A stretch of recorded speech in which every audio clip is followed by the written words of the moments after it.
The Magidex Academy, Nova Era. Written by Alix Roche. Narrated by Christian J. Gilliland. Chapter 1. Simon was daydreaming in history class again. Mariana, who was sitting beside him, had been planning out their summer just before the class had started. The city of Sofia became unbearable in the scorching summer heat, so the two friends were hoping to go to the seaside for the first time by themselves. It was only the start of June, but the already impossible temperature was killing Simon's motivation to do anything anymore. And that is all you need to know for paper 3 tomorrow. The teacher closed out the lesson. Don't forget that you should be here at least 1 hour before your exam starts. Simon's eyes strained to open, but when they did, he realized he had zoned out for the better part of the lesson. He had aced all his other exams, but even so, how could he forget he had another history paper tomorrow? It was the essay component, too, which made it even worse. He looked up at the board as the teacher was preparing to wipe away the notes on it. Mr. Lynch, hold on a second. I haven't finished copying down the notes. Could I take a picture? Simon called out from his desk at the back of the room. To his credit, Mr. Lynch was understanding and let him take his picture. I hope you had the time to copy down the other 2 boards of notes, the teacher called out as Simon was packing away his things. Of course, sir. I just started getting distracted toward the end, he replied. His mind raced for a solution. 2 more boards of information for the paper. How could he have daydreamed through all of that? Thankfully, a pair of bright green eyes blinked playfully at him. You're so screwed. Mariana beamed up at him from her seat. I'm going to have to beg for your notes again, Simon shot back at her. She got up to pack away her things as well, and the 2 headed out of school for the day. Mariana was Simon's only friend at BISS, the British International School of Sofia, and this fact was painfully apparent, especially now that they were about to graduate. They had only 3 more official days of school left before they were going to be free, and neither of them had a date for graduation yet. All of their exams were done, and tomorrow's paper was one of the formalities that would mean less than 20% of their total grades. Simon, though, was desperate to get into his dream classical studies course at Durham, so he was determined to get any bump he could get. He couldn't afford to fumble his history grade. You need to stop doing that. I won't be there to take notes for you at uni, you know, Mariana whined as the pair walked out of the front gate of the school and headed to the dorms, which were 2 blocks away.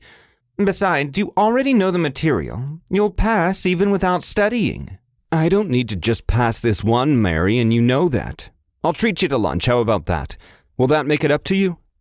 Simon knew she would have done it either way, but he felt like it was only fair. She knew how important getting into Durham was to him. You know it will. She rolled her eyes. Anyway, I was thinking we could go to Sozopol this summer. Touristy, but also kind of historic. And you'll have a cool story to tell the snobs at Durham. And the beach isn't half bad either. Nothing like the one in Kyneton. Don't remind me. I hated that camp. He interrupted her. Simon wouldn't step back in Kyneton after last year's holiday. It was just a jellyfish burn. I was going to die. The 2 discussed their summer plans a little more before Simon had a brilliant idea. Why not go to Greece instead? It's the same distance. Are you going to drive? Way to rub salt in the wound, Mary. Simon had failed his driver's test the week before. When are you going to get yours? She chewed on her cheek before pouting. I don't have to get one. I don't have a car. You do. I don't. It's my father's, Simon mumbled. It was true, but bringing up Simon's father always soured the mood. His father disappeared without a trace a few days after his 16th birthday. He had enrolled Simon at BISS before taking off on some assignment, and he never returned. He would have wanted you to drive it. You know that. Mariana assured him. I know. Mariana shook her head. We won't get anywhere without a car in Greece. In Sozopol, we won't even need a car. Everything will be within walking distance. Simon relented. He didn't want to tell her that Sozopol was one of the last places he had visited with his dad before he disappeared. He had already ruined the mood and didn't have the energy to fight her on it. Mariana never talked about her family troubles, even though Simon knew she had some. He remembered her arguing with the school admin when they requested emergency contact information every school year. But Simon's family problems had always come up instead. After stopping at the corner shop, where they made the best donors in the country, according to Simon, of course, the pair hurried up to his room. Food always made things better. As they stepped into the room, Simon had forgotten how he had left it that morning. Just because I'm used to the mess doesn't mean you should stop cleaning up. Mariana complained when she only found 2 pairs of cutlery in the drawer. I'm moving out in a week. I'll clean everything up at the end. And what's more outrageous is that you're going to eat that with a fork, Simon said, pointing to the donor she was preparing to unwrap from the foil it was packaged in and set on a plate. It was a sloppily assembled wrap of meat, French fries, and various toppings, which made a plopping sound on impact with the plate. She rolled her eyes at Simon, then dug into her food, with a fork, ripping apart the pita bread that was keeping it all together. Simon's dorm had become the place they hung out the most. They didn't have roommates, but Mariana did, and the girls that lived in the adjacent rooms gave her a hard time whenever Simon spent time there. By the way, have you seen my rings? I lost them sometime last week, she asked, with her mouth half full. Which ones? Simon asked, but his eyes lingered on her hands. He immediately knew which ones were missing. It was going to be embarrassing to tell her he had her jewelry memorized. The black onyx ones, she said, rubbing the space they normally occupied on her thumbs. Simon had never seen her without them before, or remembered her taking them off, for that matter. No, but I'll look for them when I clean the place before I move out, he assured her. After another round of complaining about the mess in the dorm, Mariana bullied Simon into cleaning up the kitchenette and the desk they would study at while she finished her food. He swore he had never met a person who chewed slower than this girl. It took her another 10 minutes to finish her food. What are those boxes over there for? She asked, pointing them out in the other corner of the room once she was finished eating. It's some of Dad's stuff I will take back to Scotland to my mother, he replied. A friend of his dropped them off the other day. From his weird friends? Mariana asked and held up her hand to her head and did the light bulb screwing motion. They aren't weird, they're historians. Simon shot her down immediately. Of course they aren't. She walked over to the beds. You're not weird, and you want to be a historian, too. She kneeled next to one box and started rummaging through it. Be careful, those things are old, he warned, and walked over to make sure she wasn't destroying anything. Something caught Simon's attention from the corner of his eye, though. It looked like there was a piece of glass in one of the other boxes. He bent down to take it out, wondering if something had broken inside. While he did that, Mariana had already fished a book out of one of the boxes and was flipping its pages frantically. Simon saw her blink rapidly and then slammed the book shut. He didn't pay much attention to it, though, as he was concentrated on his own find. Simon arose after having picked up the glass shard, which looked to be attached to some sort of leather cord. Maybe this was some sort of necklace. That looked a lot like that crystal Mariana liked to wear on her neck. Hers was brown, and this one was a pale green. Hey, what's this? Do you know? Simon asked, holding up the crystal for Mariana to see, and tried to take a look at the book she was holding. Mary, wait. That was my dad's. Give it back, he stuttered as she stepped back and hid the book behind her. But she kept walking back. Trust me, you don't need to see it. She shook her head. Before Simon could say anything else, something slammed into his chest. Get that crystal off your neck! Mariana screamed. She was backing away from Simon faster now, the book still in her hand, but she was now holding it as far as she could from her body, unfazed by hiding it anymore. Simon looked down at his chest, and the piece of glass he had picked up from the box had somehow hung itself around his neck. "What's this?" He trailed off as he picked up the crystal shard.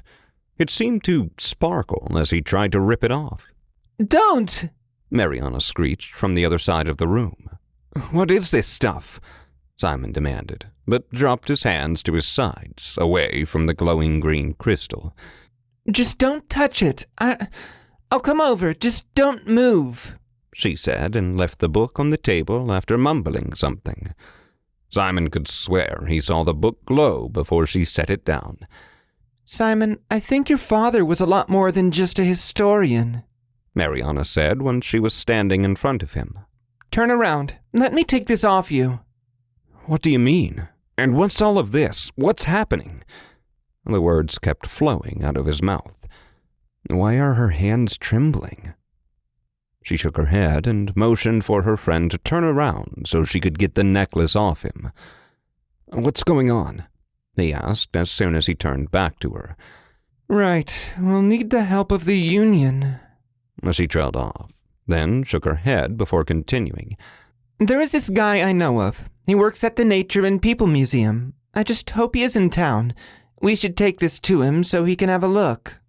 "Mariana, these are my father's. I can't—" Simon started, but was cut off by a commotion just outside the window. The hair on the back of Simon's neck stood up. Then the window practically exploded. Mariana grabbed Simon and pushed him to the ground. The shards of broken glass crunched under the Crocs Simon was using as house slippers. "Frost strike!" the figure that had just broken in shouted. Mariana was already moving toward the window just to find herself face to face with a tall man who was wearing a black latex bodysuit. He looked like he had come out of Comic-Con or something and was trying, and failing, to cosplay Catwoman. Or Catman. "Who's that? Who are you? What do you want?" Simon asked as the man and Mariana stared each other down. "Fuck! Why are you here?" she hissed, then lunged to the table where she had left the book. And the latex man went after her without saying another word, but Mariana was faster, sidestepping him and grabbing at Simon's shirt on her way. She dragged him away from the stranger, who was now in the middle of the dorm room. "What's going on?" Simon coughed as she kept dragging him out of the room. "Get the Magitome!" another voice shouted outside the window. "And get the girl!" "Light strike!" another figure shouted just behind them, and Mariana pulled Simon to the floor once again, the two of them ducking. A blast of bright yellow flew right above Simon's head. Mariana got a hold of him again and pushed her friend past the door and into the corridor. Two more latex men followed them as they sprinted down the stairs and into the street. "Move, move, move!" Mariana screamed behind him as she pushed Simon again and pointed toward the Eagle Bridge that would lead them into the city center. Now, the only thing that made Simon a little confident that they could outrun these superhero wannabe weirdos was the fact that there was no way those guys weren't boiling, covered in all of that latex. He dared to look back at them and saw one jumping off the wall of a building, spider monkey style. "Are these guys even human?" he shouted and nearly tripped over his own foot. "This way!" Mariana hissed and pulled him around the corner of a building as a bright orange light flashed next to him. Something smelled like it was burning. They hadn't even cleared the street when two of those spider monkey dudes dropped off the roof and trapped both of them in the alleyway between two buildings. Mariana's hand flew in front of Simon's chest and forced him to stop running. It had taken the latex men a while to catch up to them, though. They were only a block or two away from the museum Mariana was talking about earlier. "Simon, take the book and run straight to the museum. When you get there, demand to speak with Dev and Leona. I'll keep these guys occupied till then," Mariana whispered and outstretched the book to him. No way am I leaving you with these psychos. He snapped back, but took the book into his hands regardless.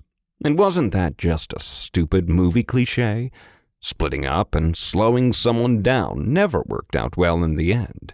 He had watched enough movies to know that. She rolled her eyes. Then prepare to run that way. She pointed right ahead. Flashbulb! She screamed, and the whole alleyway exploded in bright white light. Simon took her hand and dragged her forward. He squinted his eyes and ran straight ahead, past the two seemingly disoriented latex men. He didn't understand any of this. He had no idea what was happening, so he defaulted to doing what he always did in situations when that happened. He listened to whatever Mariana told him to do. She was always better under pressure. The two of them ran into a busy pedestrian square from the alleyway. Their best bet was to lose anyone who might be coming after them in the crowd, but Simon couldn't shake the feeling that there was something seriously amiss in all of this. What the hell was Mariana thinking? Was she going to reason with those people? And that light? Simon heard a commotion from the direction they had come from. He hoped Mariana knew what she was doing. Those guys didn't look harmless, not one bit. He knew his friend used to do some kind of martial arts before they met, but he had no idea what to do if they had to fight those guys. Regardless, why weren't they calling the police already? Up there! Let's go! She grabbed his hand before Simon could vocalize any of his thoughts and pulled him toward the pedestrian bridge over the boulevard. She pulled him up the stairs, and as they walked, Simon was looking over the boulevard and the square they had come from for any signs of the latex dudes. There was no one there, thankfully, as the two tried to catch their breath. The boulevard was busy, or as busy as it could be on a Monday afternoon, with a few cars waiting at the stoplights and the occasional person hurrying through the square to cross the street. There were no signs of their pursuers, so Simon refocused his attention on the book, which he took out from under his shirt. As he walked next to Mariana, he started skimming through the pages. He quickly realized this wasn't a book, but some kind of research journal. Simon read between the lines, and some words kept getting repeated. Ispoleens, crystals, guardians. Who were they? He wondered. Were those men in black latex suits the guardians? And most importantly, why was this strange journal in his father's belongings, along with that stone on the cord?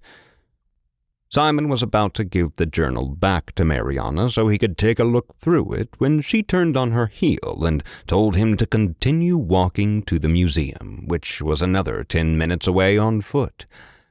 If you get there before me, ask for Devin Leona, she reminded him.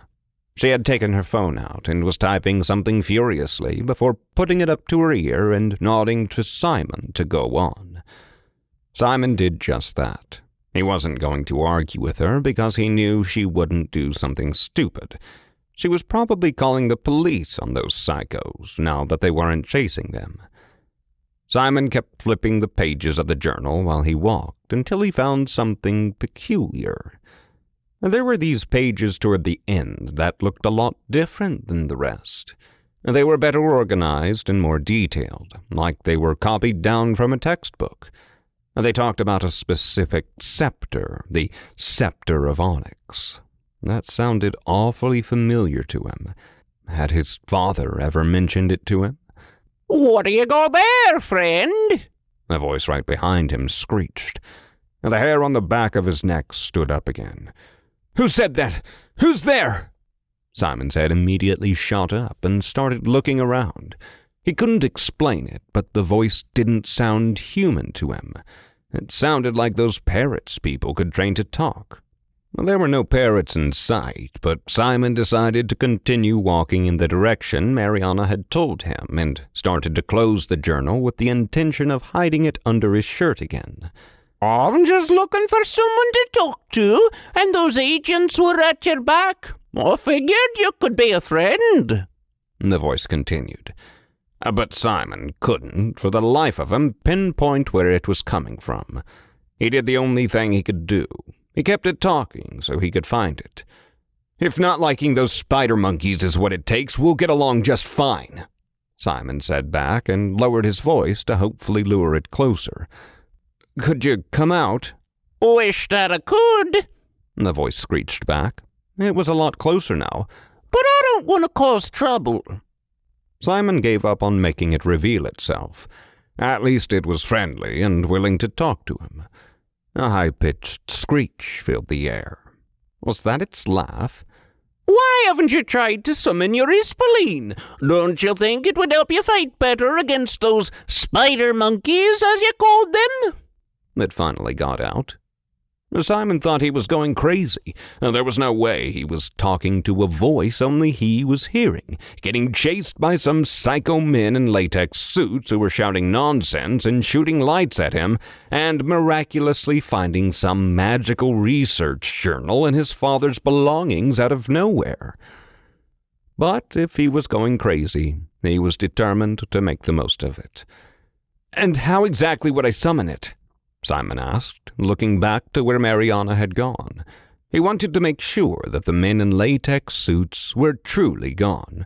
Well, you've got one locked up in the crystal on your neck, the voice said, and then Simon heard a soft thud. Maybe I'm just getting pranked, Simon thought. Or worse, this was some new pickpocketing scheme. Simon took the supposed Ispoleen crystal from under his shirt. He started examining the charm when he felt a shiver go through his body, breaking into a cold sweat. How had the green crystal necklace hung itself on his neck again?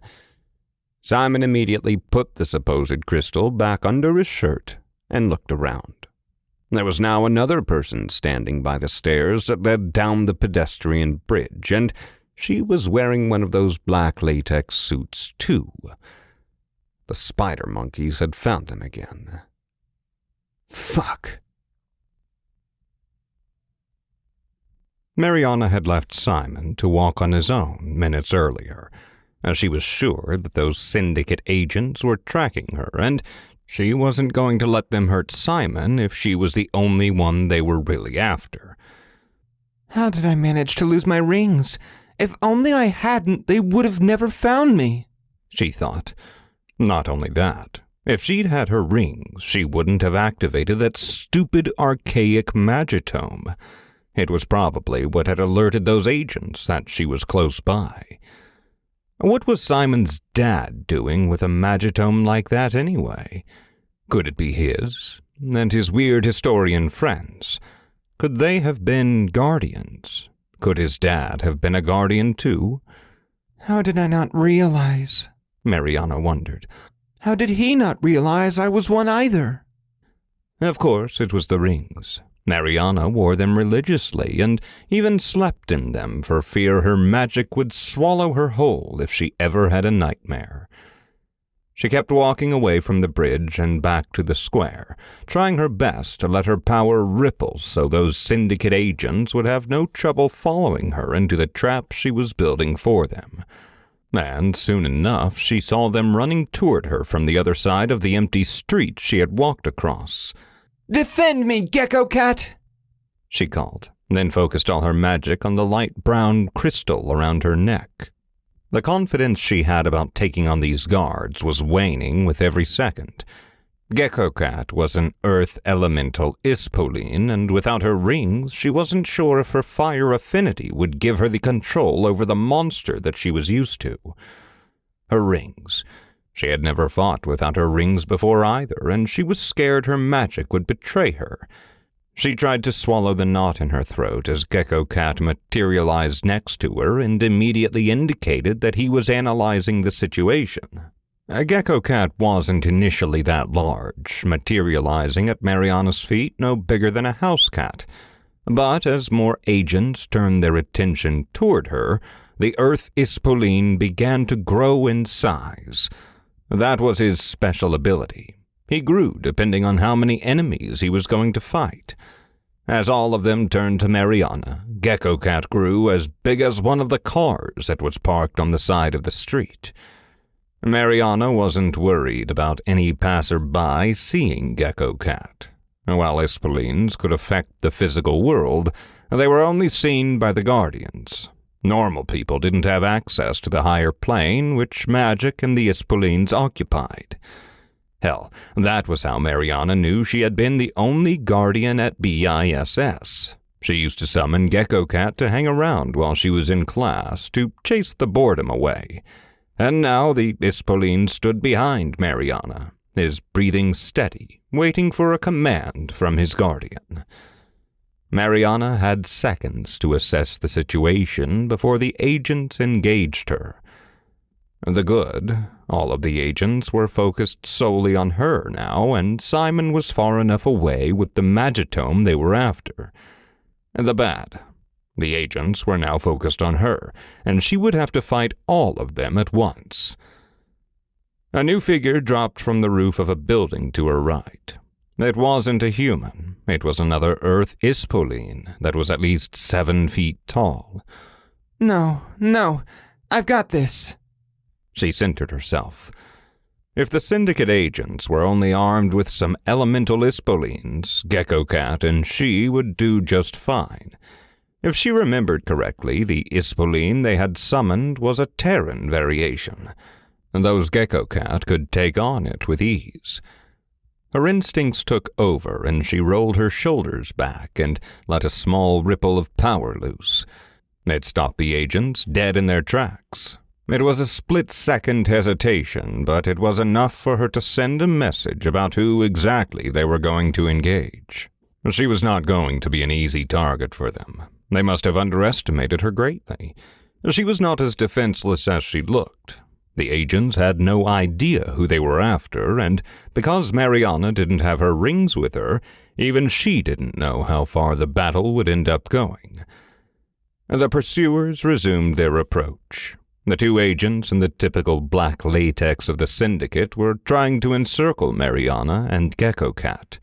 Neither of them seemed to be controlling the Terran Ispoleen, though, meaning there was someone else Mariana wasn't seeing. But control was always something Mariana struggled with, and she had to make the best of the situation at hand. Her patience wore off. Gecko Cat and Mariana went on the offensive.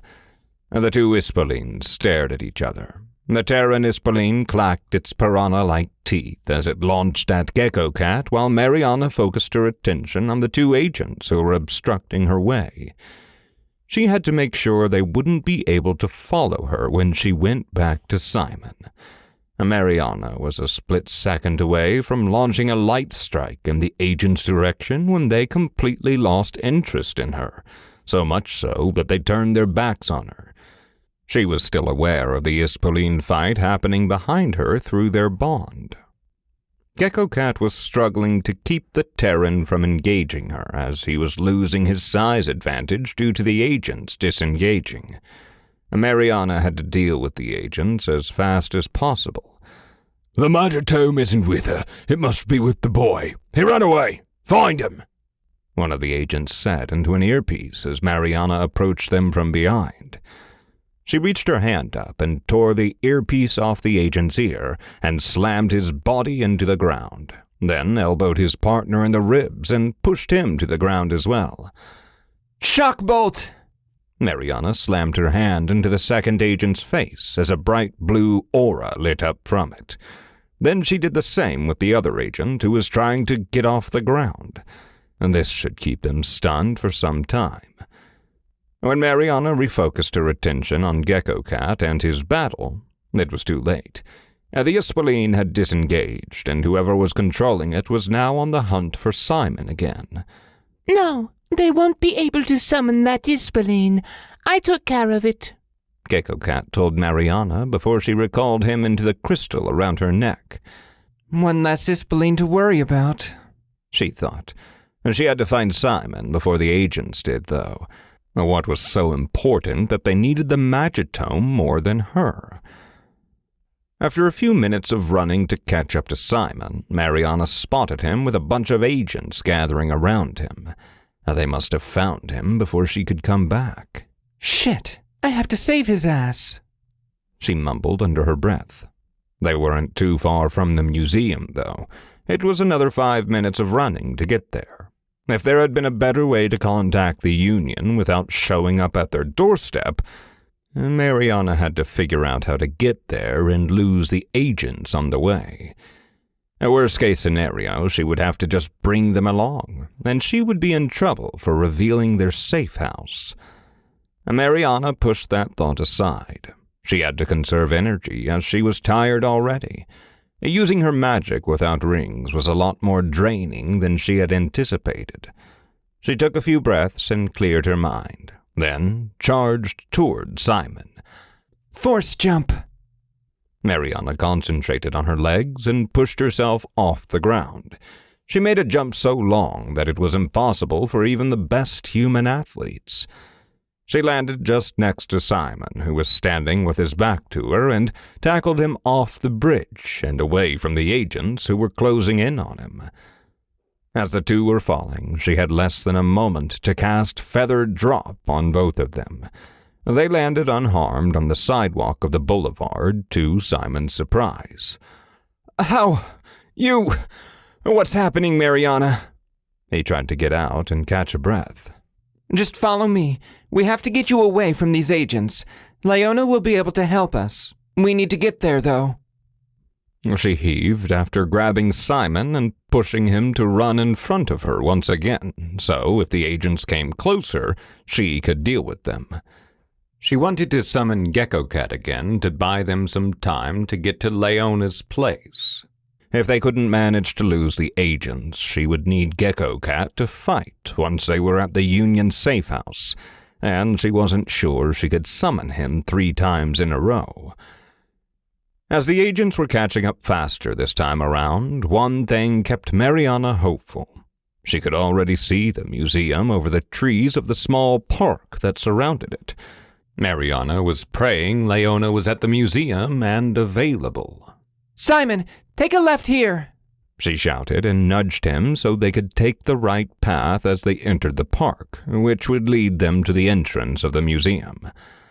A few breaths later, they ran out to a little square in front of the museum. Mariana ran right up to the ornate metal fencing of the museum and tried the door on the high fence. Locked.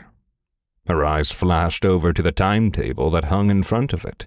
The museum was closed on Mondays, and Leona probably wasn't there if it was locked. Was there really no one from the Union at this safe house anymore? They were now cornered by the agents. Another Terran Earth Ispoleen was already summoned and awaiting command, standing behind the agents. Mariana would have no other choice. It would take the rest of her energy, but she had to do something. Defend us, Gecko Cat!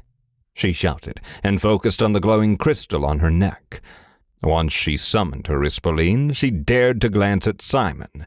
He looked as pale as a ghost, staring up at Terran that was approaching them. Chapter 2. There was a 7-foot-tall monster in front of Simon. It looked like a hybrid between a zombie and a frog. And not only that, but it just had to have the teeth of a piranha and glowing red eyes. I'm going to die. This is it. That thing is going to swallow me whole, Simon thought. Defend us, Gecko Cat! Mariana shouted right beside him. As he turned to look at her, the light brown charm around her neck was glowing. A flash later, another monster was standing in front of her, growing in size with every passing second. Did she just summon that thing? Were these the Ispoleens Simon had been reading about in the research journal just before? Simon took a better look at it and realized it wasn't a cat as he thought initially. Its body was furry, but there was a line of dinosaur-like spines going down its back and ended in a reptile-like tail that looked more like stone than scales. What is happening here? the new voice shouted from behind Simon. A man in a strange get-up of a gray running jacket with an upturned neon blue collar was walking through the square, seemingly unaware of the stare-down and the monsters. You want to go on your way, mister? You have no business here. One of those men that Mariana had called agents shouted. The man that was walking toward Simon didn't seem fazed. No, he just walked up and positioned himself between the spider monkey people and them. Simon looked back at Mariana, who seemed to relax once the man turned toward them. What are you kids doing? Are those guys bothering you? He asked. We're looking for Devin Leona. We have something he might want to look at, Mariana answered him. The man looked between Mariana and Simon, and then at the journal in Simon's hands, and nodded. You're lucky, then. He threw a chain of keys at Simon.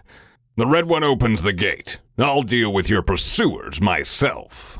That man must have been Devin Leona. He looked younger than Simon had expected someone working in a museum would be. Devin turned back around and faced the spider monkey dudes. No, Mariana had called them agents, Simon reminded himself. What does he mean, deal with them? Is he going to fight? Should we help? How? Simon asked and looked over at Mariana. She was entirely focused on the agents making their way closer and into the small square in front of the museum. Without taking her eyes off of them, she reached for the hair tie on her wrists and swooped her long caramel hair up. The cat-lizard hybrid monster she had summoned was still growing larger. You talk too much, Simon. Get the gate unlocked. I'm going to see if Gecko Cat and I can help him. She cut him off and walked over to Devin, with whom she started talking right away. He only nodded an answer, not even looking back at her. Simon did as he was told. He turned around and started fumbling with the lock while stealing glimpses of the fight that was happening. He had found the red key all right, but the lock was old and wouldn't turn immediately. He dared to look up at the fight for the first time and heard Mariana say some gibberish again, and the monster she summoned slashed at the guys with the black latex suits. Then the lock finally turned once, then twice, but the clasp still wouldn't let go. Simon looked up again and saw Devin Leona fighting with another group of men. Out of nowhere, a huge gray dog the size of a jeep jumped at the frog zombie. The dog's teeth closed around the other monster's neck, and the frog zombie monster was enveloped in a bright red light and then blinked out of existence. Done! Simon shouted when the clasp of the door finally let go. As he could finally take a moment to assess what exactly was happening, he realized Mariana looked like she would collapse any second now. She was swaying on her feet, and she was retreating back to the museum's fence.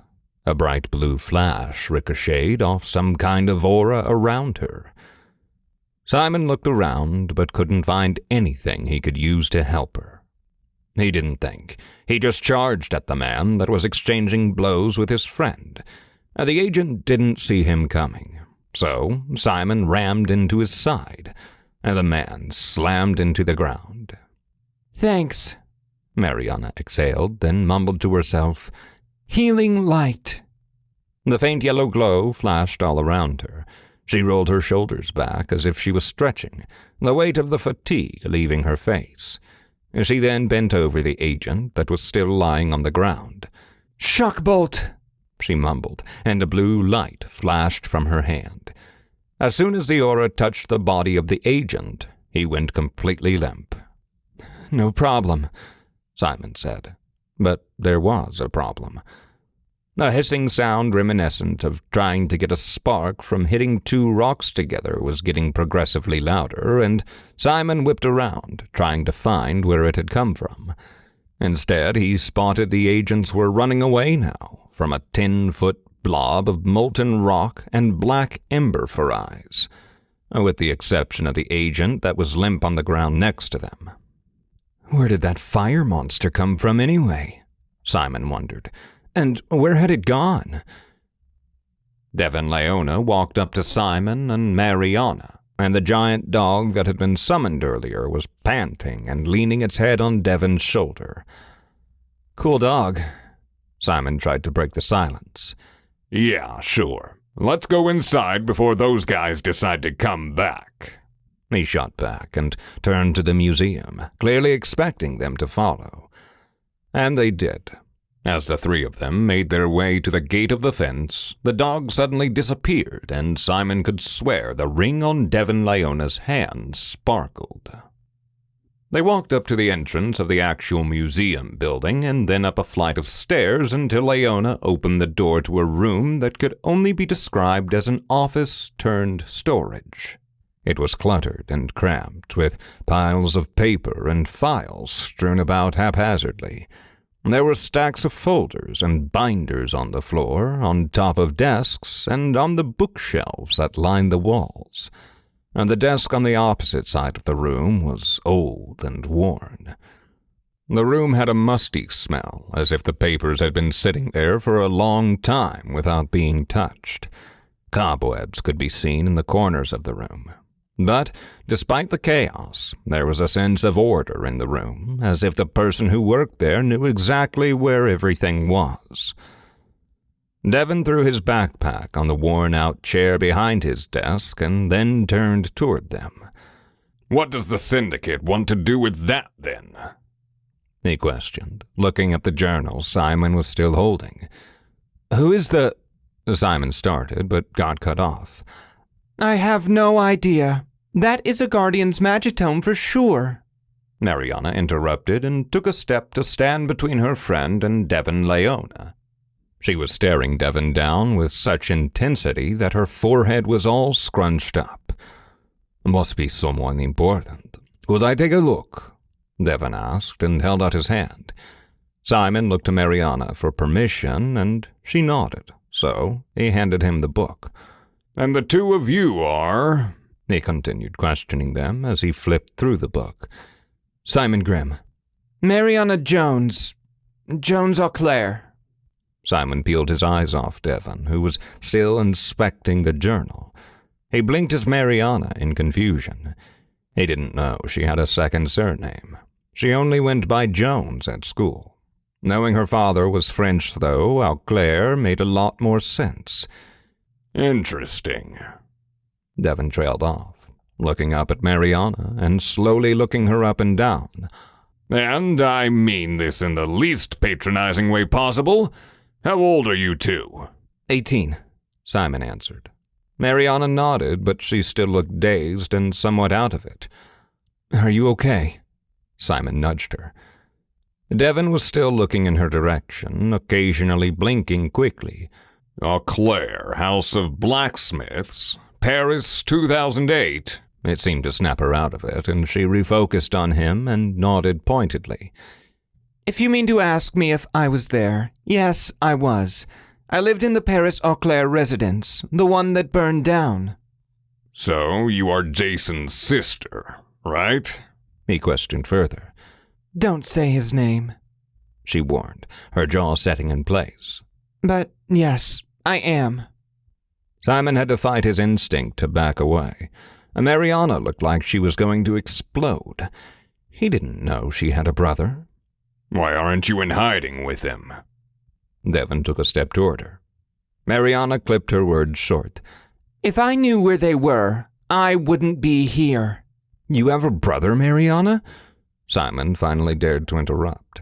He wanted to shove the words back down his throat, though.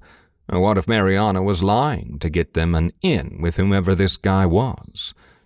He wouldn't have put it past her. She had a habit of going too far if she wanted to get to the bottom of something. To his surprise, though, she nodded, her eyes glazed. She must have been telling the truth, then. She wasn't a good actress. Devon didn't dwell on that, though, and quickly moved on and focused on the research journal that he had continued reading. He pulled out another book from his backpack, but when he opened it, blue light started emanating from it, painting the office in an eerie glow, helped by the sun setting behind the Vitosha Mountains that encircled Sofia. He hovered the book over the light source and Text immediately sprung in a hologram in front of him. Simon tried to squint in order to read it, but couldn't make out any of it. Well, this magitome belongs to Zachary Grimm. I guess that's your father, Simon? He finally asked. Simon nodded. What a coincidence. He was one of the best guardians in the Union. I'm sorry for his disappearance. My mentor and your father were quite close back in the day. If the journal was his father's was never Simon's question.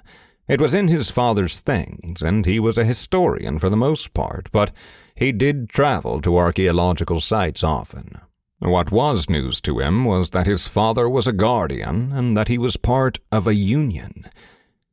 Everyone keeps saying these words. Guardians, crystals, Ispoleens, like I'm supposed to know what they mean. In the journal, the strange voice on the bridge, and now the two of you. Simon finally snapped. What strange voice on the bridge? Mariana asked, narrowing her eyes at him. It sounded like, That would be me. The screeching voice appeared again, this time just next to Simon, so he whipped around. A fuzzy black creature was hopping on one foot in front of him. It came up to his knee. Simon blinked at it. Could that thing even be real? And was it really talking to him? No way. That's a puka? Mariana squealed next to him and immediately dropped to the ground to take a better look at the creature.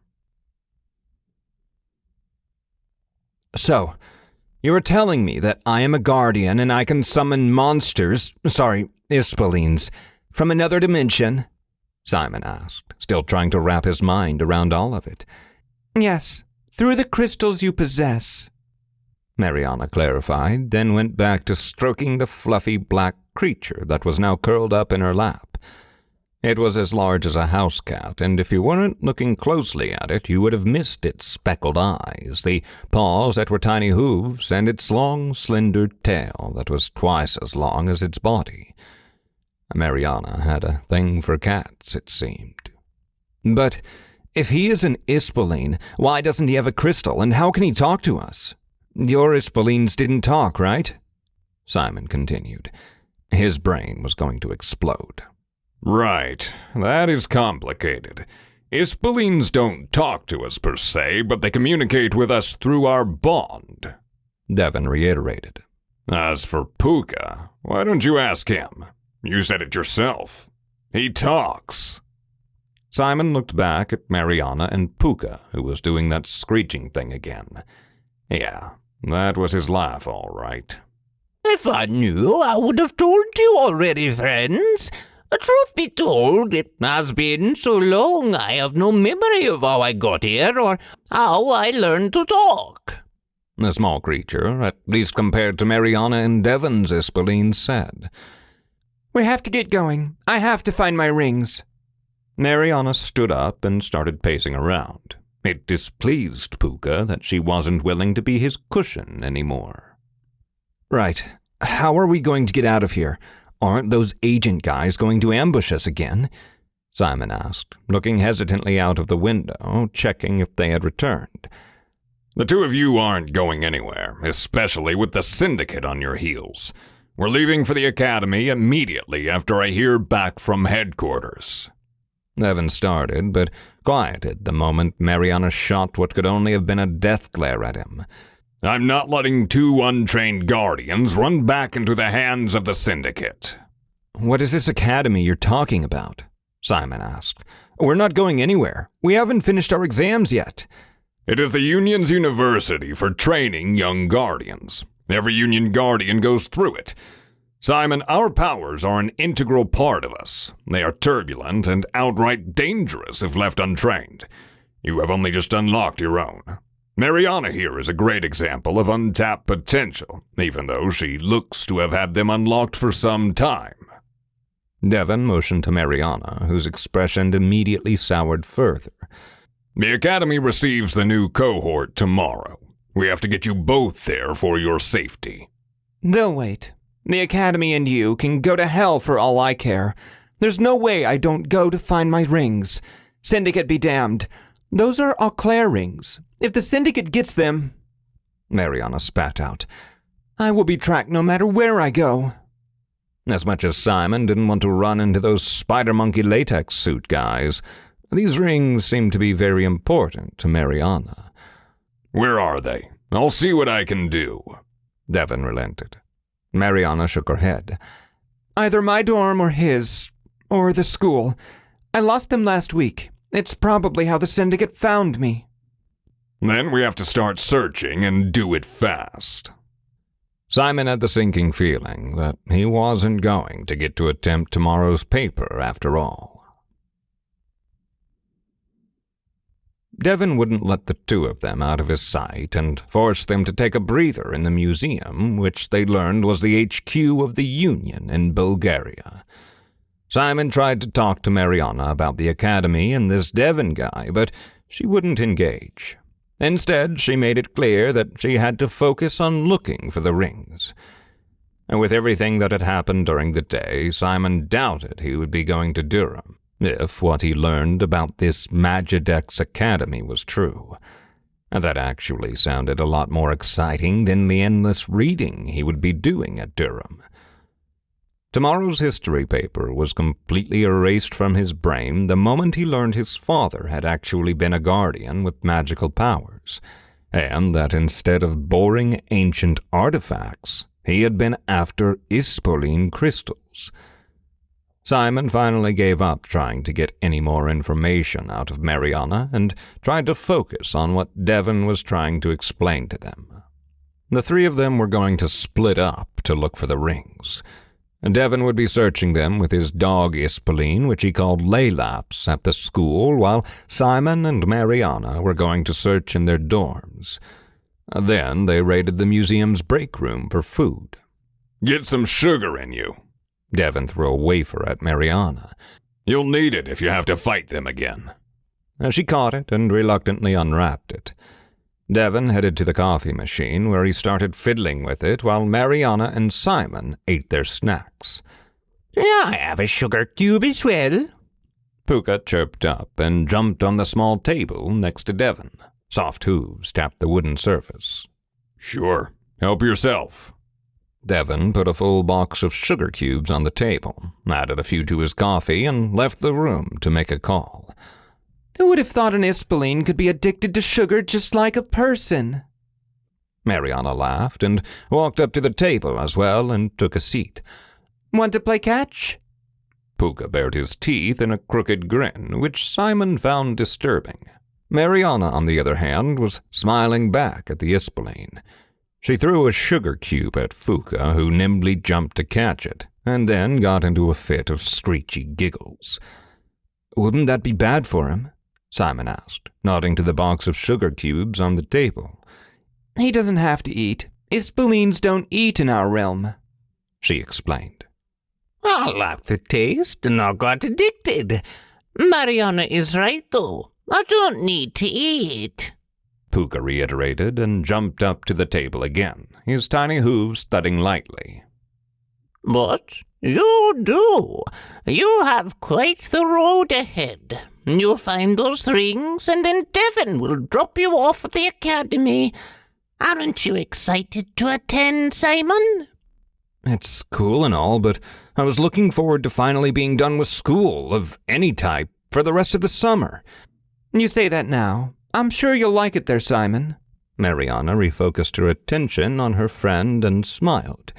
You'll get to use your history knowledge for once. And with how much you love your isekai anime, you'll get a kick out of casting spells, I'm sure. Can you lay off my anime preferences? And I want to learn to fight those spider monkey dudes. Sorry, syndicate agents, like you did back there. Blast them and use that cool shield you summoned. Spider monkeys? You called the syndicate spider monkeys? Mariana fell into a fit of laughter, then finally was able to calm down when Devon joined them in the kitchen. Let's get going. I'll drop you off at your school. You'll have to make your way to the dorms, he said, and motioned us out of the kitchen. Then we have to make it to Nice as soon as possible. We have a Union jet waiting for us there. Thank the spirits. 17 hours in a car was going to be miserable, Mariana noted. You have your own planes? Simon lifted his eyebrows. How rich was this union, anyway? Yes, we do. But Sophia has a bigger syndicate presence, so we can't use the airport here. Nice is the closest. Once they got to school, Mariana and Simon parted ways with Devon. They had 2 hours until they had to absolutely leave for Nice, with or without the rings. So, what do you have in mind? Simon asked. We are going to sneak into your dorm and get your stuff, and I'll search for the rings, and then we'll go to mine. There is 0 chance I go to the academy without finding my rings. I just have to pray the syndicate won't be too fast in tracking us down while I search for them, she explained as they were running down the street to Simon's dorm. To their surprise, Puka had decided to join them. He tried to run alongside them, but was quickly out of breath, so Mariana picked him up and wrestled him like a stuffed animal. Don't hurt the poor guy, he's doing his best, Simon protested, and Puka let out a squeal in agreement. Do you have your father's crystal on you, Simon? She asked, completely ignoring the struggling Ispoleen and his protest. Yes, but what for? Mariana relaxed her grip on Puka, who hopped straight for Simon's shoulder instead, where he got comfortable and started smoothing his ruffled fur. We might need you to summon it if the agents ambush us. I have no idea how to do that, Mary. Oh, just stay with me then. Keep it with you, and if you find yourself in trouble, just squeeze it and hope for the best. She waved him off. It was like she had forgotten he knew nothing about all of this, and it didn't help his anxiety at all. They made their way to Simon's dorm. There were no agents in sight, and Mariana kept casting a spell she called Power Scan that could detect Ispoleens, guardians, and artifacts in the surrounding area. At least that was what she said it did. She had to recast it every few minutes. Simon's dorm was trashed. If there had been anything magical left in his father's belongings, it was certainly gone now. Simon grabbed his largest backpack and traveling sack and packed as much of his clothes as he could, then took a few of the books and knickknacks he had been collecting that hadn't been damaged. I thought it was this dirty when you first got here, Mariana, Puka exclaimed, trying to lighten up the mood. She just shook her head and looked up at her best friend cautiously. Simon's room was never clean. Far from it, but this was his worst nightmare. Seeing his living space trashed like that felt violating. Those agents had gone through all of his belongings with no care or shame. His father's belongings as well. The boxes he had been too scared to go through himself, so he had left them in the corner to deal with later. His teeth made a squeaking sound, and he realized he was grinding them. It was a bad habit of his that had started after his father's disappearance. This is horrific. I'm sorry they did this, Simon. If you would let me, I would like to replace anything I can. Mariana started. She was outraged on his behalf, which, while Simon appreciated it, he didn't find necessary. Let's get this over with. I promise I'll tell you if I need anything once we're at the academy. He cut her off and swung his travel sack over his shoulder, then put on his backpack. Don't you want help? She tried, but Simon just shook his head, and the two left the dorm at once, Puka hopping after them. As they were reaching the bottom of the stairs, Puka was now climbing up to Mariana's shoulder, seemingly forgetting the wrestle the two had earlier. Power scan, Mariana said again, and Simon felt the now familiar ripple of power go off, but this time she immediately stiffened. They're here. Power scan. Shit! They have my rings! She swore. No. Mariana was sure she had taken all the necessary anti-tracking measures, which meant one thing. The syndicate agents weren't coming for them, but they had forgotten something at Simon's. Hopefully, at least. Don't panic. Can you just stay in your dorm while I go take my rings back? Mariana asked, and took a step back from the door. No, I'm not letting you out of my sight, Mary, Simon declared. She shook her head, but opened the door anyway, and they walked out onto the street. Mariana was contemplating if it was going to be worth it to go to her dorm. If they potentially led the syndicate there, they would leave her own dorm in the same distress. And her roommates. They continued walking normally, as not to raise suspicion or draw unnecessary attention to themselves, but looking around to spot the agents. Not worth it. Going to my dorm is not worth it, Mariana finally decided. She had barely anything of value. She could buy clothes once she arrived at the academy, or steal some from Simon in the meantime. "Mariana, watch out!" Simon shouted and pulled her back as a flash of blue, what she could only assume was frost strike, shot right in front of her. To hell with not bringing attention to themselves, it seemed. "Run! Run!" she screamed at Simon, and they sprinted toward the school again. But Puka had other ideas. Mariana wasn't going to scold a more than 1,000-year-old talking Ispoleen right now. He could make his own decisions. "We run back to school," Simon gasped. "Yeah, I don't want to face them here. Not yet." Mariana nodded and kept running while looking around for more of the agents. Whatever Puka had rushed back for had worked, because they were soon approaching the school and there were still no agents on their heels. But then something threw Mariana off her feet. Or rather, something tried to tie them together. Her knee got shredded on the pavement. As Simon helped her up, he saw a small splotch of blood where she had fallen. Blood. Mariana felt her heart beat in her ears at that, and a shiver went through her whole body. She had to find her rings fast before she lost control of her magic. She wasn't going to look at her knee right now. They had to move. Devon's car was parked right in front of where he said it'd be, and they were approaching the front of the school. Mariana dared to take a look behind her. There was a small group of agents, some 300 meters behind, rapidly closing the distance. Puka had caught up to them, but looked like he would collapse any second. She bent down and scooped him up before cradling him as his body lay nearly limp in her hands. "They have your rings, the two in the front," Puka said between heaves. Mariana's mind raced. She felt her magic slipping away. She had to get Simon and Puka away from herself. She stopped running at once. Simon stopped a second later as well. His black olive eyes blinked at her in panic. "Take him to Devon and tell him to start the car. I'll get my rings and be with you," she told him and shoved Puka into his arms. "Just trust me, and don't come near me until I come back to the car." "You're not fighting them alone. You're crazy, Mariana." "I am, and you're going to go, or I might hurt you as well. Please trust me on this," she pleaded with him.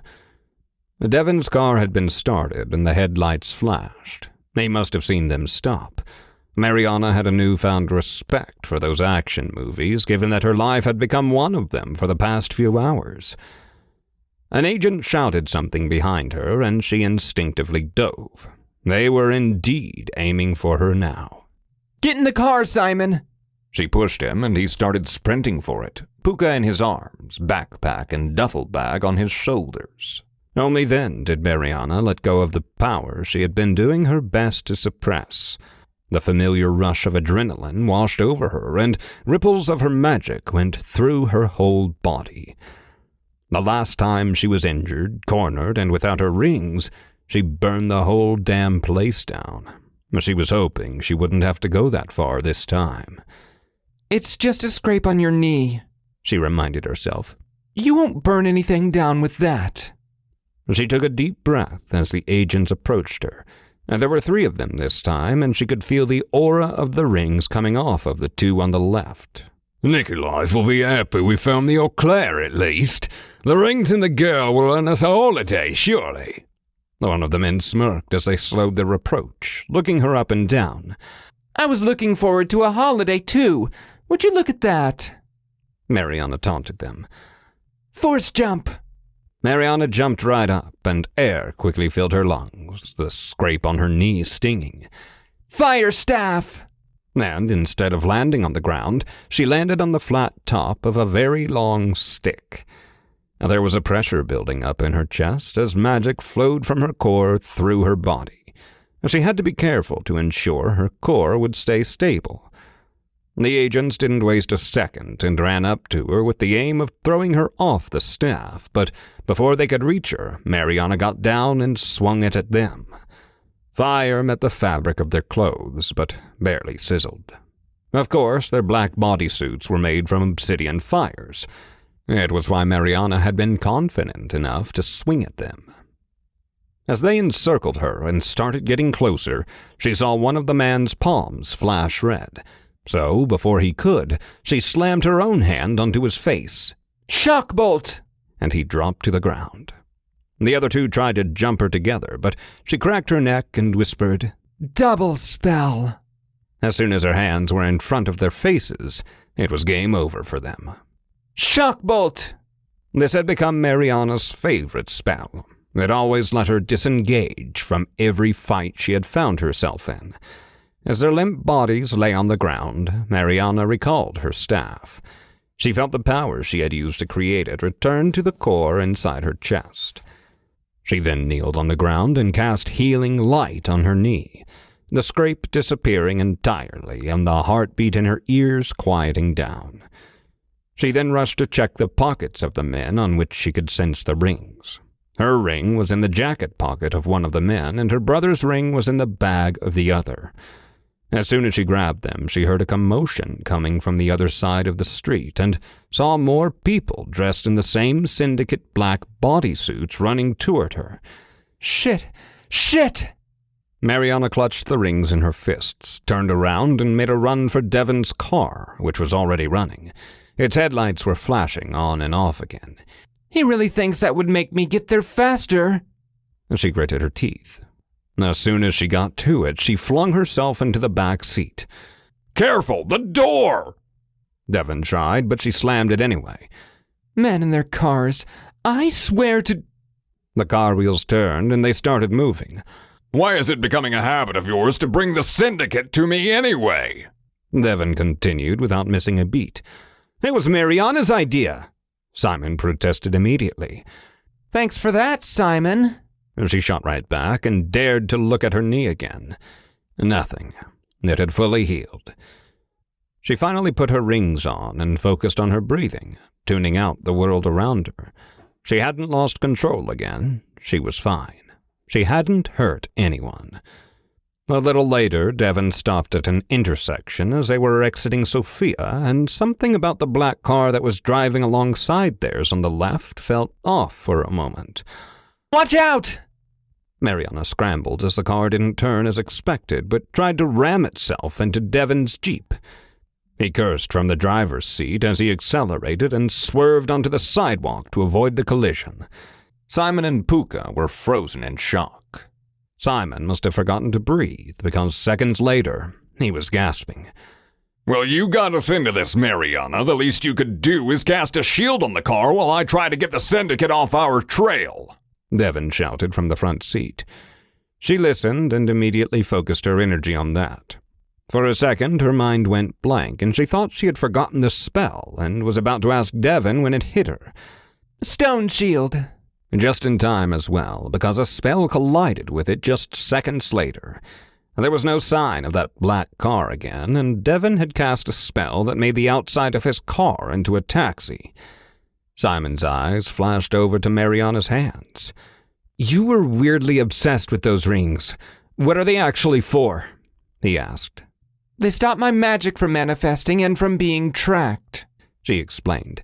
They also give me a cool outfit that protects me from most magic projectiles. Devon looked back in the rearview mirror and something flashed across his face. You've got Auclair gear in the rings, he asked once his eyes were back on the road. A shudder went through Mariana once again, and those were the only things she had left from her old life, the only things she could keep from her family. She wasn't going to give them to the Union. Yeah, I do, she spat out, and for a while after that, the car was quiet enough for Mariana to gather her thoughts.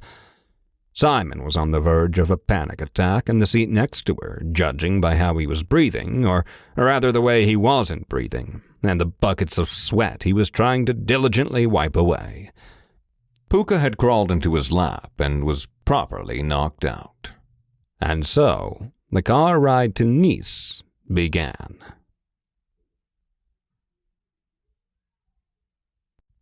Chapter 3. Simon felt like he was suffocating the moment the car left the city of Sofia behind. Those syndicate dudes were even scarier this time around, and he couldn't shake the fear off. His stomach wouldn't stop clenching as his brain kept replaying the moment Mariana nearly got hit by that agent's blue spell. They weren't even at the academy yet, and Simon could bet they had already gotten in trouble. Mariana kept checking up on him, what felt like every 5 minutes, which wasn't really helping him calm down.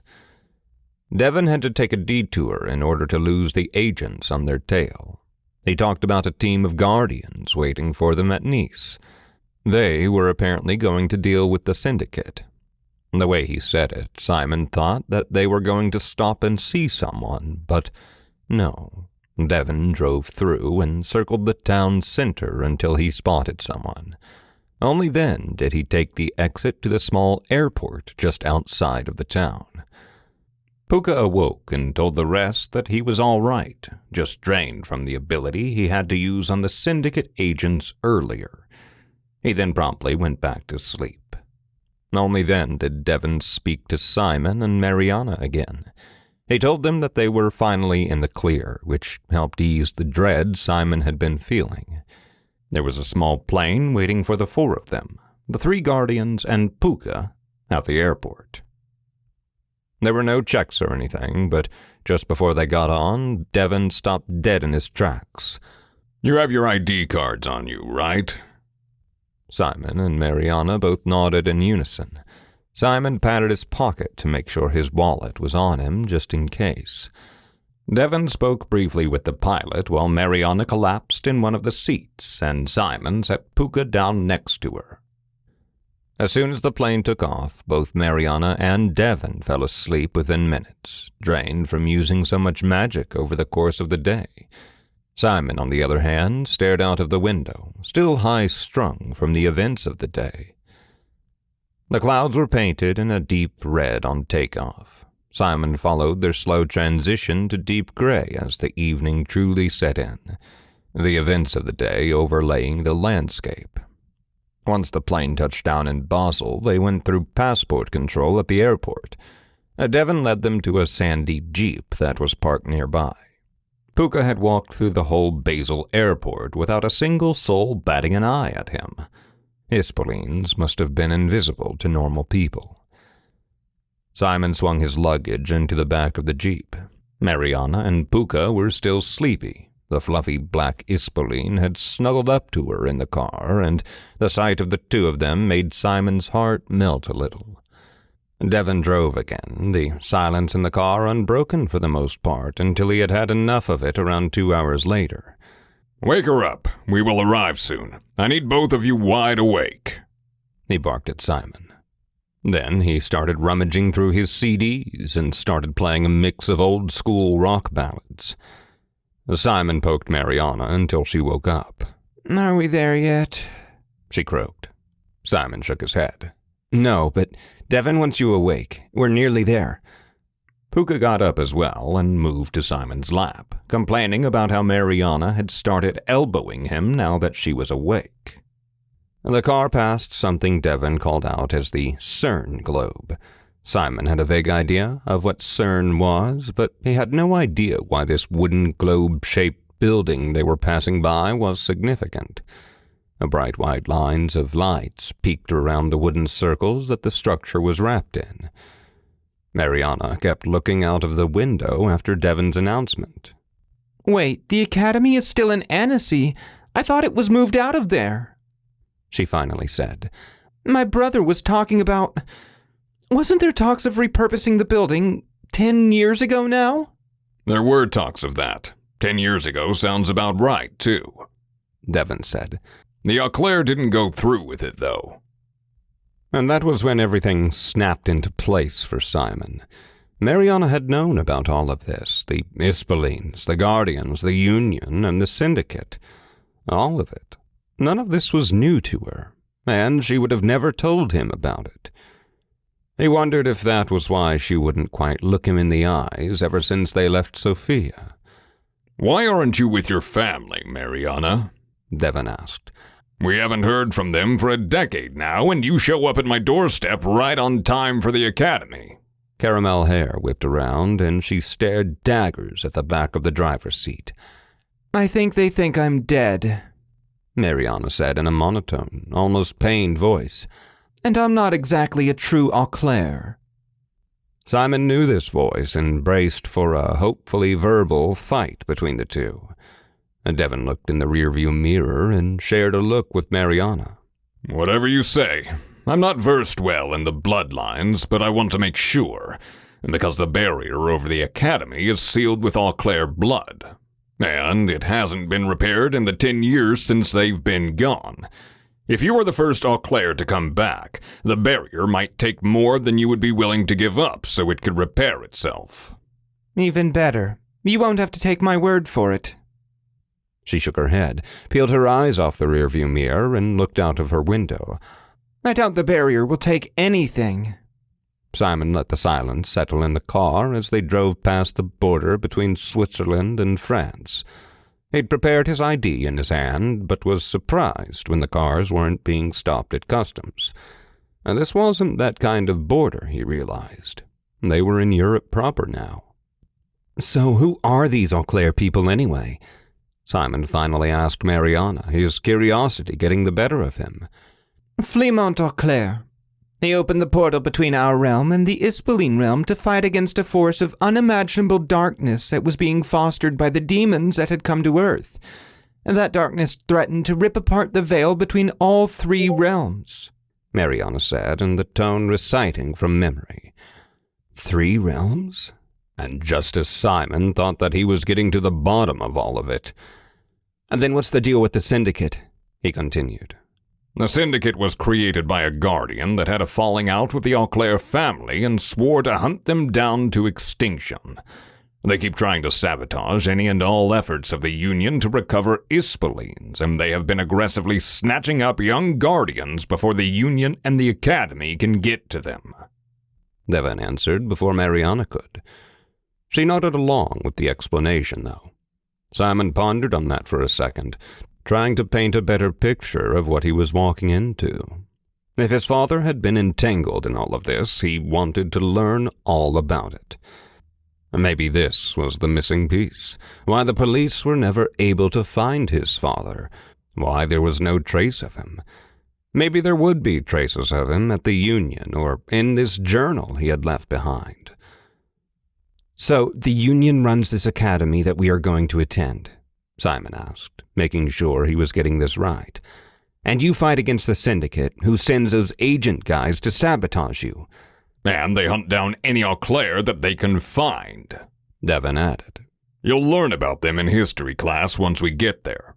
Now, gather your stuff. We're driving through the barrier in a few minutes. Mariana nodded reluctantly. A shudder went through Simon, and he looked at Mariana, whose eyes were glazed as she played with her rings. Puka finally decided to wiggle out of Simon's lap and stretch. Simon thought about bribing the Ispoleen to explain all those Guardian groups with a few sugar cubes later on. Suddenly the car filled with blinding white light, much like in the alleyway earlier that day, and then it was immediately snuffed out. Simon's eyes stung as he blinked so they would readjust to the following darkness. Once they adjusted, he scanned the back seat.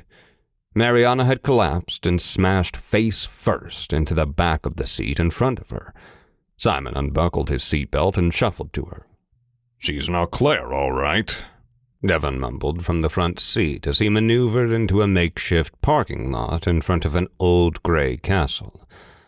And she's completely knocked out, Puka said after diving right to her and was now checking her pulse and trying to get her to wake up.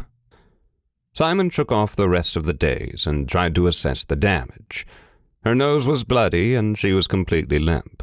A feeling was creeping up on him that maybe he was partially to blame for all of this. He got out of the car, and after a silent argument with Devon, Simon picked up Mariana, who showed no sign of waking up. She was heavier than he thought, but he gritted through it and followed Devon into the castle. The Union might have been the good guys or whatever, but Simon wasn't going to trust them about anything unless Mariana confirmed it. They entered the castle through ornate carved wood doors. Devon and Puka led the way, and Simon, who was carrying Mariana, was right on their heels. There was clearly a celebration going on somewhere in the castle. Simon could feel the vibration of music coming from somewhere upstairs, and was about to ask Devon about it when his eyes focused on a familiar figure at the end of the hallway. "Mom? What are you doing here?" His mother, a petite woman with jet-black hair, looked up at the sound of his voice. Her eyes were wide with worry, the glow of her phone illuminating her face. She quickly ended her call and rushed toward him. "Simon, thank God you're safe," she breathed, clasping his face in her hands. "I've been trying to reach you all day. I thought the syndicate had you." Simon quickly reassured her. "Mom, I'm fine. It's complicated." He glanced down at Mariana, unconscious in his arms, her face pale and streaked with grime. "But we need to get Mary to the infirmary. She's hurt." His mother's eyes widened. "Oh, Simon, what happened?" Simon opened his mouth to respond, but was interrupted by Devon. No time for explanations now. Let's get Mariana to the infirmary. Together they made their way through the castle, and Simon could feel his mother's gaze never leaving him and Mariana. Devon left them at the infirmary and headed somewhere else so he could find a doctor to take a look at Mariana's condition. And once Simon laid Mariana down on the bed in the infirmary, Simon's mother took a deep breath, her eyes never leaving his face. "Simon, I need to know what's going on. You've been missing calls. You're running around with Mariana and Devon Leona of all the guardians in this world. I had to learn from Stella that they were bringing you here." And they took seats on the chairs next to Mariana's bed. Stella? Like Stella, his sister's best friend? How had Stella known about him being with Devon, though? Was she a guardian, too? Simon wondered and ran a hand through his hair, struggling with how to explain everything to his mother. But then his face soured. "Mom, I think you need to explain to me what is going on first.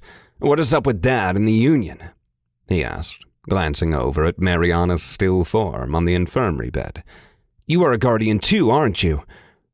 His mother's eyes flickered with something Simon couldn't quite place. After a moment of silence, she nodded. "Simon, there's so much you don't know, and so much your father and I have tried to shield you and your sister from."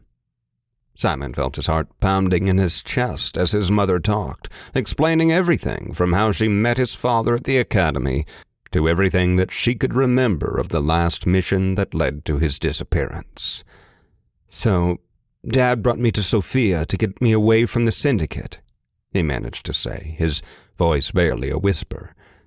His mother nodded again, her hands nervously twisting in her lap. "Yes, Simon.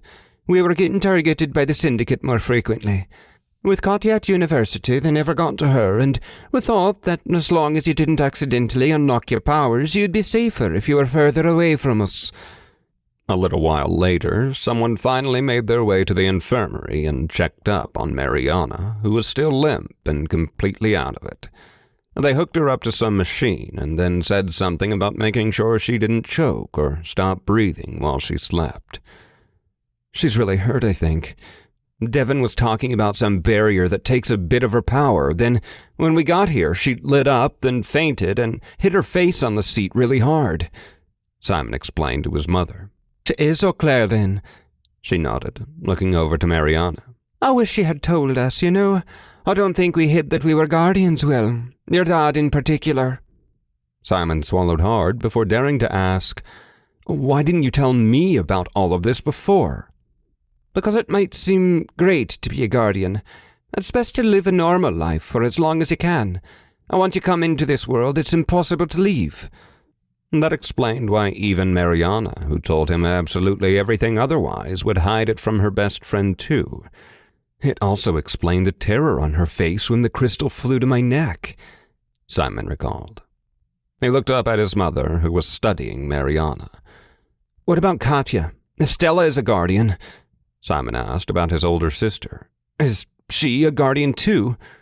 Katya isn't a guardian. We were careful and her powers never manifested, his mother answered. Stella? Well, Stella's good at keeping secrets. She found out about me and your dad being guardians around your age. She had unlocked her own powers a few weeks before she told us. We really hoped we could spare you all from all of this as well, but... Simon nodded. That explained a lot. You're in good hands here, Simon. Johnson and your father were practically brothers before we decided to settle down in Scotland, and Devon is Johnson's best student. I couldn't have asked for better hands to leave you in. Their father would be so proud of you. She scooted over to her son now and tackled him into a hug. I saw Riveros on your neck. I always wanted to give you that one if you manifested powers. He had it stashed away. I'm glad you found it. His mother's teary eyes dissolved all of the thoughts in Simon's mind. Mom, I will do my best. I want to make you and Dad proud, he finally mumbled. No, Simon. Make yourself proud. I'm already proud of you, and I can guarantee your dad is too. He nodded at that, and silence filled the air. Just promise me you won't disappear somewhere off on your own like your father, she said as she let go of him. Mariana will need your help when she wakes up tomorrow. Stick together. Remember how she stuck with you when your father disappeared? She will need you the same way now. Her family won't be there for her. Simon sighed. I still don't understand the first thing about all of this. You will learn in time. Most of the others starting the academy are just as clueless. Johnson's curriculum has proved time and time again to be the best there is. You will see. That put Simon at ease about his time at the academy. He realized that his father's name was already working for him, but that brought him to a different thought. Those syndicate agents are after Mariana, are they not? Simon's eyes traced Mariana's hands to see the 2 black rings back where they always were, on both of her thumbs. They are, yes. She'll have a target on her back for the rest of her life. Is there anything else I can do to help her?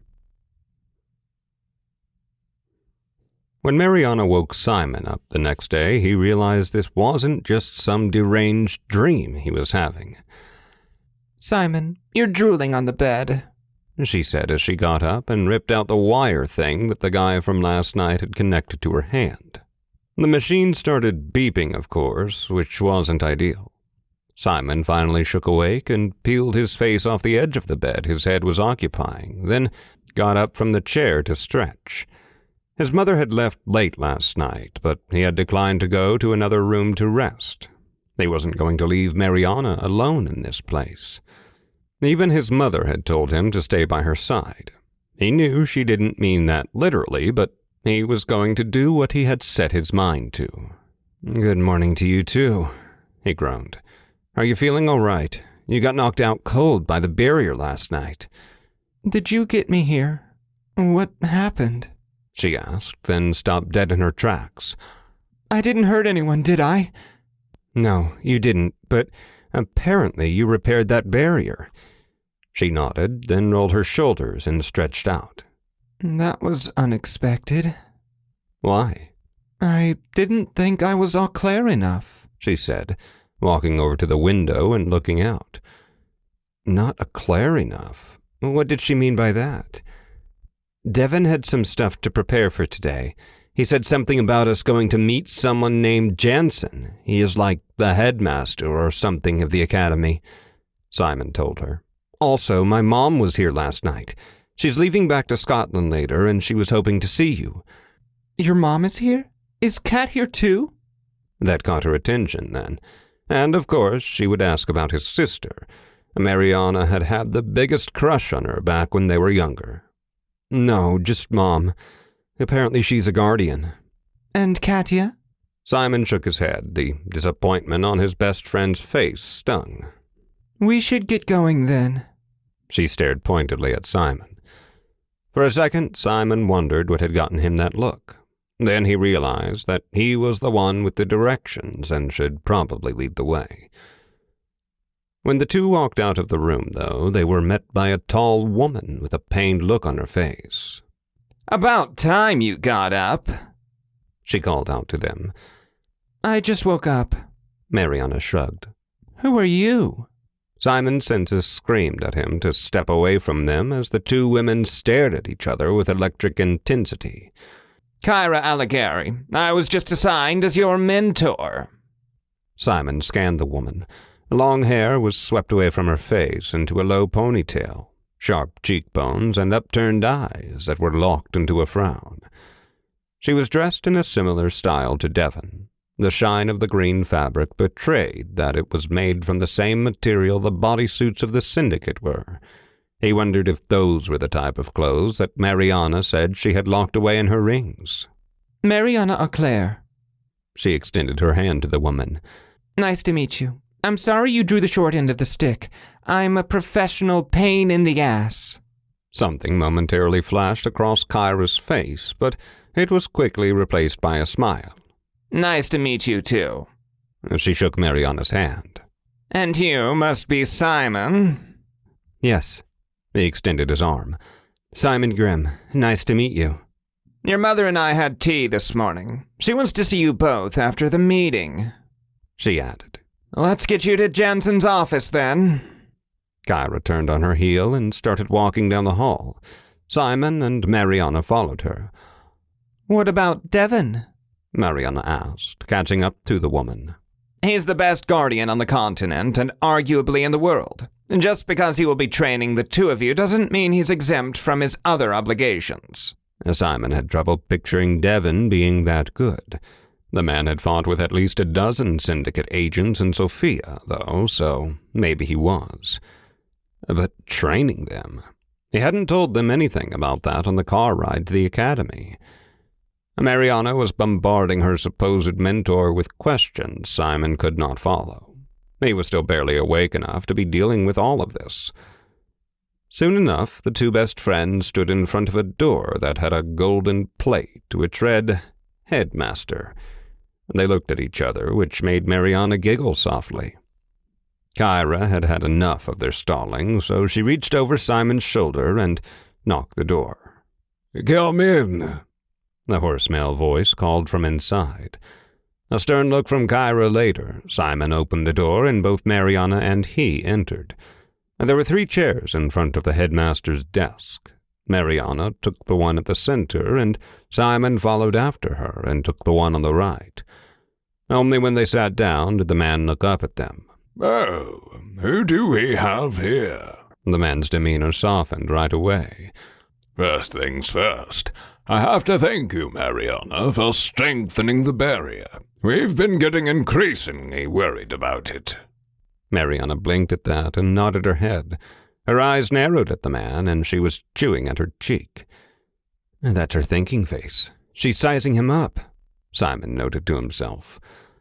He looked at the man closer as well. Something about the headmaster looked awfully familiar, but he couldn't pinpoint where from. Could he have been one of his father's friends? Simon skimmed the pictures hung all over the office for a clue. "I've seen you before. You were at the Ruin Union HQ for the 2004 Council Conference," Mariana exclaimed after a long pause. That's where I knew you from? Jensen's eyes softened. "I was there indeed. I was the chair of the conference that year. Well spotted. I didn't expect you to remember me, Mariana." "My brother respected you and talked about you a lot." "Jason was my first recruit when I became head of the academy. It's great to hear he felt that way." Simon scrambled to piece together whatever the conversation was going about, but none of it made sense to him. What was this union conference they were talking about? His mother had told him this Jansen guy was one of his father's closest friends in the union last night. She had also told him to trust his curriculum. "Simon, you probably don't remember me, but your parents and I used to work closely for years to establish the Bulgarian Union HQ in Sofia. The last time I saw you, you were probably 5 or 6, when I came to assess if Cartier was going to be coming to the academy." That could have been where he recognized the headmaster from. And Jensen cleared his throat. His chair creaked as he adjusted his posture before opening a drawer and taking out 2 folders. "Now that both of you are here at the academy, I have prepared some paperwork that you will need to fill in with your mentors. And this is normally what we do before the first day of the academy, but because you arrived a day late, you will have to get it done today so you can join the others in class tomorrow.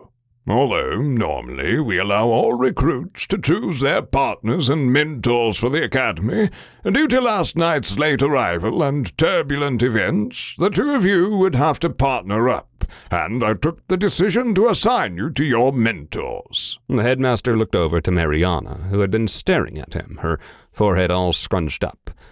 "Mariana, I've assigned you to Kyra Alligeri. She is our newest mentor at the academy. She is skilled in illusionary and mind spells. I heard from Devon you have a liking for shockbolt and flashbulb." He handed her one of the folders. She nodded in response and took the folder, dropping it into her lap immediately. Then Jansen's focus switched. "And Simon, you're assigned to Devon Leona. The 4 of you would be working together for the next 3 years. Speaking of Devon," the man continued, "he is known for organizing and leading some of the most crucial missions in the Union as a whole, and he has seen a lot of potential in both of you." He handed Simon the second folder. And once Simon set down his folder, Jansen extended his hand to him. "Your father was and still is a dear friend of mine. If there is anything the Union or the Academy can aid you with, we haven't stopped looking for him all these years." Simon shook the man's hand and murmured his thanks, then took the folder again. He looked over the folder and knew he hadn't even cast one spell yet. It hurt that Mariana got her mentor because of the skill she had shown, and he got Devon because of who his father was. He would need to get used to the fact that his father's reputation would precede him among these guardians. Jansen moved on to shake Mariana's. "I am looking forward to working with you as well. The Union will never stop being an ally of the Auclair family." He cleared his throat at that and looked between the 2 young guardians in front of him. "Zachary had a clue about where the Auclair had gone before disappearing. It was one of his life's missions to find out what happened to them." Simon's eyes widened at that. The same realization washed over Mariana's face. "Thank you, sir, but I think we would like to first settle in before thinking about all of that," she replied and fumbled with her folder. "Oh, please, call me Jansen. Sir makes me feel old." He smiled, then turned to Simon. "Now, when it comes to today, Kyra should be waiting for you outside, and Devon should show up soon as well. Your mother is leaving soon, and she will want to see you 2 before that." "Thank you," Simon and Mariana said in unison. "Right. I hope you feel at home here at the Academy. If you need anything, I am always a call or a message away." Jansen reminded them and ushered them out of his office. "I hope you don't mind being stuck with me for another 3 years," Simon shrugged as the 2 exited the headmaster's office. "Mind? Simon, you're delusional to think that." Mariana was still scared he would hate her for keeping all of this a secret from him. She knew how much he valued honesty and trust, but he didn't seem to be mad at his mom either. He was taking this a lot better than Mariana would have thought. Mariana's mentor, Kyra, was leaning on the rail of the steps and tapping her foot. "Took you long enough." And the 2 friends followed her down a flight of stairs. It creaked like they were hundreds of years old into a vast lobby. Mariana spotted Mrs. Grimm sitting on one of the benches lining the wall of the lobby. She was leaning against a backpack. "Mariana, you scared me so much last night," the woman exclaimed as they walked toward her, and before Mariana could protest, she had been smothered into a tight hug. 5 years. You should have told us. We could have helped. "Mrs. Grimm, I really didn't." Mariana tried to protest. Of course, it's not your fault, but I never thought we had it that well, you know. But I guess we did. If you need anything, I'm a call away. Mrs. Grimm finally let go of her and stared her down. I spoke with Cairo over tea, and she thinks you and Simon have a real chance of winning the clash. If you do, you're coming home for me for the holiday after that. I've got it all settled with Jansen. Mrs. Grimm moved on to talk to her son. The phantom tingles of her hug were already evaporating from Mariana's skin. She had missed seeing the woman that had become close to her over her 5-year-long friendship with Simon. The clash. How could Mariana have forgotten about that? Jason would have been so proud of her if he knew. He had loved his time at the academy. She remembered how much he used to talk about this place, how he couldn't wait for his little sister to attend too, how he wanted to mentor her once she did. Devon arrived and spoke shortly with Mrs. Grimm about something regarding her husband's magitome. With all of that settled, it was time for Simon to say goodbye to his mother. The two embraced, and Mariana could see both of them get glassy-eyed. She would never admit it to him, but she had always been jealous of Simon for having the loving family he had. As soon as Mrs. Grimm left, Devon turned to them and cleared his throat, Kyra straightening up. Right. First things first. We have to assess your affinities and fill out some paperwork. Devon invited them to follow him down a narrow corridor.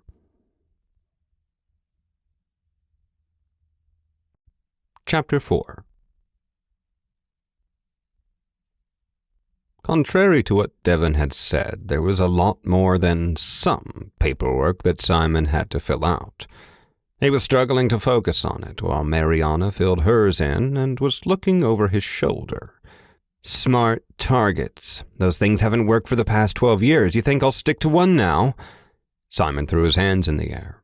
He had reached the final part of the initiation booklet, as Devon had called it. Frustrated, Simon chucked the paper across the table because the thought of filling it out made him sick to his stomach. If there was one thing he hated even more than how slowly Mariana chewed on her food, it was filling out meaningless paperwork. Let me see. Mariana snatched the paper from the opposite side of the table. She then took Devon's preliminary assessment document Simon had been fiddling with. After a quick look, she pointed to the section on improvements Devon had written. In a matter of minutes, she was able to scribble some targets in the booklet and slid it over to Simon again. Either way, those are just a formality, Kyra repeated once more. If Devon's field assessment of the two of you is to be believed, she narrowed her eyes at Mariana in particular, you'll be flying by those targets in no time. We are in no hurry, Kyra, Devon interjected. There's no reason to rush those two, especially Mariana. She will have to relearn her basics either way. Listening to their mentors discuss their training, Simon and Mariana shared a look. It had started sinking in for Simon that this academy would be no joke. He couldn't wait to get to the actual learning. Come on. They'll enjoy the preparation for the newbie clash. It's really motivating. Who doesn't want to go on an actual mission? Kyra continued arguing. And these two have already proven they can escape the syndicate. They'd be fine, especially with us there as well. What's the newbie clash? Mom mentioned it earlier too. Simon immediately picked up on it. It is one of the most important assessments of your magical abilities. The class is a test for all new recruits. All of you battle it out, and whichever team wins gets to go on their first mission the following week. Devon explained reluctantly, staring Kyra down as he did so. And the winners also get a few free days right after, she added anyway. The only ones for a few months to come. The academy isn't big on holidays, you see. Simon didn't need to hear more. He thrived on competition, and this one sounded like quite the challenge. He was immediately reaching for Mariana's shoulder and shaking her slightly so she would look up from her papers. Mariana, did you hear that? We have to win that thing, he pleaded with her. We'll get to go on holiday. They're already taking our summer away with all these lessons. Come on. She eventually looked up at him and smiled.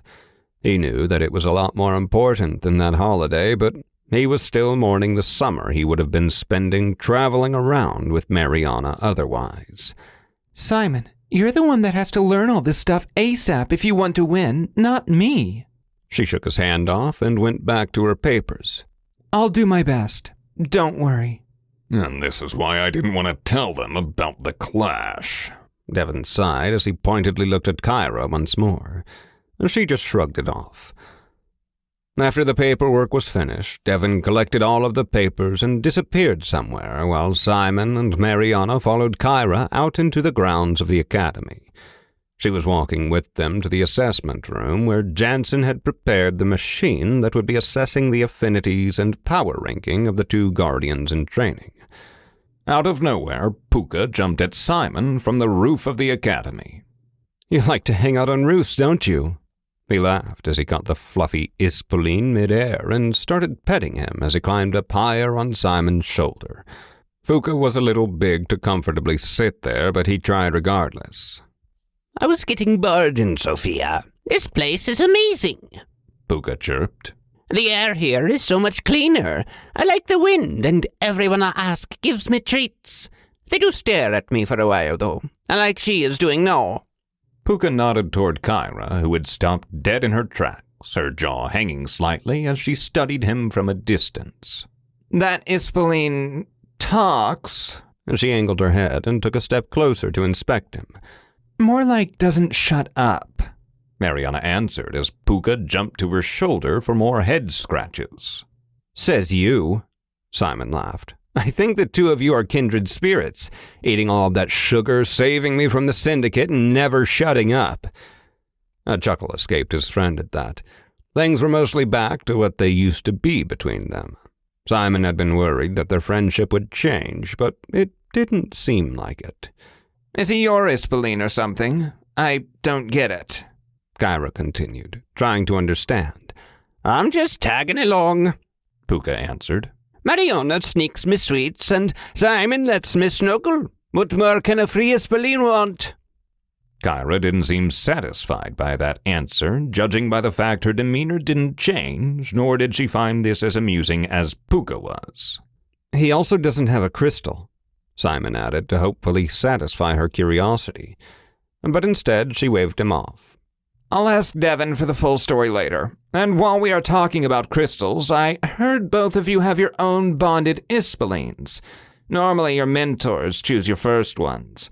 One less thing Devon and I have to do, I guess. You will be working your ability to summon them tomorrow.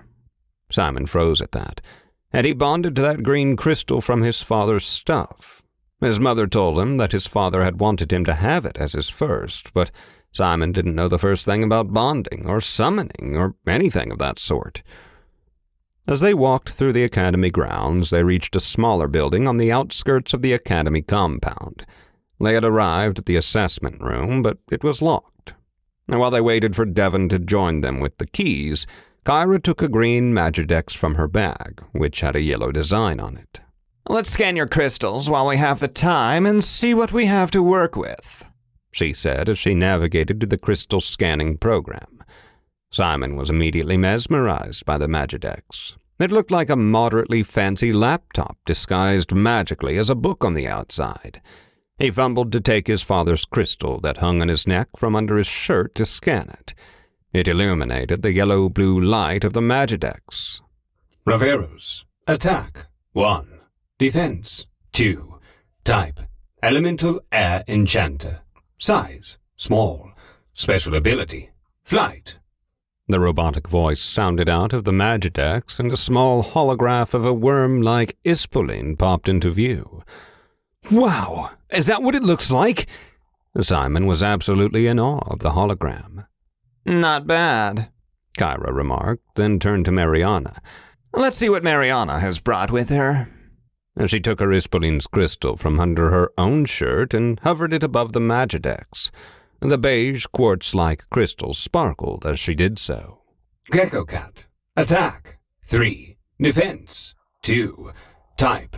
Elemental Earth Fighter. Size. Average. Special ability. Growing Pains. Not bad at all. Was all the comment Kyra gave as she spotted Devon approaching them from the direction of the academy. He was walking with purpose, practically storming toward them. I got the keys. Let's go ahead. Jansen won't be joining us. He has to take the afternoon off, Devon said, looking at Kyra, and a silent conversation between the two seemed to happen over a few seconds. He then finally dug into his pocket and fished out a pair of keys. Let's get this done, then. Puka didn't come with them. Instead, he hopped off to explore the other side of the academy, where he told Simon the guardians like Devon and Kyra trained between missions. Simon walked into the assessment room. He was met by walls of white marble and at least a dozen machines. In the center of the room stood a large glass tube. It was tall and cylindrical, and it reflected the room's sterile lighting. Inside, 2 long sticks of black magnet-like stone could be seen, ready to spin around whoever stepped into the tube. You're not going to get me to stand inside there, Mariana protested. That was Simon's first thought, too. It was a pain getting her to get on an elevator most days. She was severely claustrophobic. For some reason, cars were okay for her, though. Mariana, you need to have yourself assessed before starting at the academy. It's not a big deal. Devon tried to encourage her and placed a hand on her shoulder. Mariana shook it off and stared up at him with one of her shudder-inducing looks. Mariana is claustrophobic. She really can't, Simon called out and took a step next to her. Isn't there a different way she can get assessed? No, that's the only assessment pod we have. Thing is, it doesn't just do assessing. It's also the place we have to go in so our obsidian gear can be fixed, Kyra explained. What about with the door open? Simon bargained. It wasn't the first time he had to step in to explain to people how bad Mariana's phobia was. He looked back at Mariana, but her eyes were glazed. She wasn't there mentally anymore. Simon also knew when she was disassociating like that. She had been doing so well, too. She hadn't shut down like this in months. Kyra and Devon exchanged a look, and Kyra sighed. No can do. We can't risk damaging it. I'll go in first then, Mary. Do you think you can do it just this once? Simon tried to get Mariana's attention. She blinked, then nodded weakly. Simon had been so excited about learning about this magical side of the world, but if it came at the expense of his best friend's mental health, he wished he had never uncovered it. He still remembered how much therapy Mariana had gone through when she first started at BISS. Kyra sat behind one of the computers in the room and then told Simon to walk into the pod. Devon opened the glass door for him, and as soon as Simon was inside, he closed it tightly. The air pressure changed all around him. Mariana would hate this so much. Simon was more than sure now. He looked right at her through the glass and smiled, then gave her 2 thumbs up to hopefully ease her. It made Simon cringe, but at least it got her attention. He got a disapproving headshake from her in return, which was better than the stone face she had beforehand. Relax, Simon. This will only take a minute, Kyra shouted from behind the computer as she typed something on her keyboard. And nothing changed for a moment. Then Simon felt the air around him start swirling as 2 black rods lowered from the ceiling and started slowly turning around the glass tube he was in. An invisible force pushed him to the ground, and he folded into himself while light flashed around him. He could hear commotion outside the pod, but the peace he felt as the air and light wrapped around him drowned it out. And the hair on the back of his head stood up again like it had done multiple times the other day.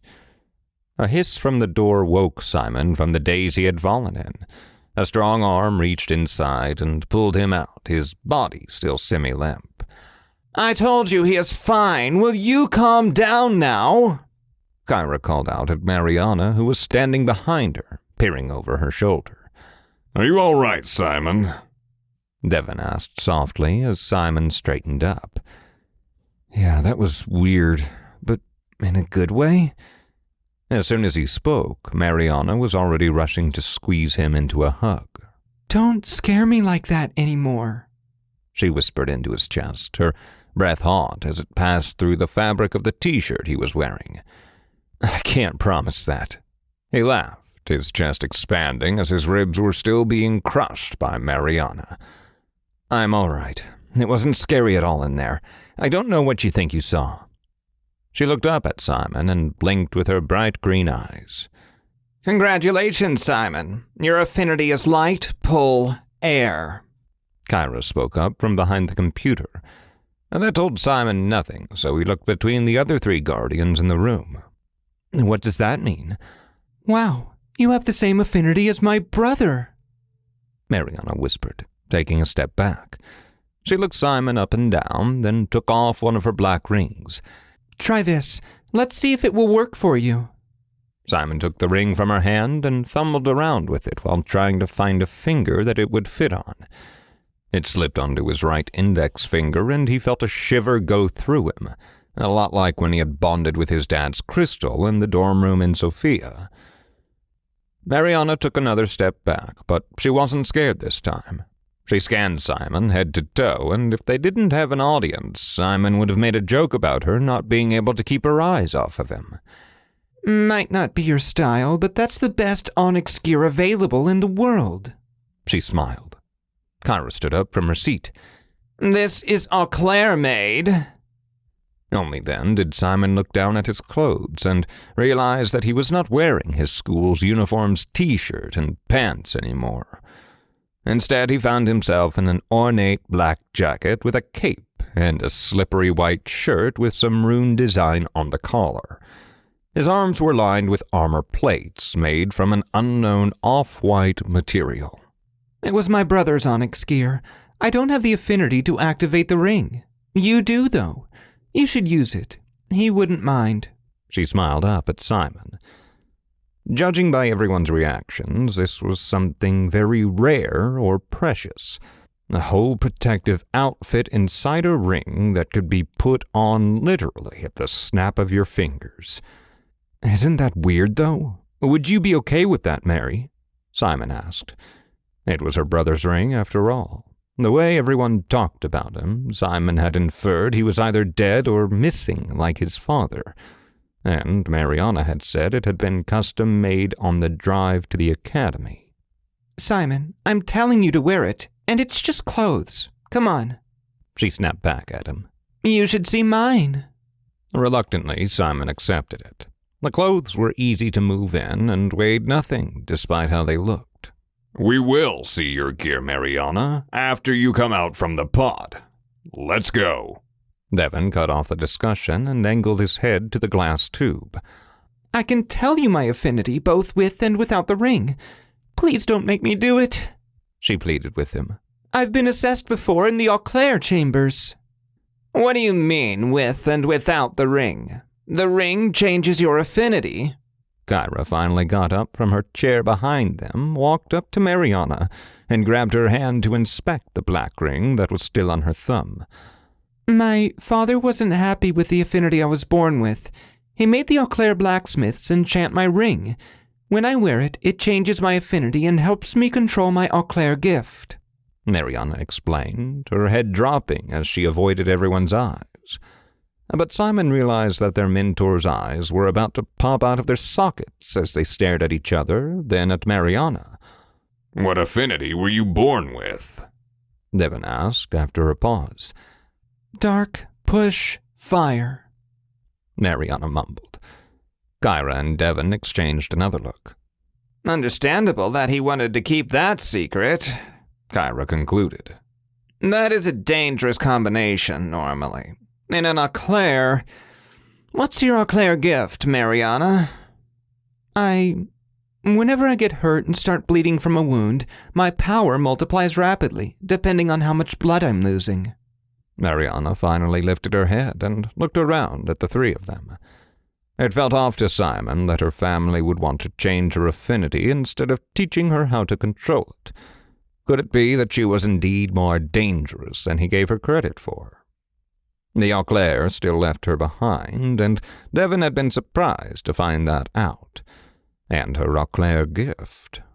Simon didn't know what that was exactly, but from the way the others were talking about it, it seemed like it was an additional ability of some kind. It made his stomach churn to know it required her to get hurt. It isn't a good idea to use a ring to suppress your affinity, Mariana. You will be better off trying to learn how to control your natural affinity than stifling it with a forged ring. Devon spoke up. Believe me, I've seen what happens to people who try to modify their affinities. It is never worth it. Mariana's breathing was getting frantic, so Simon took a step next to her and wrapped his hand around her shoulder. This made Devon and Kyra take a step back. Simon could see Mariana was getting overwhelmed and knew that if their mentors didn't stop with this soon, she would be on the edge of a panic attack. He had been through enough of those with her to know when she was at her breaking point. Can she do the assessment tomorrow? Simon asked, looking between the two mentors. Today has already been too much for both of us. He didn't remove his hand from his friend's shoulder as she straightened up.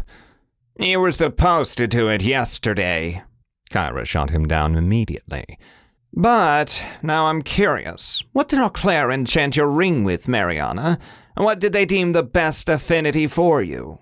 Light, push, earth, Mariana mumbled, then reached for her ring and started messing with it. There's an enchantment to make the gift a little more manageable, too. That's a typical Auclair affinity. Devon clicked his tongue. No wonder Jansen was worried about you. The Auclair have an avoidance of anything abnormal and unusual. Tell me about it. She rolled her eyes. She looked better now. She had straightened up and looked to be more relaxed. Simon couldn't really understand the weight of what was said between her and their mentors. All of this was still little more than gibberish to him, but he was content to see Mariana breathing freely again. Let's get this over with. Mariana shook Simon's hand off and nodded at him, then at Kyra. I'm now curious to see how powerful my natural affinity is. I was never told about it before. Mariana took her ring off and handed it to Simon, who took it carefully and held it in his palm. Kyra narrowed her eyes at Mariana, but eventually headed to the computer again, and Devon walked behind Mariana to the pod. Mariana stopped on the edge of the pod and looked back at Simon, then nodded at him. She walked in and turned around to face the door, and then Devon closed it behind her. A moment later, the tube filled with impenetrable darkness. Is she all right in there? Simon rushed over to Devon to peek through the glass. Yes, she is, he said through gritted teeth. And then the whole pillar went up in red flames, which made both of them take a step back. I'm done. You can get her out, Kyra shouted, and Devon pushed Simon to the side as he rushed to open the door. Mariana had dropped to the ground. She was on her knees, her shoulders limp, but she was still upright. What Simon hadn't expected was the grin on her face as she looked up.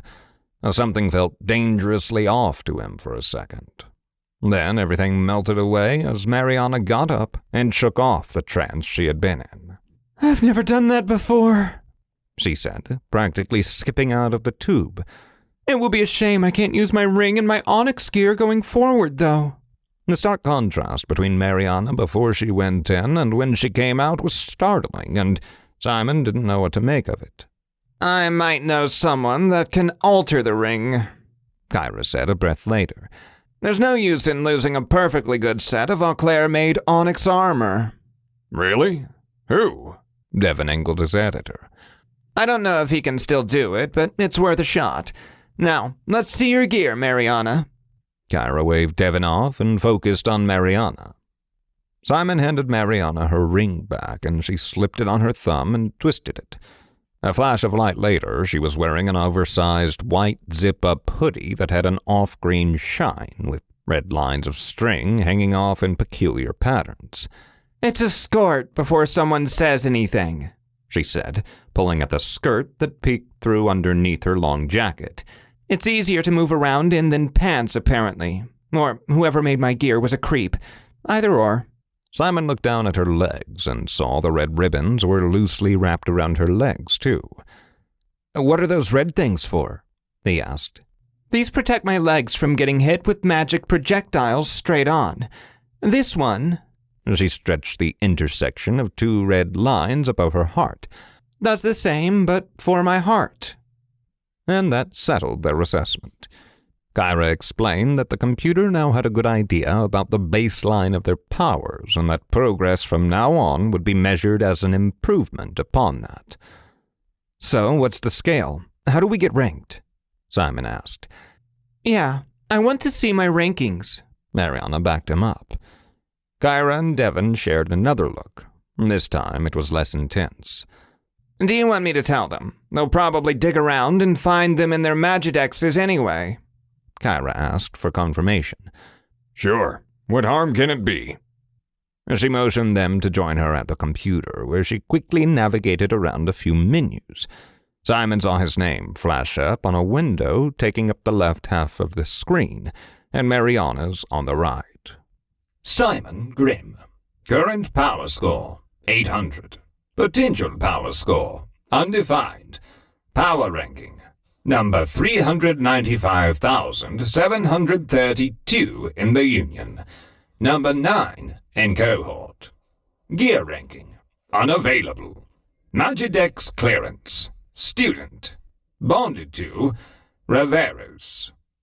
There was a long way to go for Simon, it seemed, but then he scanned Mariana's. Mariana Jones-Auclair. Current power score, 3,295. Potential power score, approximately 27,000. Power ranking, number 186,098 in the Union. Number 1 in cohort. Gear ranking, unavailable. Magidex clearance, student. Bonded to Gecko Cat. The rankings don't matter anyway. What you can do when you go out on a mission is more important than an arbitrary number on the assessment. Kyra finally announced, and snapped Simon from wondering about what each number meant in practice. Devon cleared his throat right behind them, and Simon noticed he too was reading over the numbers for the first time. Just work hard and you'll be fine. These things aren't even accurate until you get assessed out on a real mission. Hell, rankings while at the academy are useless if you had to ask me. Let us worry about the rest. Simon could see that being the case, but something told him he was just saying that to make them both feel better about it. Simon was more than happy with being 9th in the class. There were 12 guardians in training in their cohort, according to what he heard from his mom the other night. What about our own Magidexes? Mariana asked once they walked out of the assessment building. That's where we are headed now. Be patient, Devon warned her. You will get them sometime tomorrow, but we'll need you to charge the information crystals with your essence today. These Magidexes looked out of this world. It was every nerd's dream, technology and magic working in harmony. But the most ridiculous thing Simon noticed was that everyone wore them strapped to their right thighs. He couldn't wait to get his hands on one of those and limit test it. He wondered if he could figure out a way to hook it up to the internet, or at least upload his own things onto it.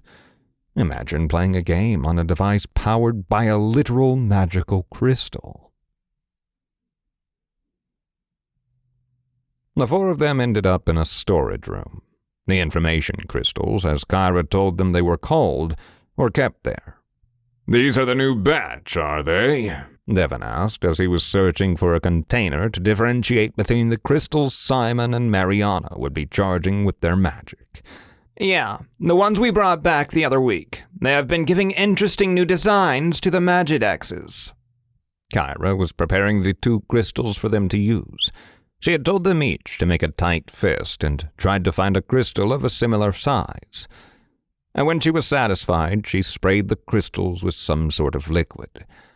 Now, when I hand you your crystal, you will feel a little burn in your core right under your collarbone. You will close your eyes and focus on it until it stops burning, and then you will give it back to me. Simon nodded. Mariana, who was standing next to him, wiped the palms of her hands on the sides of her thighs. then took the crystal Kyra was handing her. And the next thing Simon knew, soft brown hair was whipping him in the face, and Mariana was floating an inch off the ground. As suddenly as this happened, she dropped to the ground, and her hair dropped all around her. She threw her head back to get the curls off her face and readjusted her hairband. Well, that was something. She shook it off and then smiled up at Simon. Your turn. And she handed the crystal back to Kyra, and now it had a red hue to it. Kyra handed Simon a slightly bigger crystal, and as soon as he touched it, he felt the burning ignite in his chest. His eyes shut instinctively as his other hand snapped to the crystal as well. Black swirls materialized behind his eyelids, and he tasted iron in the back of his throat. A second later, everything froze. Then he made an impact with the floor, and the burning had stopped. When he opened his eyes, the crystal was swirling with a cloud of gray smoke.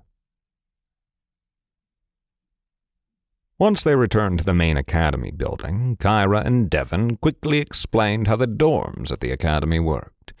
They were in a separate wing of the academy building, which they were walking to. There are enchantments on the dorms for the curfew, just like on the whole academy grounds. You won't sneak out without being noticed, Kyra explained. Be back by midnight and you'll be fine. Are you going to tell them why those enchantments came to be? Devon asked, and cocked an eyebrow at Kyra, who tried to ignore him. Once they made their way to the dorm wing, Devon told Simon to follow him up the stairs on the left of the building, while Kyra and Mariana took the ones to the right. So do I have dorm mates? Simon asked. Back in Sophia, he didn't have any, which always bummed him out. He was always jealous of the others at BISS that got along with their roommates and became best friends. It got super lonely at times. That was why he used to take any opportunity to get Mariana to come over and hang out there with him after school. Count yourself lucky. Your mother made accommodations for you with Jansen. You will have your own room. It was your father's residence when he stayed at the academy, Devon answered. Wait, so this was my father's dorm? No, more like his office. He stayed there when he had to come to the academy for work. Every mentor, instructor, and higher-ranking guardian has their own room at the academy. Kyra and I have our own places just like this. Why would my mother do that, though? And my father has been missing for so long. Simon trailed off. She's worried about you, Simon. She told me as much. You'll thank her later, let me tell you. After training with people all day, going back to a quiet place won't be that bad. I wish I had my own when I attended, he answered, then scratched the back of his neck. Plus, you might find some of the things your father left there interesting. The Union has preserved it this long and hopes he would return. Well, Simon guessed it wouldn't be that much different than Sophia after all. As they approached a door, Devon handed him a single key on a keyring. Try not to lose it, he warned him, and then nodded to the door. Go on, you don't have much time. Kyra will come collect both Mariana and you right before dinner, so hurry up. And there's everything you need in there. If you need anything else, you can tell me and I'll make sure you get it, as long as it's reasonable. Simon nodded his thanks and stared at the door for a second. The lock was finicky, but it opened once he jiggled the key in the keyhole. The wooden door swung open, letting out the loudest squeak, and uncovered a small room in front of him.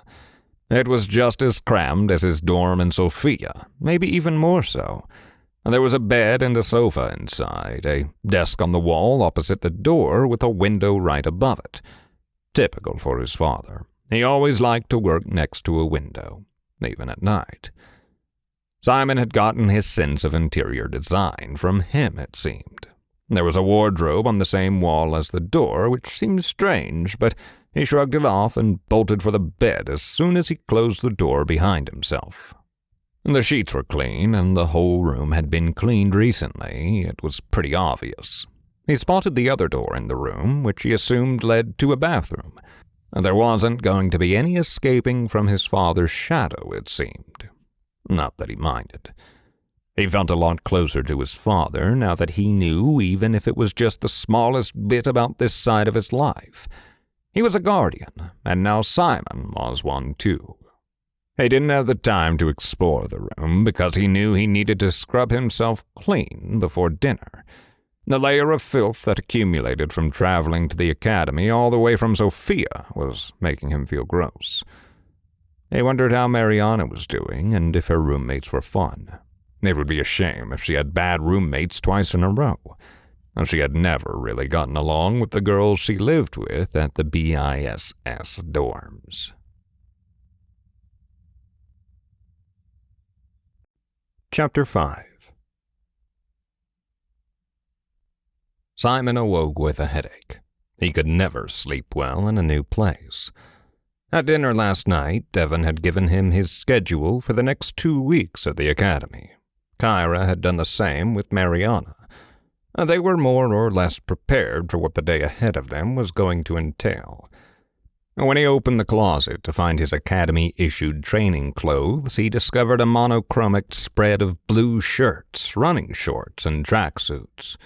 At 7:45 on the dot, Simon heard a knock on his door.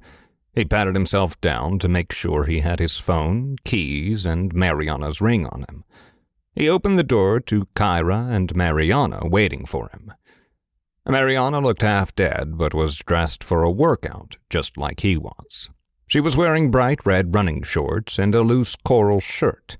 A red book was strapped to her thigh with a giant red crystal bulging out of the front cover.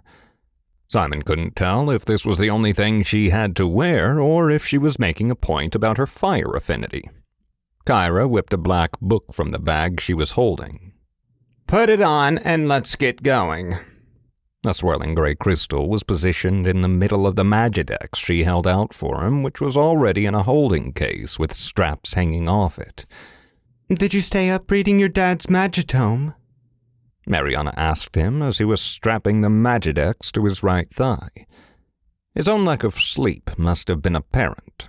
He nodded, and Puka skipped out of his room, laughing. Simon closed the door behind himself, and the three of them, 4 if he counted Fuka, started walking to the dining hall. I don't think you've understood how important the academy is yet, Kyra said. And I think you can do a lot better than playing tour guide for us, but here we are.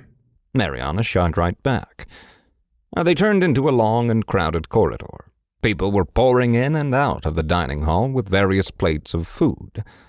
Mariana, don't forget, I've arranged a doctor's visit for you. I'll come to get you right after your classes. Kyra reminded her as they sat down with their food. Not a word about Mariana's remark earlier. We need to make sure you are healing properly after repairing the barrier. How can I forget if you keep telling me every 2 minutes? She smiled back, a twinkle of something mischievous in it. I'm not scared of doctors. Don't worry. I have my schedule and I'll stick to it. I'm not worried about you being scared of doctors. I'm worried she will be scared of you. Kyra laughed. Simon didn't know what to feel toward Kyra. 1 second she was snappy and dismissive to both Mariana and him, and the next she was scheduling doctor's appointments and joking around like she was their friend. But he was happy about one thing. Mariana was finding a common language with her mentor. And now that Simon thought about it, maybe they had found a literal common language. Mariana knew like 5, and Devon had mentioned Kyra was a polyglot last night at dinner. Devon joined them a few minutes later, his own plate of food filled to the brim with absolutely everything that was being served at the breakfast buffet. Simon inhaled his food and waited for the rest to finish up.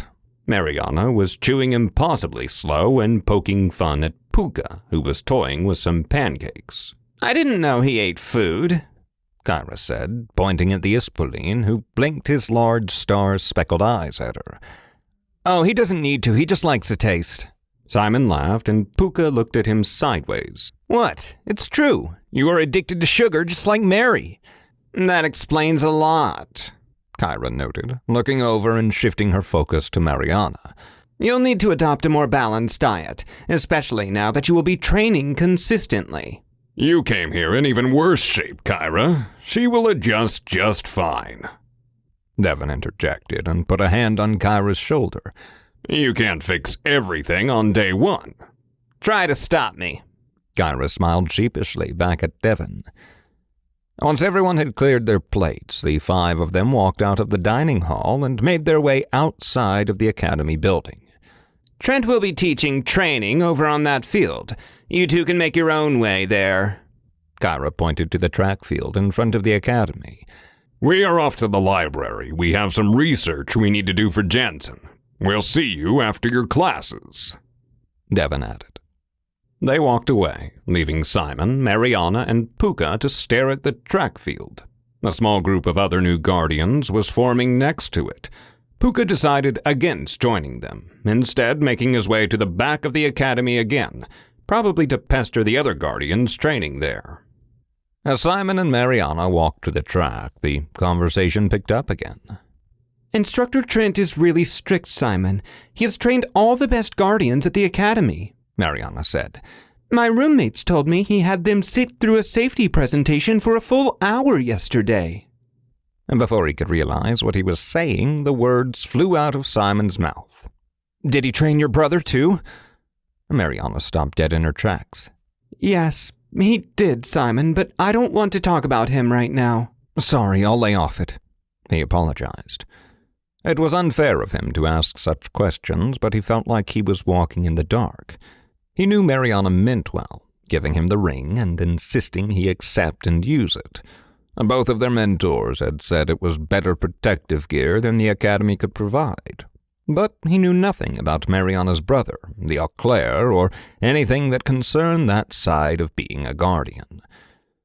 When the 2 of them finally made their way to the crowd around the track, everyone got quiet. They had sensed their arrival.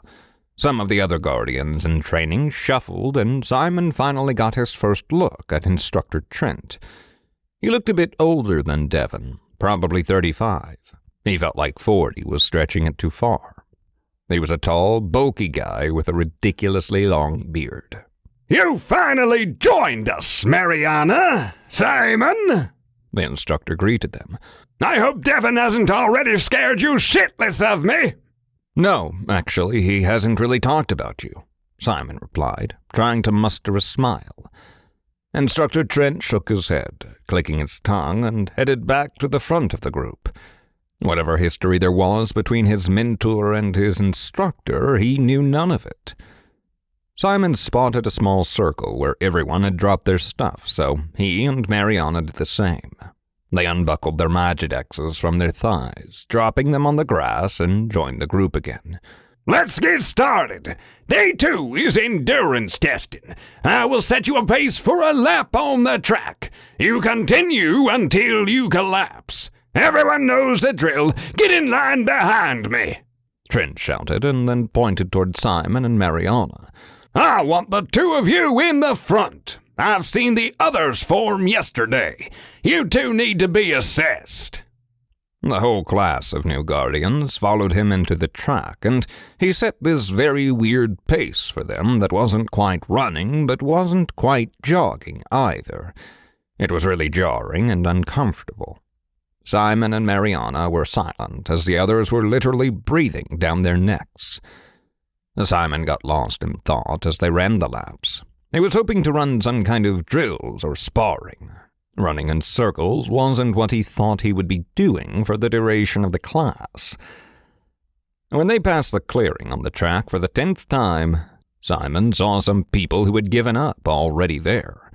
There was a bigger distance between where he and Mariana were keeping pace and the others who were still running.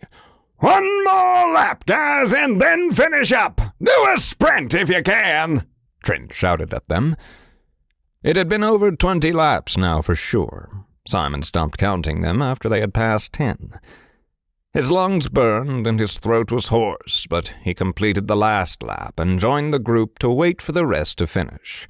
He was nearly bent over, trying to control his breathing so he could bring it back to normal.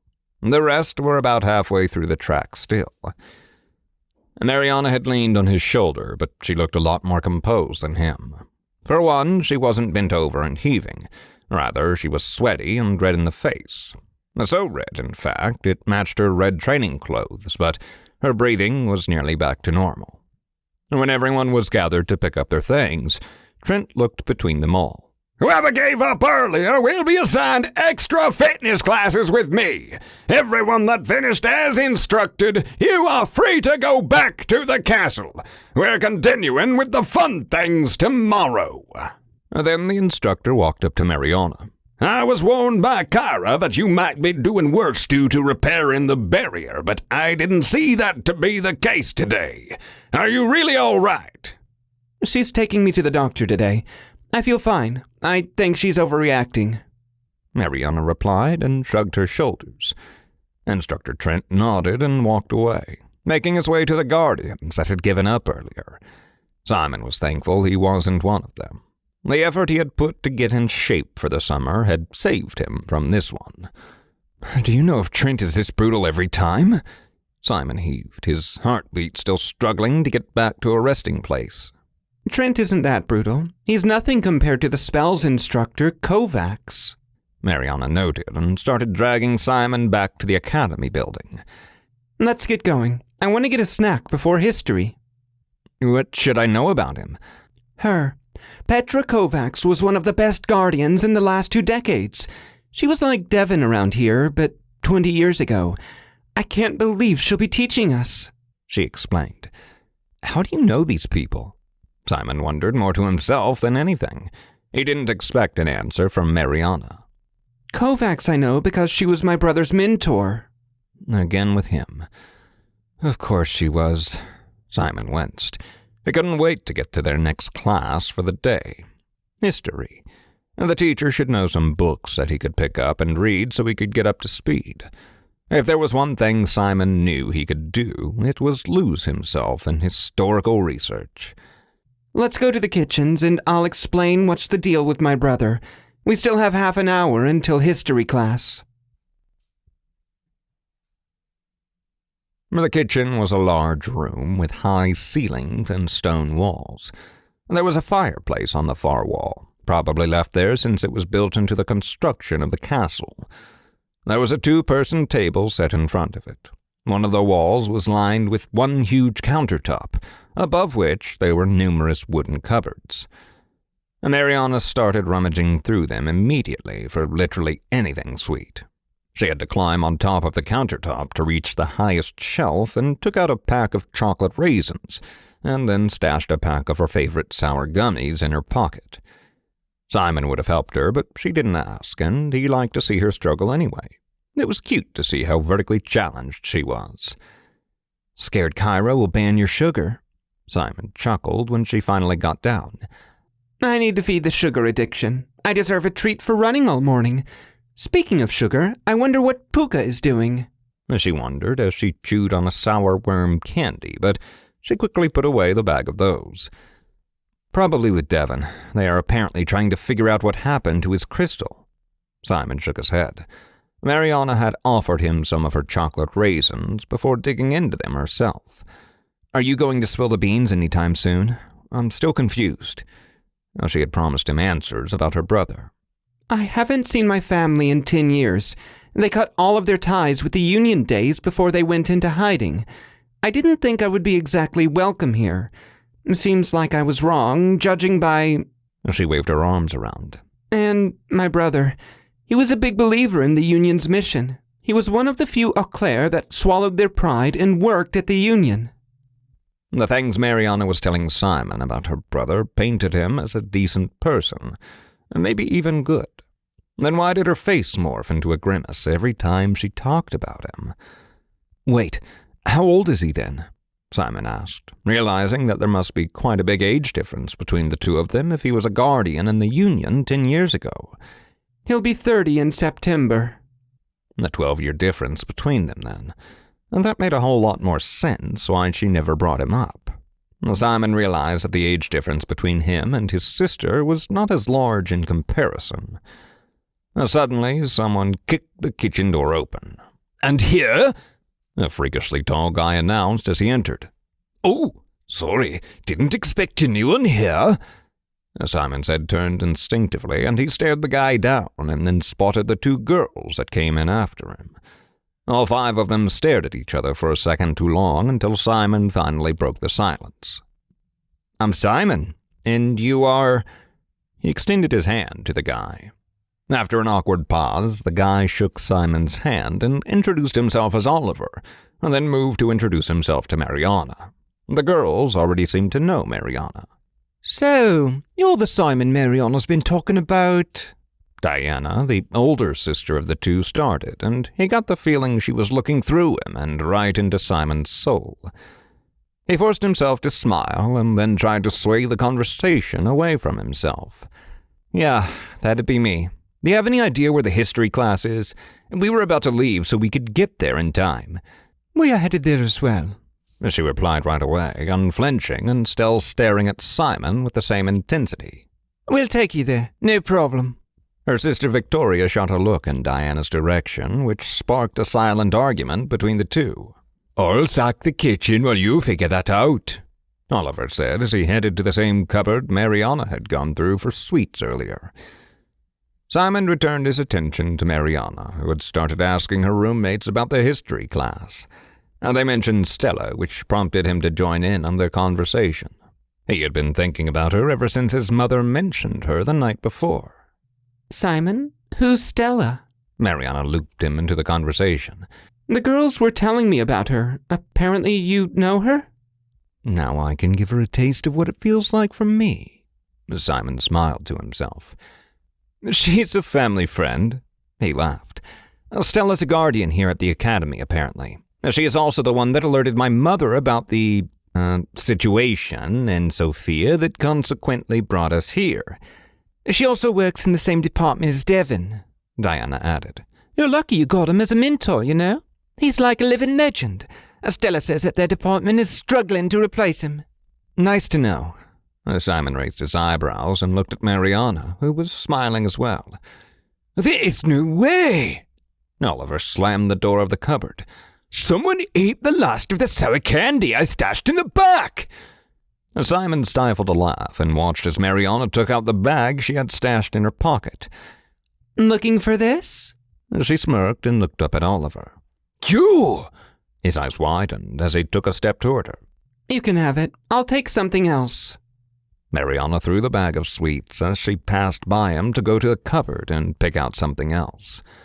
Simon had no idea what had gotten into her. She never shared her sour worms with anyone, even him. Other candy, sure, but never her sour worms. Their group got to history on time, despite all of Oliver's antics on the way.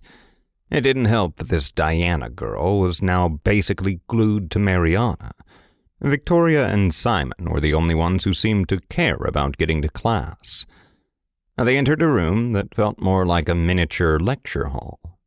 The seating arrangement was stadium-style, with each row of seats gently sloping upward toward the back. The benches themselves were upholstered in a deep blue fabric, a color Simon had noticed accented everything at the academy. There was a line of tables in front of the bench as well. At the front of the lecture hall, a large screen dominated the wall. There was a small desk with a laptop on the left of the room. Simon slowed his steps so he could drag Mariana away from Oliver, who was sharing some of the sweets with her. She insisted the two of them had to sit in the front, and she wouldn't budge, so Simon relented and took a seat next to her. I swear, I will probably be able to smell the instructor's breath from where he talks, Simon whispered, turning his head to Mariana. It wasn't true, of course. There was plenty of room between the instructor's desk and the first bench they were sitting on. He just despised sitting up front. The middle of the room was more of his thing. He only sat in the back of the room when he was sure he knew the material already. But Simon looked back and saw how much further everyone else was sitting. The last 3 rows of benches were filled, and he saw Oliver go up to 2 other guardians, and the 3 of them turned to look at Mariana and him while talking between themselves. Great, and here I was thinking this wouldn't be like school all over again, Simon thought. The energy in the room changed when the instructor came in and dropped into the chair behind his desk.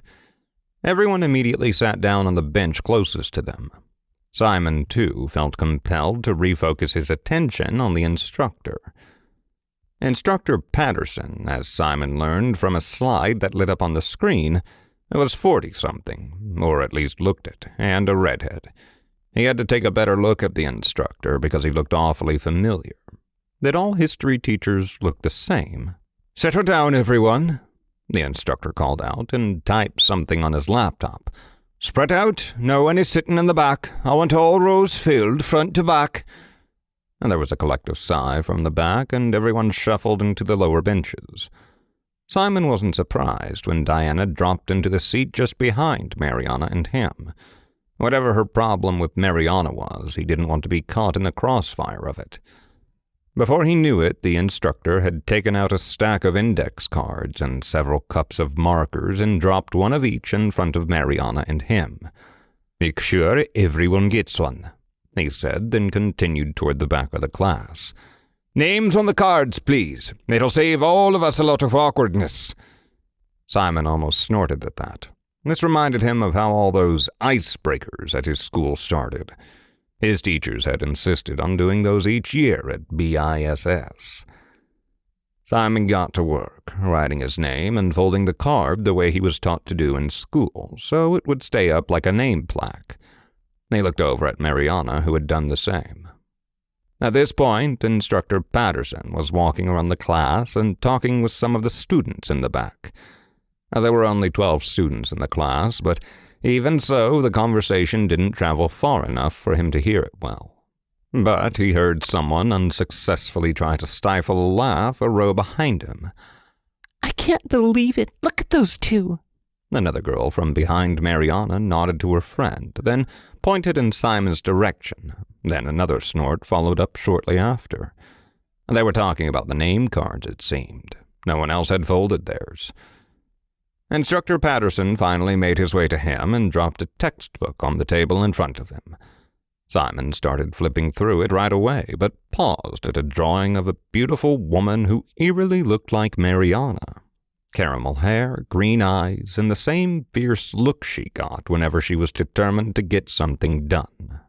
He nudged Mariana, who promptly ignored him and was already typing away something on her Magidex. As the lesson went on, Simon struggled to focus. Instructor Patterson was very passionately explaining the history of the Auclair family before the war with the underworld demons. He was trying to take notes, but something wasn't clicking for him. Still, at some point, his brain just refused to process any more, and he gave up. Instead, he started skimming the textbook. By the end of the lesson, all he had retained from the instructor was that the first Auclair had 5 children, who later formed the 5 different Auclair houses. He would have to ask Mariana's help on this again. All of his guardian stuff was getting a little too much too fast for him. He thought he wanted to know everything, but this wasn't scratching what he actually wanted to know about the guardians, the Ispoleens, and the magic core he could occasionally feel swirling in his chest. This was ancient history, and while it helped him put everything else in perspective, it didn't tell him anything of use. "Let's get going or we'll be late for spells class." Mariana rushed him as they navigated the academy halls once again. They had gotten lost on their way to spells class, the last class for the day. "You were telling me about Kovacs earlier, but you didn't finish," Simon prodded her. "She was the operations coordinator in Bratislava for a decade. She must have stepped down to teach in the academy, either due to an injury or a different type of health scare. I doubt they would be having her teach us if she could be out there wreaking havoc on the syndicate." She could still do that at 50-something? Simon wondered. They finally got to the spells classroom, which was on the 3rd floor of the academy. 3 flights of squeaky ancient stairs later, it felt to Simon like an extension of Trent's torture from the morning. "You're late," a strong female voice shouted from the other side of the closed door. Simon reached to open the door, and a huge training hall was revealed. Now this looked magical. The walls of the training room were adorned with posters depicting different spells in use. Big floor-to-ceiling windows were letting the early afternoon sun into the room. The training area that dominated the space was split into 6 smaller areas, each marked off by some kind of runes and symbols carved into the floor that glowed with a soft yellow light. And the whole back of the room was one huge mirror.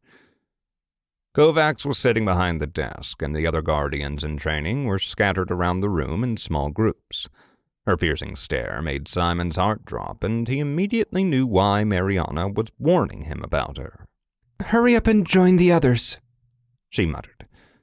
Simon scurried inside the room, Mariana right behind him. They ended up standing next to Diana and her sister once again. With the arrival of these two, I've had to reorganize the training areas, the instructor started off. The order in which I put you will vary day to day, depending on your power ranking. The best 2 teams have the front spots. Kovacs pointed to the 2 training areas closest to her and furthest from the mirror. The 2 worst teams will be in the back, where they will be carefully looking at their technique and improving it. Understood? Mariana was eagerly nodding, and that was when Simon understood that this was something only he and Mariana were being briefed on. Everyone had had this talk yesterday. The 2 of you are taking the left training area at the back. Everyone else, take an area higher for today. Yes, instructor. Mariana nodded and grabbed Simon by the sleeve of his shirt, practically dragging him to the furthermost training area. He cocked an eyebrow at her. "What are you doing?" But staring back at him was a plea. Please don't embarrass me in front of her, Mariana whispered just for him to hear. He wasn't planning on it, but he couldn't promise her anything. He was still in awe of the room and of the fact that he was about to learn how to cast his first spell. We will be starting with concentration today. We will be summoning your weapon of choice. Kovacs started off once everyone was in their designated training area. Weapon of choice. Instructor Kovacs walked to the center of the room and then raised her hand to point at one of the tapestries on the wall. Summoning a weapon made of pure magic is one of the key abilities of a guardian. For this 2-week period before the clash, you will be focusing only on one weapon, so make your choice carefully. She then clapped her hands together and brass knuckles made out of a pale green light flashed into existence. Simon had to blink to convince himself that what he was seeing was real. With a wave of the instructor's hand, the knuckles were gone. Everyone, sit on the floor. 12 butts dropped to the ground immediately. Kovacs hadn't actually been scary at all, Simon realized. Rather, the air around her commanded his immediate respect. She felt powerful. Everyone was now looking up at her in awe, waiting for the next instructions. Close your eyes and imagine the weapon you want to call upon. Simon did as instructed, his mind racing on what weapon he wanted. What kind of weapons did Guardians use? A sword. I couldn't go wrong with a broadsword now, could I? He thought. He imagined a broadsword in his mind's eye, traced the length of the blade and a crossguard followed by a thick handle. Now imagine the energy from your core seeping into the shape of your weapon until it is bright and glowing. Kovacs's voice made Simon stiffen, and he tried to push the heat that he felt in his chest toward the sword in his mind. Once your magic has taken the shape of the weapon, reach your hand in front of you, grab it out of your mind's eye, and bring it here. His breath got stuck in his throat. Do what? Silent panic rose in Simon's chest as he reached out with his right hand to the hilt of the sword he was imagining. His skin collided with something cold, and his eyes immediately fluttered open. He was holding a simple broadsword of semi-transparent gray smoke. Kovacs looked over at Simon and nodded, but his eyes were immediately searching for Mariana so he could show her, but she was already staring at him. Ispoleens be damned, I hate you so much. And she snickered under her breath and scooted over to him. How come everything comes so naturally to you? As she was twirling a long, thick stick in her own hands. What do you mean? Look at the others. Simon looked around the room. No one beside them had a weapon in their hands. Some had opened their eyes prematurely, and some still had pained expressions, supposedly trying to imagine their weapons or draw on their power. "What's your weapon, anyway?" He nodded to the faintly red stick in her hands. "It's a fire staff," she whispered back. "It burns whatever it touches." She then squeezed it a little, and a small flame erupted from both ends of the staff. "That's what you fought the agents and Sophia with." She nodded. "You really chose a sword?" "It was the first thing that came to mind," Simon protested. "I didn't know we could make fire sticks." "Call it a fire stick again, and I will show you." Mariana started, but cut herself short. Kovacs was walking toward them. "And here I was, worried that the two of you were going to be behind." She smirked down at the two friends. Mariana scrambled to get up and bowed her head a little. Simon rose as well. "A fire staff. Your brother would be proud." The instructor smiled at Mariana. She blushed. Now Simon finally understood why she just had to talk about Kovacs to him. "And you, Simon, if you have inherited even a fraction of your father's talents, he too would be proud. Try to keep the weapons summoned for the rest of class." And with that, she walked away from them and started checking up on the others. Simon and Mariana were left to sit in their training area to twiddle with their thumbs. "You should have told me you had such a crush on the instructor." He elbowed his friend to take her attention off Kovacs. "It's not a crush, Simon," she whined. "Just because I admire certain people doesn't mean that I have a crush on them." Yeah. Simon looked away from Mariana to make a point. He was getting distracted and felt the magic that held the shape of a sword in his hand slipping away because of it. It didn't stop Mariana from continuing, though. "She is one of the most accomplished guardians of our time, Simon. She has been the only guardian to wield 2 primal Ispoleens simultaneously." "That would sound impressive if I knew anything about the classification." Simon laughed. His magic was back to being stable, so he turned to his friend again. "We'll be covering it in history in a lesson or two, but those are the light-dark Ispoleens. There are only 100 of each affinity. Kovacs not only found and tamed 2 of them, but she could also summon and fight alongside both of them at the same time." Simon turned his attention to the instructor again. This battle-hardened woman did have an air of intensity around her that went beyond what Simon felt was natural. He wondered if that was her magic or if it was just her presence. But Simon noticed Mariana had stopped looking at Kovacs and was now looking at the rest of the Guardians in training. "I wonder why Kovacs isn't encouraging the others to use a different technique if they are struggling with this one," she whispered, nodding to Oliver, who had just summoned a mace with Kovacs instructing him individually. "She's just repeating the same instructions to them." "There are other ways to do it?" he asked.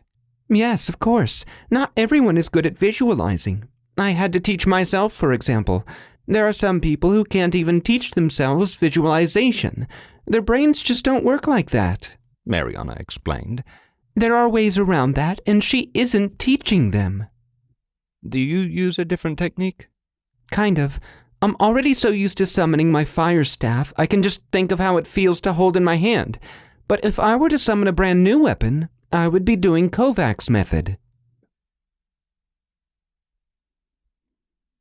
As the end of the lesson approached, everyone but Victoria was able to summon a weapon.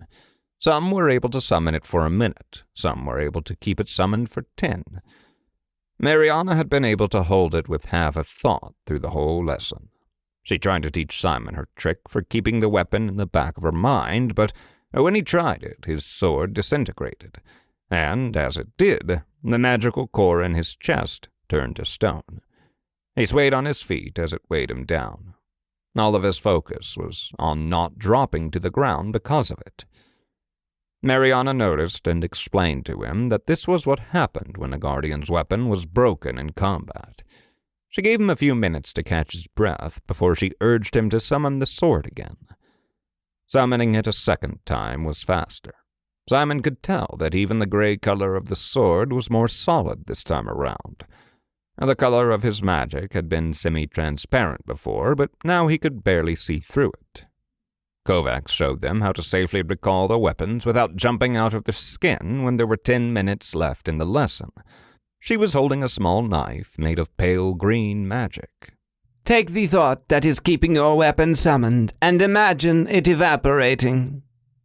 The knife in her hand became a cloud of smoke, then a second later, blinked out of existence. Simon held his sword and tried to do that, unsuccessfully, once again.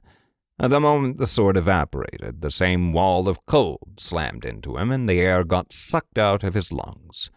That's the same feeling when your Ispoleens get defeated in battle, Mariana whispered.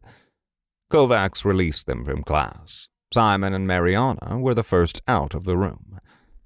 Simon, this time around, was thankful for how far the spell's classroom was from everything else. He needed to clear his head after experiencing that. It had shaken him every time his weapon disintegrated in front of him, a pain he had never felt before. He felt utterly spent in a way he didn't think was possible. It wasn't physical or mental fatigue, it was his magic, his core. It felt hollow. What's wrong, Simon? Mariana asked, trying to make him look at her. It's nothing, I'm just extremely hungry, he answered with a half-smile. Focusing on that sword messed with my head a little. The two friends walked into the dining hall and immediately spotted their mentors already sitting at a table. You look like you were run over by a train, Devon remarked as they sat down opposite their mentors. How are you feeling? I can't think straight. Everything hurts. Trent was really demanding, and Kovacs finished me off, Simon explained. If you had told me Kovacs was teaching spells, I wouldn't have argued about coming here. Mariana smiled at Devon. She's incredible, Kyra chuckled. You're right. She is. I'm glad to see you appreciate her talents. She's been helping me connect with my own primal Ispoleen. Mariana slammed her hands into the table, and everyone's bowls rattled. No way! You have a primal?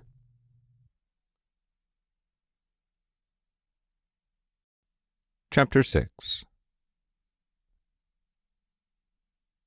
Kyra having a primal Ispoleen solidified in Mariana's mind why she was assigned to work alongside Devon on missions.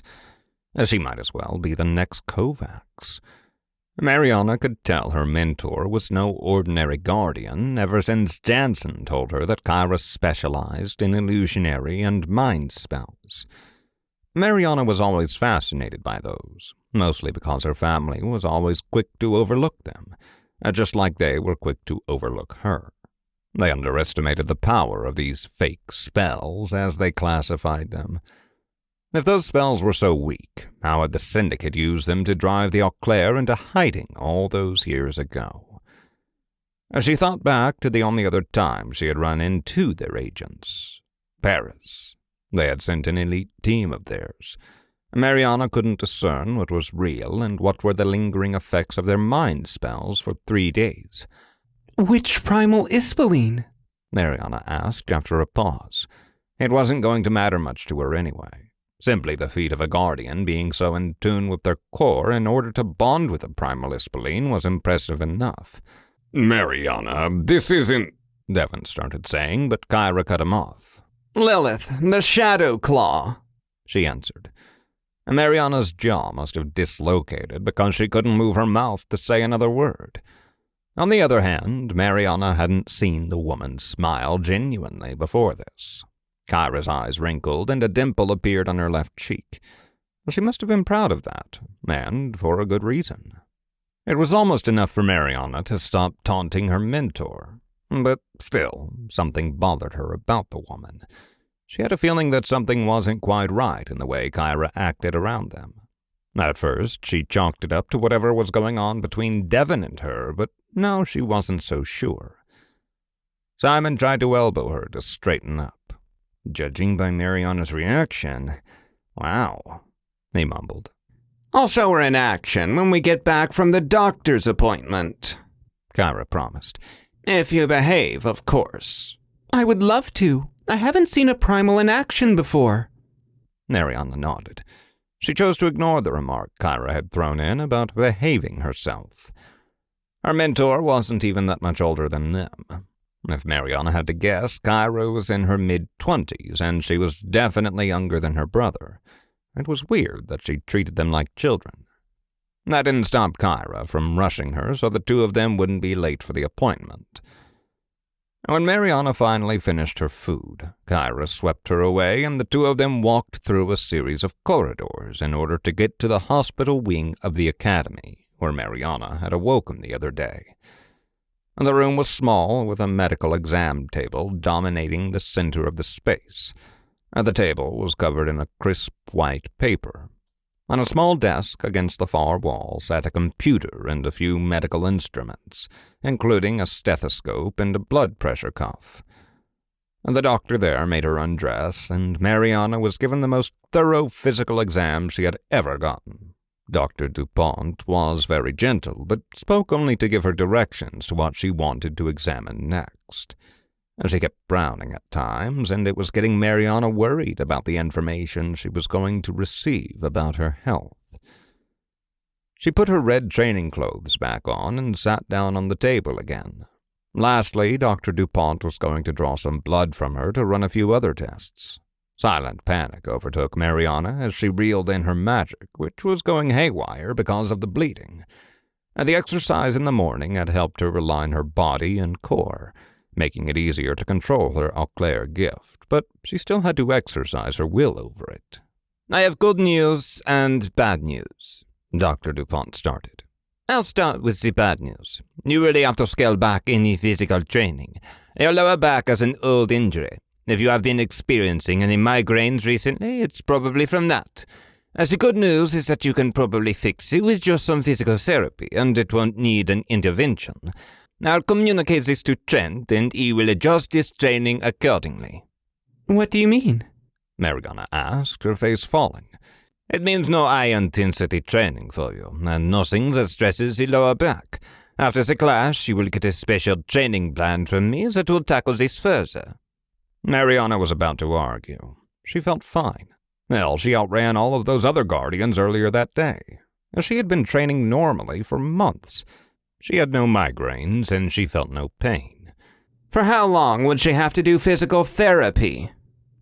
Kyra interjected before Mariana could say anything. At least 3 months, maybe less if everything goes well. The doctor looked back at Mariana. These kinds of injuries are invisible, but it doesn't mean we shouldn't treat them. Kyra's eyes narrowed as if she was calculating something, and then she nodded. I'm going to inform your other instructors as well, Dr. DuPont continued. Thank you, Elena, Kyra said before opening the door out of the doctor's office and nodding for Mariana to follow. Thank you, Mariana echoed and bowed her head goodbye to Dr. DuPont on her way out. You heard her, and you are going to stick to her recommendations, Kyra said, but did not slow her steps down. She was walking down the corridor with a purpose. And I will make sure of it. Don't test me. I wasn't going to argue. Mariana tried to catch up by quickening her pace. The two of them walked outside, and Mariana wheeled their conversation into the back of her mind and focused on finding Simon. He and Devon were waiting outside at one of the outdoor training areas. She spotted her roommates and their mentor, Tina, occupying the training area next to them. Good news or bad news? Devon called out once they got closer. Just as I feared. Mariana has an old injury she has to heal first, but it's fixable. Trent will have to go easy on her in physical training. Kyra filled him in. Which injury? Simon asked, putting a hand on Mariana's shoulder. My lower back. Remember when I injured it while ice skating? Apparently that. Mariana explained and gestured to it. While she was talking to Simon, Mariana noticed that Devon and Kyra had started stretching. What are you doing? She turned to them as the two started to move to the middle of the training area. Showing you what sparring is really like. Didn't you want to see Lilith in action? Stand back and don't come near. Kyra warned them with a smirk. It's our first time sparring, too, Devon called out before following Kyra. Mariana had trouble believing that this would be the first time those two were sparring. If they worked together, they must have sparred before. unless they hadn't worked together for as long as she had assumed. The two mentors stood at opposite ends of the training area, their eyes locked in a playful stare. Devon raised his hand, blue crystal sparkling in the setting sun over the academy. The air trembled as an enormous dog materialized behind him. Mariana had seen Laelaps in action back in Sophia, so her interest in that Ispoleen quickly faded. Her eyes immediately flickered to her mentor, who stood on the opposite side of the training area. Kyra smirked and taunted Devon as she cracked her knuckles before adjusting a ring on her middle finger. Darkness exploded around her. Lilith. That was Lilith the Shadow Claw. Mariana's heart dropped as a pair of leathery wings flapped out of the darkness. As Lilith stepped out into the light, shiny black scales glistened in the sun. A single silver claw on Lilith's front leg was the Ispoleen's only offensive characteristic. A pair of glowing white eyes fluttered open and fixated on Laelaps. Mariana scrambled to unclasp her Magidex. She navigated to the scanning feature. She had to learn more about that Ispoleen. Lilith, the Shadow Claw. Attack, 1. Defense, 7. Type, Primal, Dark. Utility, Summoner. Size, Large. Special ability, Nightmare Cage. Locks a being in a nightmare cage until someone attacks them. Simon looked over her shoulder to read the description as well, but their attention was soon back on their mentors who had started circling each other. Those two were having too much fun showing off. Their control of the Ispoleens was immaculate as they moved in sync, Ispoleen and Guardian, to cover their weaknesses.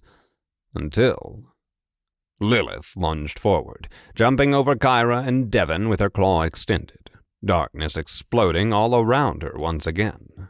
But Laelaps quickly dodged, causing the primal Ispoleen to stumble. Devon laughed, taking a step toward Kyra, closing the distance between them. "You'll have to do better than that," he taunted her.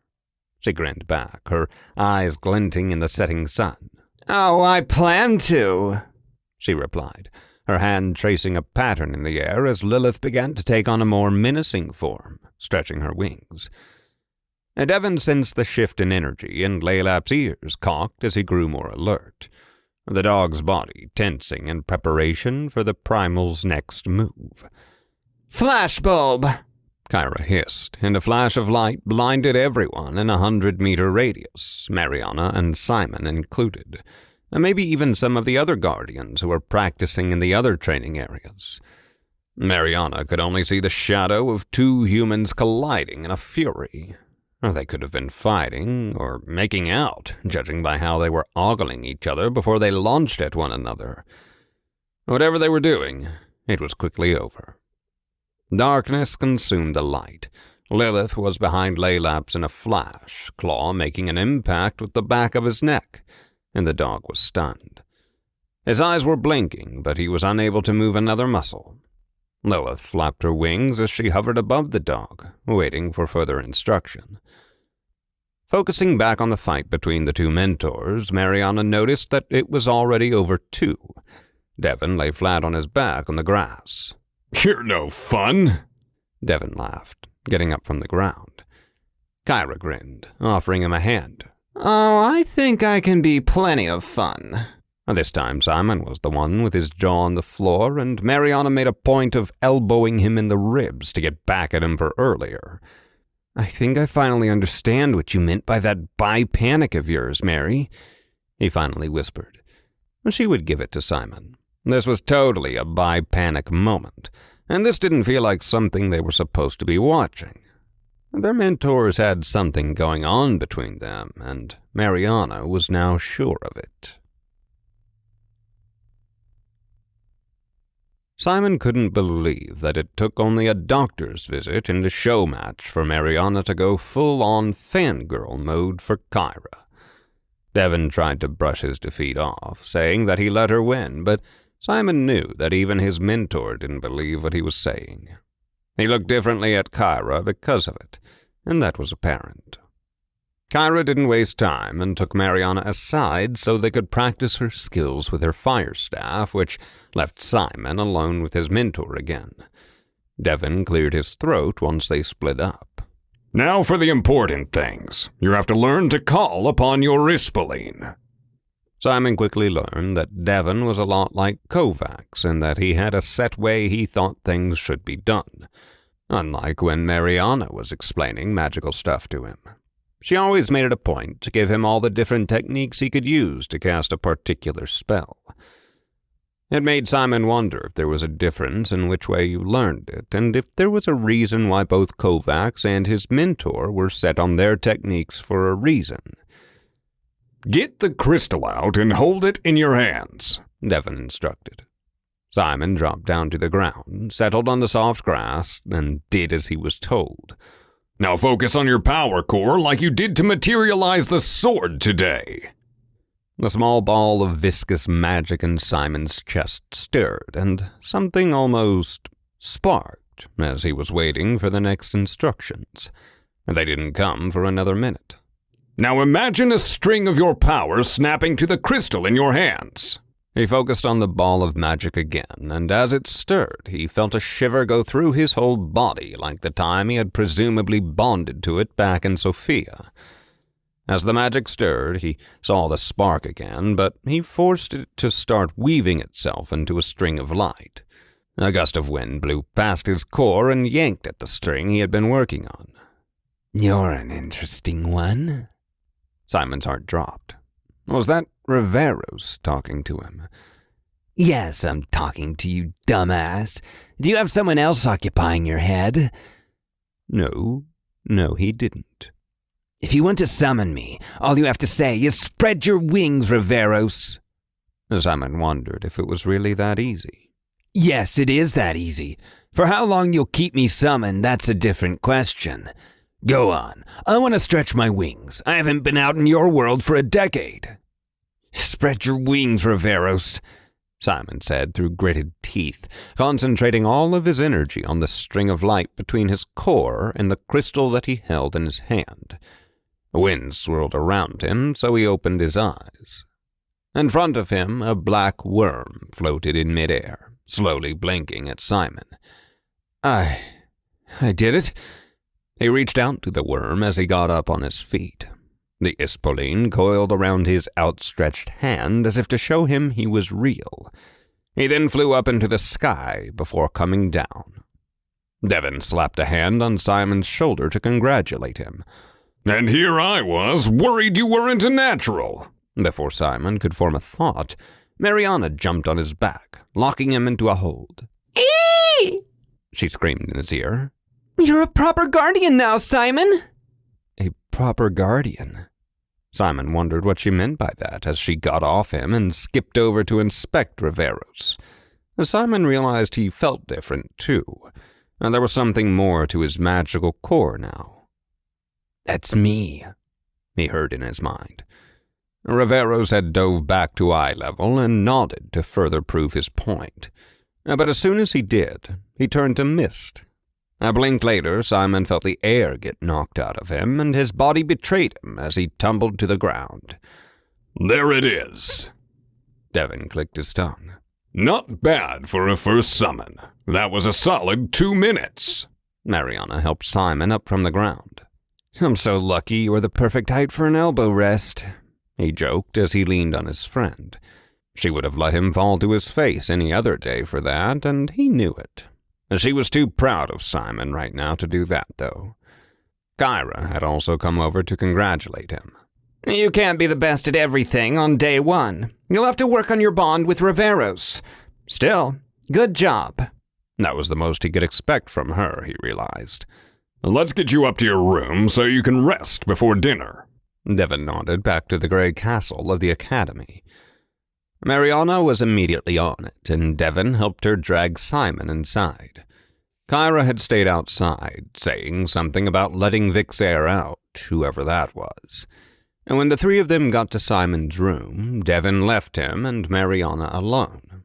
As they opened the door, Simon stumbled inside, but had to catch himself before collapsing on his bed. Puka was spread out on it and was enjoying the giant sunspot that had formed on it. Mariana scooped him up and moved him to the sofa as Simon finally lay down on the bed. Now I understand what you meant in spells class, about the sword recall and the Ispoleen and the crystal. Simon heaved, then slowly got himself to lay down. Mariana sat on the edge of the bed and looked down at him. Her mouth was scrunched up, trying to suppress a smile. We should celebrate your first Ispoleen summon. In my family, we usually celebrated with a bonfire. I doubt I can ask Jansen for something like that. Simon doubted that as well. He was still excited that he had done it, and Mariana's smile was contagious. She seemed truly proud of him. The moment quickly became awkward, and Mariana excused herself to the sofa and started petting Puka. The Ispoleen started purring in his sleep. But one thought had been on Simon's mind since spells class. There was no reason for him to be doing this well, and summoning Riveros was the last nail in the coffin. He was supposed to be ranked 9th in the class. Still lying down, he unclasped his Magidex from his thigh. There was one thing that they had that no one else at the academy had. At least he assumed it would be so. He navigated to the search program, but his query proved useless. He had no access to information about the onyx stone that the rings he and Mariana wore were made of. Can you pass me my father's magitome? I want to check something. Simon pointed to the shelf it sat on. Once Mariana dropped it in his hands, Simon started flipping through it, looking for the section about the difference between onyx and obsidian properties. If Mariana's onyx ring was powerful enough to alter her affinities and hide her powers, could it? If you want more information on the onyx ring, I think you'll have more luck in the Auclair archives, Mariana advised him. This time she had lingered to look over his shoulder. And how are we going to get access to that? He asked, waving his hands over his father's magitome he was already opening. I can summon a copy of the Auclair magitome. How do you think I've been studying by myself without a Magidex until now? Well, she was right. It was stupid of him to assume that if the Union had Magidexes and his father had a personal, even if it was archaic, magitome, that the Auclair wouldn't have something like that. Simon blinked at her, waiting for further explanation. Magitomes are normally a part of a web of multiple devices. The original Auclair magitome is buried in a dungeon somewhere. Auclairs can call upon that tome and summon a temporary copy that can be used to access and add data. Like the Union has the information crystal that sources all the Magidex devices? It finally clicked in Simon's mind. Tome call, Mariana whispered and clapped her hands, her eyes snapping shut. As her hands moved away from each other, red light flickered between her palms. The lightning was shaping up into a book with every second until Mariana opened her eyes. When she did, the Auclair magitome dropped into her hands, a device made entirely out of a red magical aura given a physical form. She handed it over to Simon. So, are you going to tell me why you're looking up the obsidian and onyx properties? Are you planning on trying to make a new device? Simon had to give her credit. She knew where his mind would have gone. But it wasn't that. This time, at least. No, that was what I was thinking about last night. Obsidian and information crystals don't mesh well, it seems, so that idea quickly sank. Right now, I need to know how your brother's ring is affecting my powers. He was now typing away on the Auclair magitome, searching for a full list of onyx properties. That ring doesn't affect your powers. Only mine was enchanted as such. Mariana tried to tell him. I'm not talking about enchantments. Look here. Simon pointed to the page he had pulled up from the Auclair magitome. I knew there was something fishy. There's no way I could have done this good today, Mary. He was 9th in the class on the power scale, after all, and he wasn't acting his rank. And there was the answer. It was spelled in that Auclair archive entry in bold letters. Onyx synthesizes the power of a guardian and streamlines the friction between the magic core and the earth realm. We're cheating having these rings, he declared. Mariana was still reading the passage. Once she finished, she looked up and met his eyes. She was chewing the inside of her cheek before she spoke. Simon, this is not what you think it is. It's not. You probably don't feel it because you're already good enough not to need it, Simon concluded. But for me, summoning Riveros was the last straw. I couldn't even feel him yesterday, and today with the ring, I could suddenly summon him. We have to tell Devon and Kyra. Mariana nodded reluctantly. Right, whatever. They'll tell you what I was going to. This isn't cheating. Guardians have no problem bringing the magic over to this realm. Drawing on the power coming from the Ispoleen realm is the hard part, she explained. But you're going to keep the ring in case something happens. You need the gear, Simon. It's the best defense you can get. Promise me. There was a weight on Simon's chest that had become heavier, but he understood Mariana's worry. He would be asking the same thing in her shoes. I promise, he mumbled. Mariana left Simon alone in his room. She told him she was going to change clothes before dinner. Simon took the time to do the same once he could stand up without getting lightheaded. He opened his closet and dug through his backpack. He then proceeded to put on the first decent thing he could find, a pair of jeans and a white t-shirt. He traced the onyx ring that he wore on his index finger.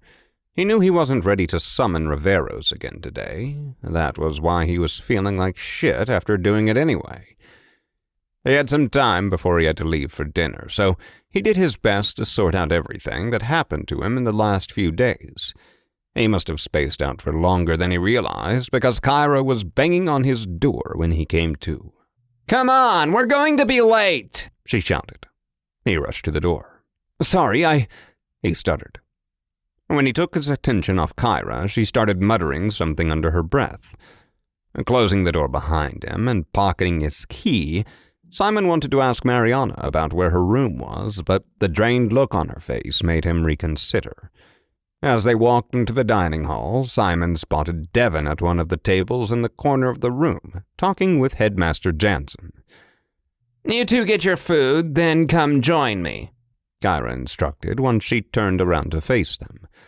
They did as instructed, walking up to the buffet. Once they were out of Kyra's earshot, though, Simon broached the subject. What's gotten you so spent? No, my roommates are... It will take me some time to get used to my roommates, she admitted, filling her plate with some vegetable mix. I'm jealous, to be honest. I was kind of looking forward to living with other people. I was alone at my dorm in Sophia, too, he admitted. Mariana rolled her shoulders back and seemed to relax. I got the bed next to the bathroom, she laughed. And all the girls already know each other. I doubt it's going to be that bad. But if it is, you can complain all you want to me. Simon tried to cheer her up. It's a new place, Mary. A perfect time to reinvent ourselves. That only works in movies, stupid. And she elbowed him in the ribs as they moved down the buffet. You're so lucky you got your own room. Maybe if I complain to your mom, I'll get one too. You can come to visit me any time. He smiled, but it immediately got him a glare in return. She chuckled a second later. They had already gone through the whole buffet setup when Simon realized he only had a salad on his plate, being too engrossed in their conversation to pick up anything else. He quickly added the two closest things to him that seemed edible, some kind of meat stew and rice with vegetables. When they were both done, they looked around for Kyra, who was waving them over to the table where she had joined Devon and Jansen. But as soon as the two friends got there, the headmaster started getting up. Good luck at training tomorrow, Jansen said to them and walked away from the table.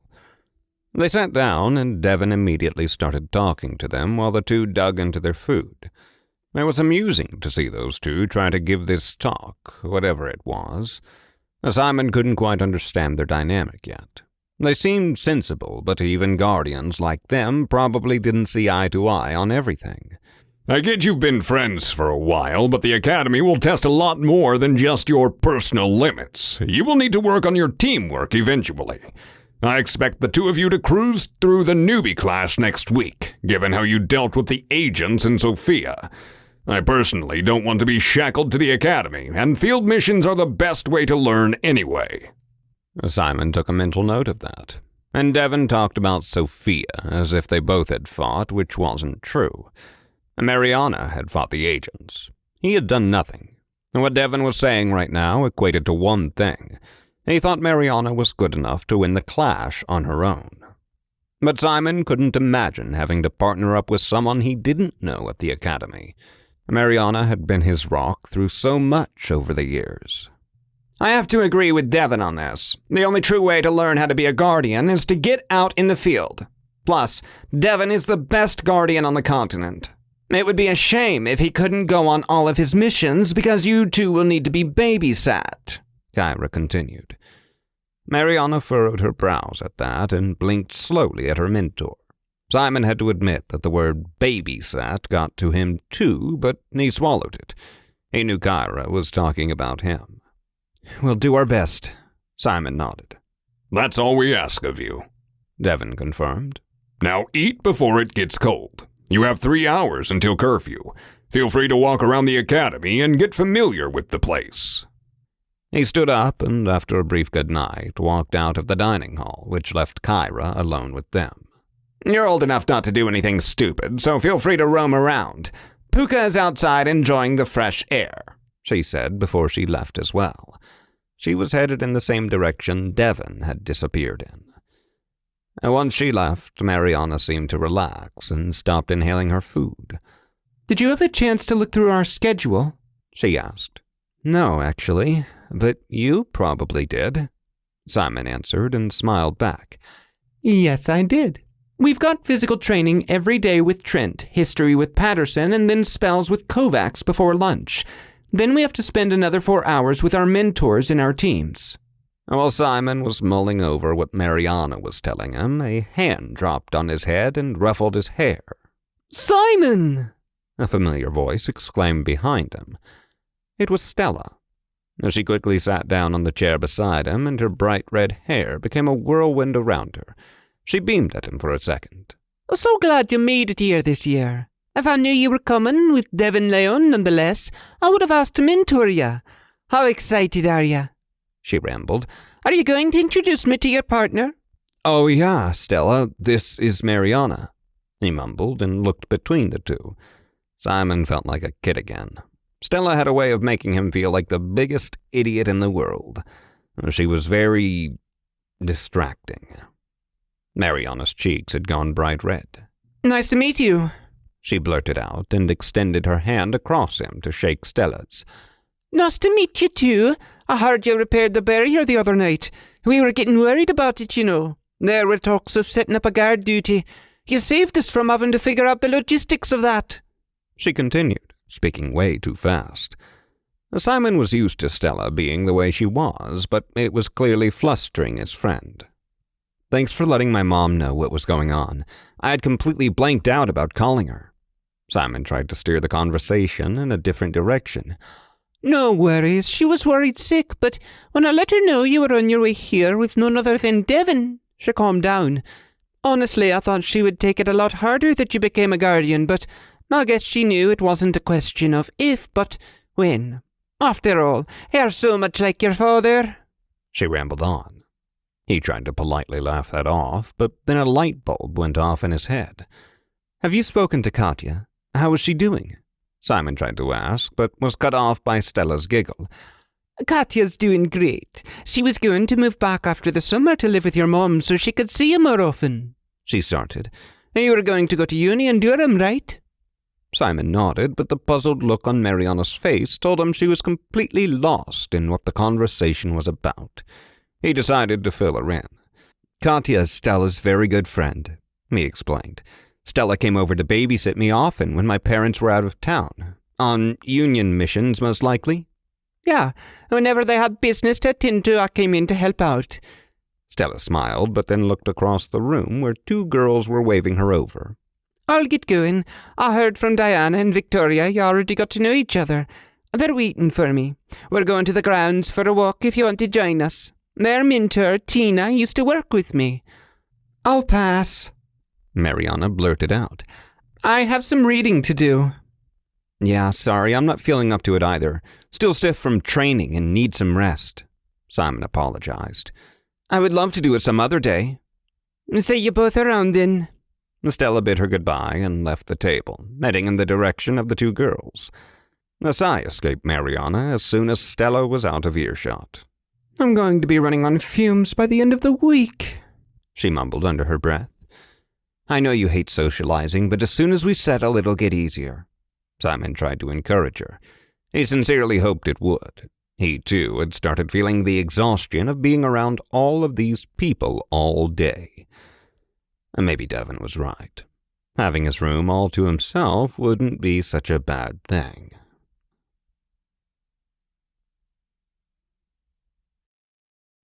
Chapter 7. It was the next morning, and Simon was about to finish breakfast. Mariana was still not even half done with her plate, as always. I'm telling you, Devon, I need to stop using the ring, Simon argued with his mentor. No, you don't. If what you read in the Auclair Magitome is correct, and the ring is helping you by easing the tension between your core and this realm, that's barely anything. You still are using your own magic. Arguably, it is healthier for core to do it this way. Simon's teeth squeaked as he set his jaw. But if it wasn't for the ring, I wouldn't have summoned Riveros yesterday. Devon is right, Kyra chimed in. Onyx rings are made for protection. That is a happy addition. You're not cheating by having easier access to your magic. Same way, Mariana isn't cheating by being born Auclair. If there is one thing I learned from moving to the Academy, it is that you should be using all the tools available to you in order to improve. Mariana, won't you back me up on this? Simon tried to loop her in. I'm sorry, but I have to agree with Kyra. Life isn't fair, Simon. You might think that this is a big advantage right now, but trust me, everyone has their own crutch.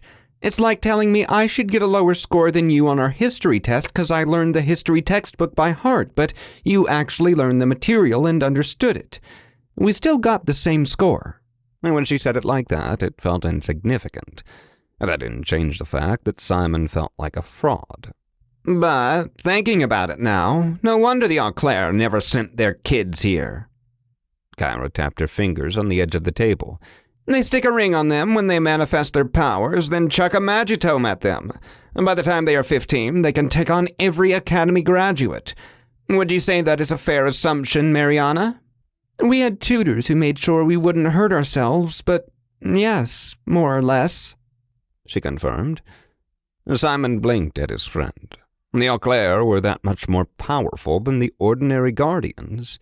He thought it was a temporary thing, but he couldn't help but think that if he didn't learn fast, he was going to be dragging Mariana down.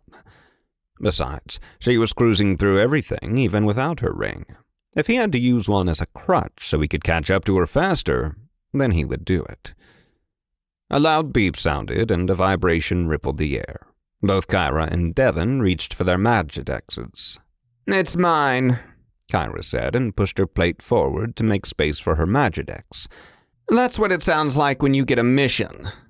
She smiled and typed something into her Magidex.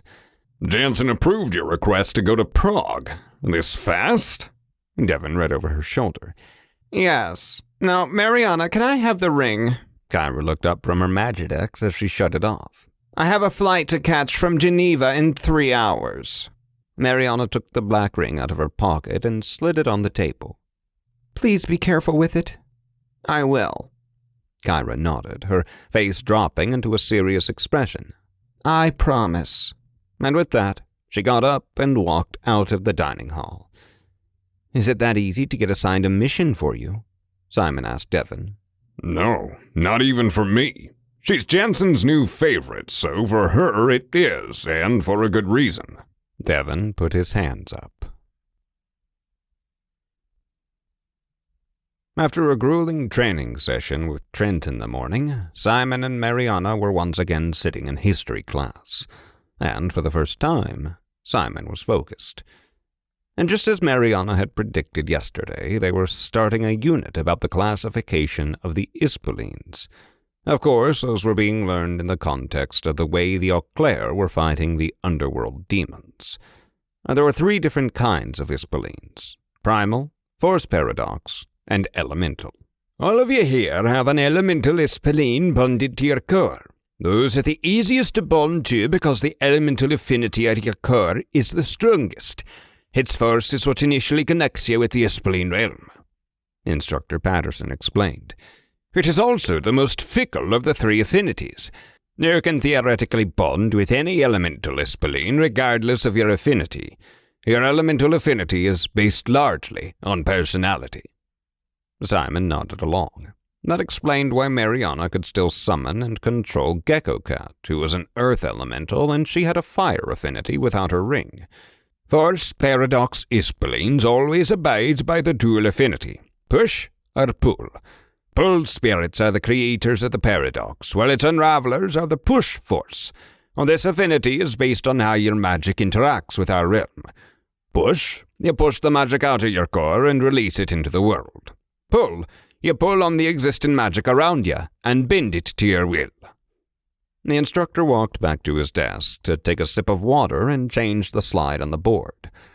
The push-pull guardian affinity is situated deeper into the magical core and connects to the Ispoleen realm in a different way. It is why these Ispoleens are generally harder to control.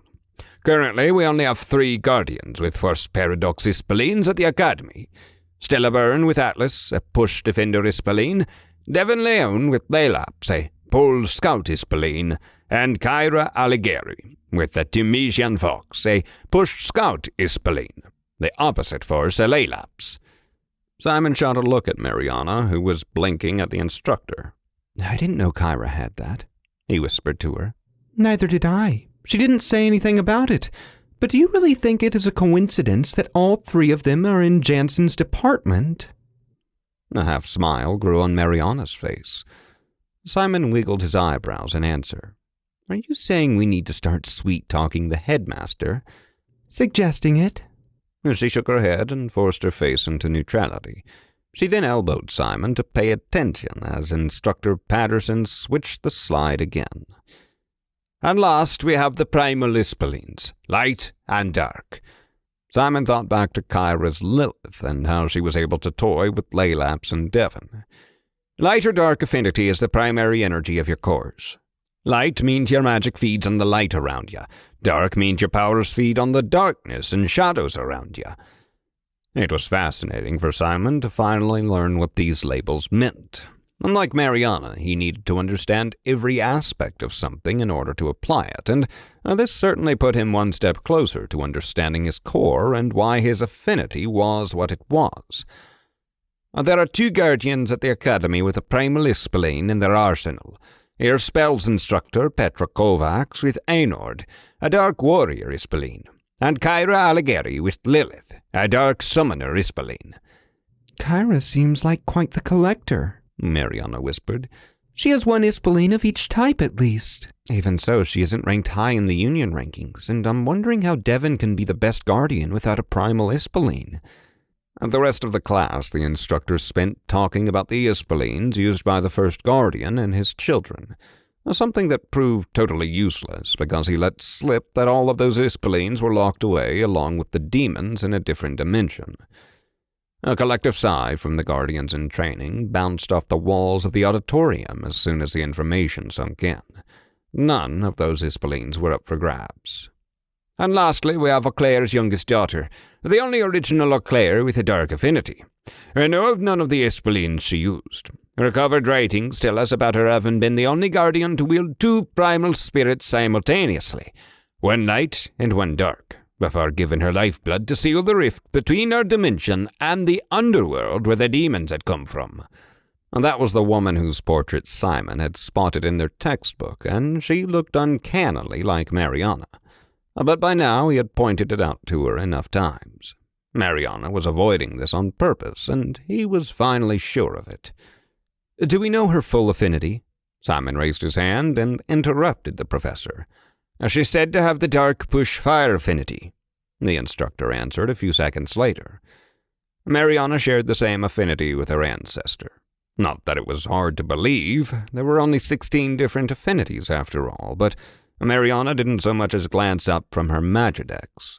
He had hoped to get a reaction out of her with this question, to see if he was on the right track to figuring out whatever she was keeping to herself. Still, there was something up with that. Mariana was ostracized by her family for her affinity and taught to hide it. It didn't help that it also linked her to the only Auclair that died in the war.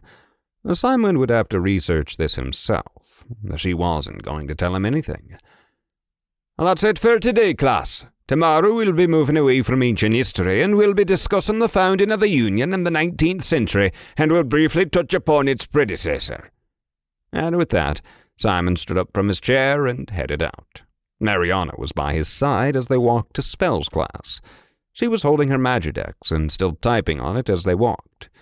I really dig the Magidex, Mariana gushed. It's light years ahead of the Auclair Magitome. It also basically replaces a laptop. And do you know what the best part is, Simon? Have you checked out the scanning feature? It doesn't just scan Ispoleens. No, why? What have you been scanning? Tried to see what had gotten Mariana obsessed with the device. He thought they had found all the features it had. This thing can make 3D maps or models of everything you scan. I scanned my room this morning just to check. Look. She slid her Magidex open, and a model of a room with 3 beds lit up in faint blue. Now the best part. She started typing, "Where is my bag?" A small sports bag in the corner of the room lit up in a yellow glow. Simon was seriously impressed. This would solve so many of my problems. His chronic orderly chaos would be that much easier to navigate. But not this one. We have to get to spells class. She smiled back before snapping her Magidex shut and sliding it into the holding case on her thigh. The two of them hurried down the stairs to the spells classroom, and this time they weren't late. Instead, they were early, the first ones there, in fact. Only then did Simon realize he would probably be stuck listening to Mariana butter up the instructor like she used to do in school with her favorite teachers. Instructor Kovacs, I heard from Kyra that you might be open to taking a look at my mixed combat form. Mariana walked straight up to the instructor's desk. That would have to wait until after the newbie clash. Until then, none of the instructors will be giving out extra sessions. Kovacs cut her off, barely looking up from her stack of papers. Kyra should be able to handle you in the meantime. She might not be the best at it, but she doesn't have to be to teach you a thing or two. Typical of new mentors to want to rush headfirst into it. Kovacs then put her papers aside and looked between Simon and Mariana. I'm more impressed that Devon hasn't offloaded both of you to Kyra. He's taking this seriously, it seems. Simon was taken aback by that observation of hers. To him, it had looked like the opposite. Kyra has been the one that had been clear that mentoring them was a chore, while Devon had been nothing but helpful and patient ever since they sought him out in Sophia. But maybe he didn't know Devon well enough to judge. Mariana returned to him after Kovacs had made it clear she wouldn't bend any rules. Simon and she made their way to the back of the room to leave their Magidexes and history textbooks before stretching out. I was still stiff from yesterday. Trent might have broken me today, Mariana complained. It's Thursday, we have tomorrow, and then the weekend is ours to do whatever we want. Simon tried to ease her frustration. Frankly, he couldn't wait for it himself. I just want to sleep in and maybe go into town. I heard Oliver talk about there being a great bakery on the riverbank, she offered. So that was what she was talking to Oliver about then. He had come up to her after breakfast, more like he waited for the only time Simon wasn't by her side to strike up a conversation with her. Nothing will beat the corner donors from Sophia, and you know it, Simon argued. Mariana rolled her eyes. Maybe, but look at me. I'm taking your advice and trying to make friends, though it seems you aren't taking your own advice. He couldn't believe that his words were being used against him in this way, but she was right. He hadn't talked to any of the other guardians in training. He had to admit to himself he was intimidated by all of them, and he felt like a fraud, so it was easier for him to just shut them all out and focus on himself. No, because I have to prepare for the clash. You know I won't be able to fight a person I actually know, he answered Mariana's accusation. She turned around and looked him right in the eyes, then made a point to look him up and down, taking a survey of him as if she were about to start a fight. He knew she saw right through his bullshit. Is it because I heard it from Oliver? Is that the problem? She finally asked, her voice quieter. Of course not. Simon shook his head. He had had enough of that conversation. He was saved from it when the others started pouring into the classroom. Right, we're making an adjustment for the training areas, Kovacs announced. Mariana and Simon to the front, Oliver and Thomas on the next one. So Thomas was the name of Oliver's partner. Simon had been trying to put a name to the face. He followed Mariana to the front of the classroom and stopped when they reached the middle of their assigned training area. It must be nice to have the best mentors and a partner to drag you along, Thomas taunted him as he took a step closer. Simon raised an eyebrow. I don't need anyone to drag me along. I'm perfectly capable of holding my own. He chuckled. Sure, yeah. That's what landed you in the back yesterday. And it's what landed me in front of you today. He forced a smile to his face. But he knew it wasn't anything he had done. It was the help from the ring that landed him in the front. Everyone in this room was still working on overcoming the friction between their power cores and the realms, while he wasn't. A clap from the front brought Simon's attention back to the instructor. I hope that those of you who are struggling with summoning a weapon are working on that with your mentors in your extra time. We will be learning projectiles and shields today. Projectiles? Simon wondered what kind of classification was that vague. He thought back to the Syndicate agents and the spells they were throwing his way as they chased him and Mariana down the boulevard to the Nature and People Museum. Those must be the type of projectiles Kovacs was talking about. Before we move on to learning those, I want to see your progress with the weapons. I would like to see them once before we move on, the instructor said, and made her way to the center of the room.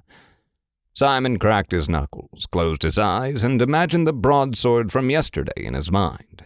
But this time, when he reached out to take it, he willed it to become solid black instead of swirling gray.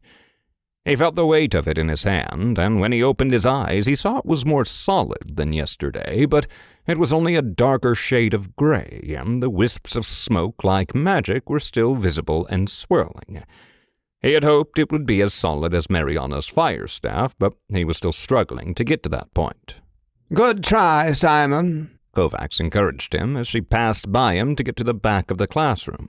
I see you and Mariana have been practicing. He nodded, then looked over to Mariana, who was leaning on a bright red fire staff with an actual flame coming out of the top. Show off, he whispered to her. Cairo was able to teach me a thing or two last night before I had to drag your ass up to the dorms.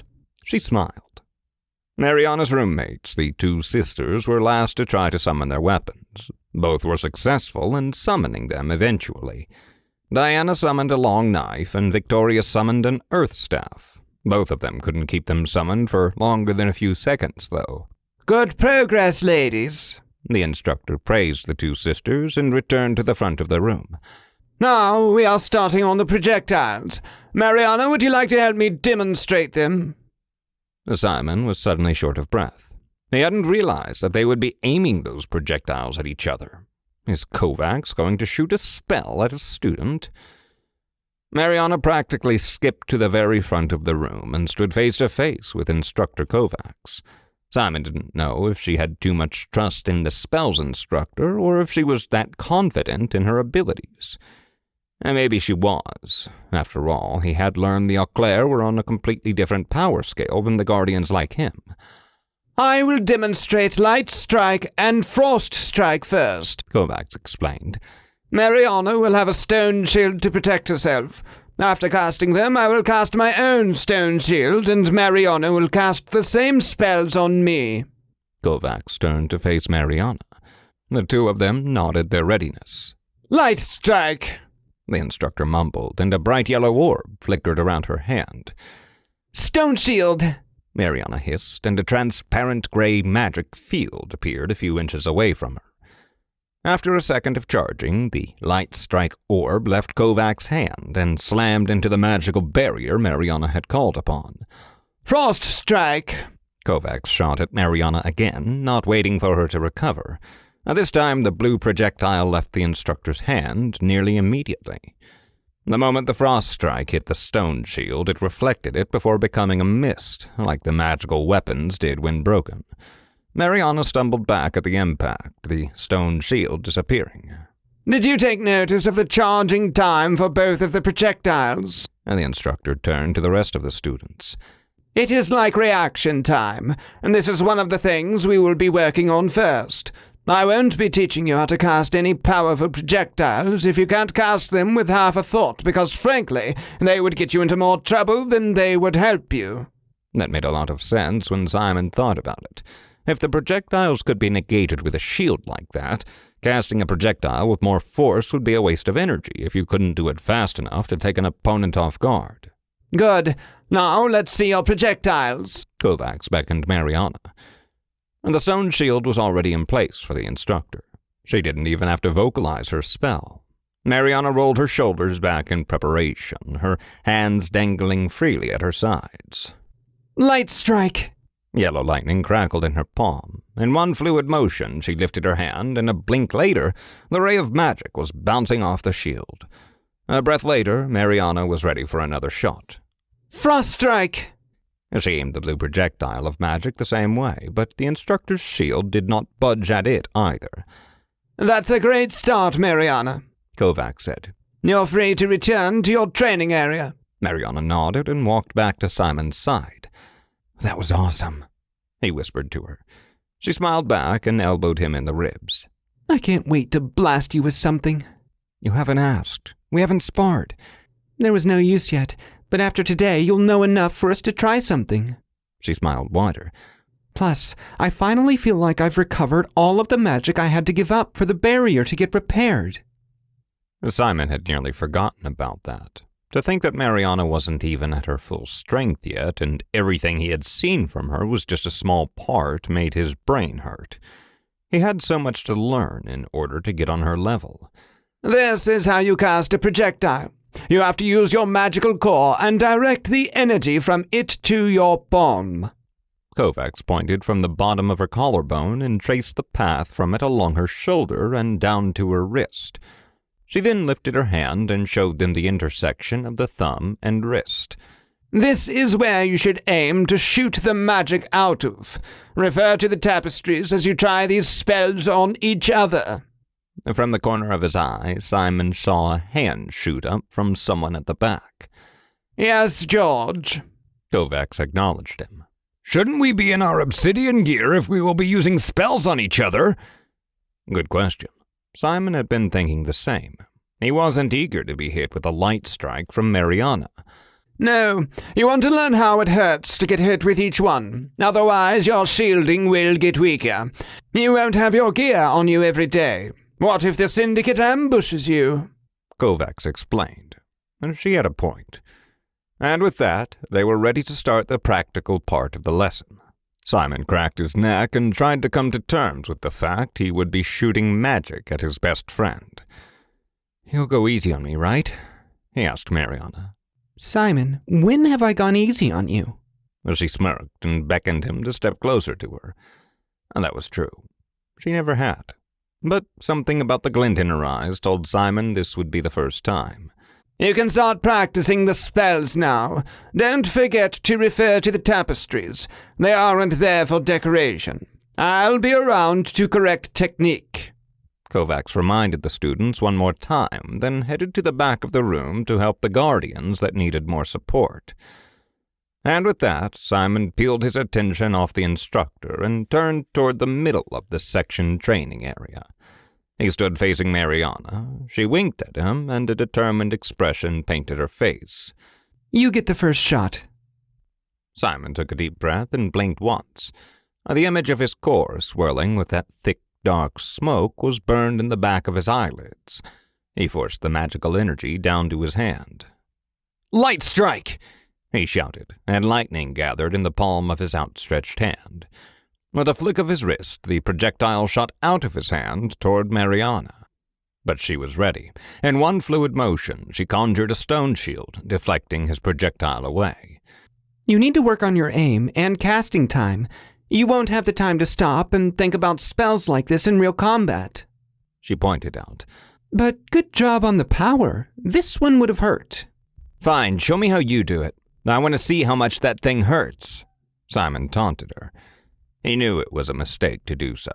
He knew he couldn't actually fight her, and if she wanted to, she would have him knocked down to the floor like she had done with the syndicate agents without breaking a sweat. She didn't waste a second.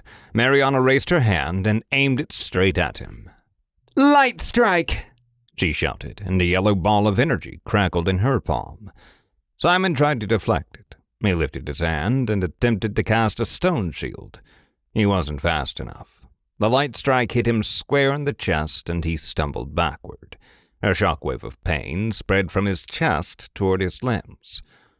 The stone shield barrier was in front of him a moment too late. He gasped for air. Sorry, Simon. I didn't mean to hit you so hard. Mariana rushed to him as he swayed on his feet. Healing light. She cast some healing spell on him, and the weirdest sensation filled his veins. It was like her magic gave his core a defibrillator shock. And just like that, he felt as good as new. It's okay. He straightened up. I'll get you back for this. Don't you worry. Mariana grinned. Bring it on. After half an hour of throwing spells at each other, Simon was sure of two things. One, Mariana was holding back the whole time, and two, the ring wasn't as much of a help as he thought. How did he find that out? Well, after Thomas's taunting before the start of the lesson, he felt he needed to know just how well he would do without it, so he had taken it off. He slipped it back on his index finger when he dropped to the ground to collect his Magidex and his books after the class ended. So, did you prove to yourself you weren't cheating? Mariana whispered in his ear, making him jump out of his skin. Yes, it barely makes a difference. Are you happy now? He got up from the ground and looked down at her. Of course I am. Please don't take it off anymore. It gives me peace of mind that you are well protected. She sighed. Simon searched her eyes for the punchline of whatever bit she was running with, but he found nothing. Instead, she was bouncing on her heels, and she was chewing her lip, her mind already on something else, as she was looking through the window into the outside training area they had been in yesterday. Thank you for worrying about me, Simon mumbled. I'm starving. She ignored his words and pulled him by his shirt out of the spells classroom. Devon was waiting for them in the dining hall at their usual table in the back of the room next to the window. As the two of them sat down next to him with their food, he straightened up. Kyra called an hour ago. Her friend is working on the ring already. It won't take long, so she'll be flying back tonight, he informed them. Great. I can't wait to get into a real fight finally. Mariana spoke with her mouth half full. Speaking of fights, how did sparring go? Kovacs sent me an ominous message earlier, Devon asked, quickly looking over each of them, searching for injuries. What did she tell you? Simon asked. Devon hesitated for a second before spilling the beans. That she hasn't seen such a power gap between partners before, and that I should be making sure you aren't hurting each other for real. You mean Mariana doesn't kill me by accident? Simon chuckled. Don't worry. If she wanted me dead, I wouldn't be here. That's not funny, Simon. She looked up from her plate. Her eyes were threatening to bulge out of their sockets. When I get my ring back, and if you are wearing your onyx gear, we should be fine. Simon has been progressing better than any of us expected, nonetheless. Devon praised him. It's going to be fine. I think both Kovacs and you, Mariana, are underestimating him. Yeah, compared to you, he might not be shining, but if he wasn't paired up with you, he would be outshining most of the others in that class. Mariana swallowed and nodded. Simon nodded as well. He hoped Devon was right about this. He wanted to prove himself. Plus, he had his father's name to live up to. His father had been one of the most valuable researchers in the Union, and he wanted to be the same. Being a researcher for the Union blended the two things he loved the most, history and exploring. Devon and Simon were waiting for Mariana to finish her food when they got ambushed by Stella, but this time she had another man with her. Stella slid into the seat next to Devon while her friend sat down next to Simon. He introduced himself as Andreas Lyko. Stella has been talking a lot about you. He smiled. We're both still a little salty about you stealing Devon from us like that. It took Simon a second to understand what he meant. Jansen's department must have been really feeling the absence of the #1 guardian because he was too busy mentoring them. Where's Kyra? I was searching for her all day.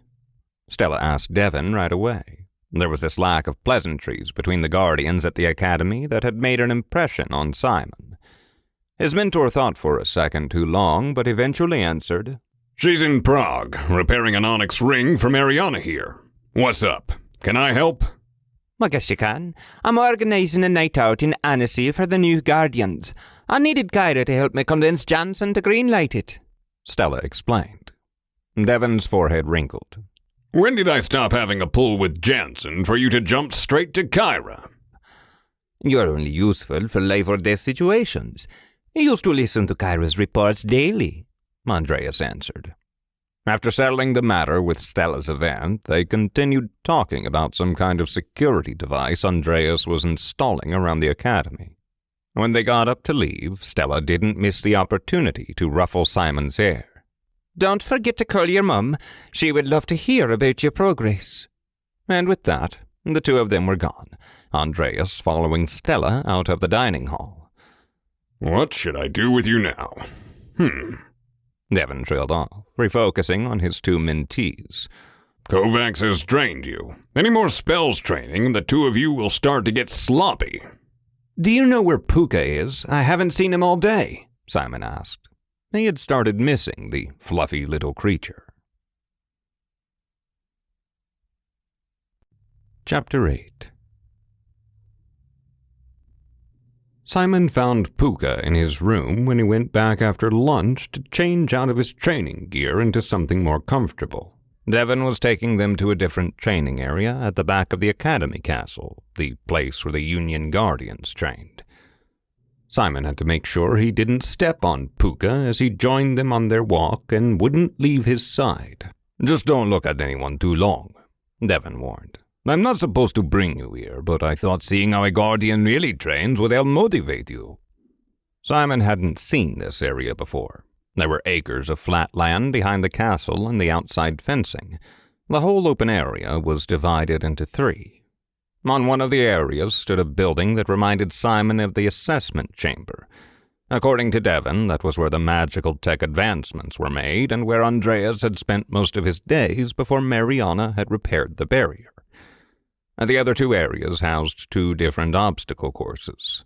That is our area, Jansen's department, and the other one is Newman's, Devon announced as he led them to Jansen's obstacle course. It changes every month. It's supposed to keep us in shape. Are we going to run it? Mariana asked. Simon had to restrain himself from rolling his eyes as Mariana was bouncing on the balls of her feet, just looking at the obstacle course. How could she be thinking of training even more after Kovacs' lesson? He couldn't even think about casting a spell. Every time he tried to check up on his core, he got vertigo. Devon had been right to go easy on them, and Simon was thankful for that. No, you aren't going to run it. Not today, at least. You need rest. You're going to watch as I show you how this thing works. Besides, I don't want Kyra to come back and bite my head off if you get injured here, Devon responded. Then why take us here? Simon asked. Because you're supposed to be with me and I don't have anything to teach 2 drained guardians.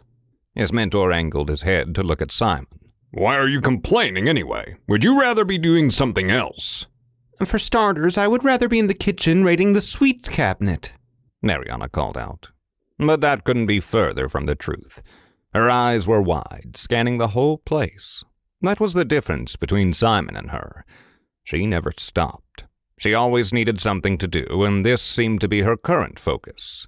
Let me go get changed into my gear, and I'll show you how the real guardians train, Devon said, and went into the small shack next to the obstacle course. Simon took a seat on the soft grass and looked over Jansen's training area. It was a long wooden contraption. There were some wooden blocks painted in different colors, which he guessed meant that the Guardians had to do different things in each. It was a maze. Mariana dropped to the grass next to him with a sigh. Puka followed her lead and nestled in her lap. Simon would have teased her about being a cat lady, but he didn't want her to burn his eyebrows off or something equally as nasty to get back at him. She was Puka's favorite pillow, and her only other Ispoleen was a cat lizard. I guess one good thing about this is we get a break. She smiled up at the sun. It feels wrong to take one, though. I'm worried we will fall behind now that I see everyone has gotten the basics of the spells down, Simon admitted. He had been able to get over most of his hang-ups about cheating his way into being good now that everyone seemed to have caught up. It's not a competition, though. Mariana shook her head. The newbie class is, don't get me wrong, but the academy isn't a competition. Simon nodded along initially, but then a spark in his head went off. You heard Thomas earlier. We've undoubtedly got the most powerful mentors.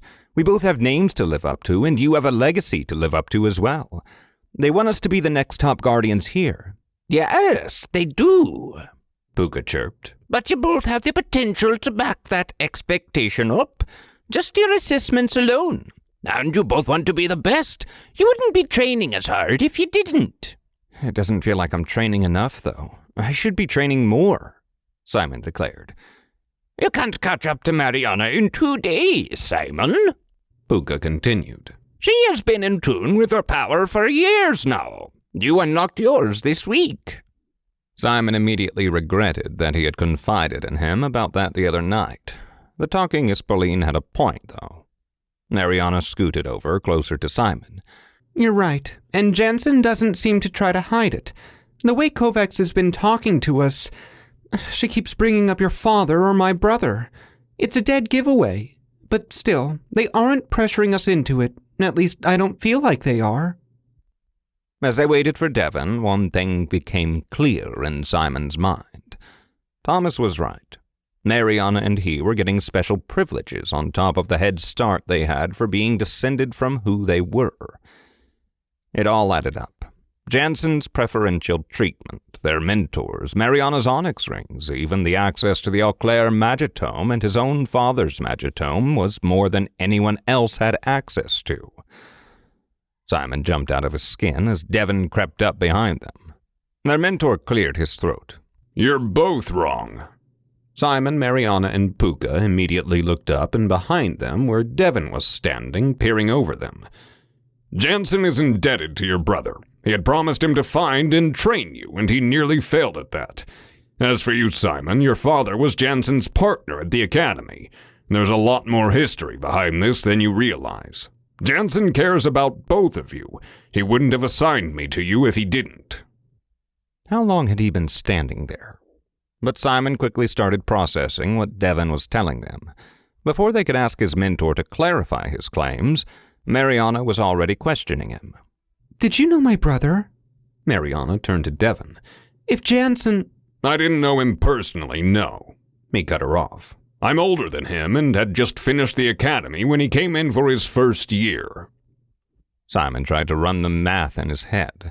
If Mariana said her brother was going to be 30 this year and the academy was a 3-year thing, that made Devon either 32 or 33.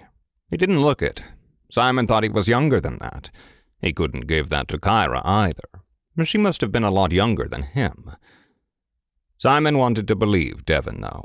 He wanted to believe that Jansen just wanted the best for Mariana and him instead of the alternative.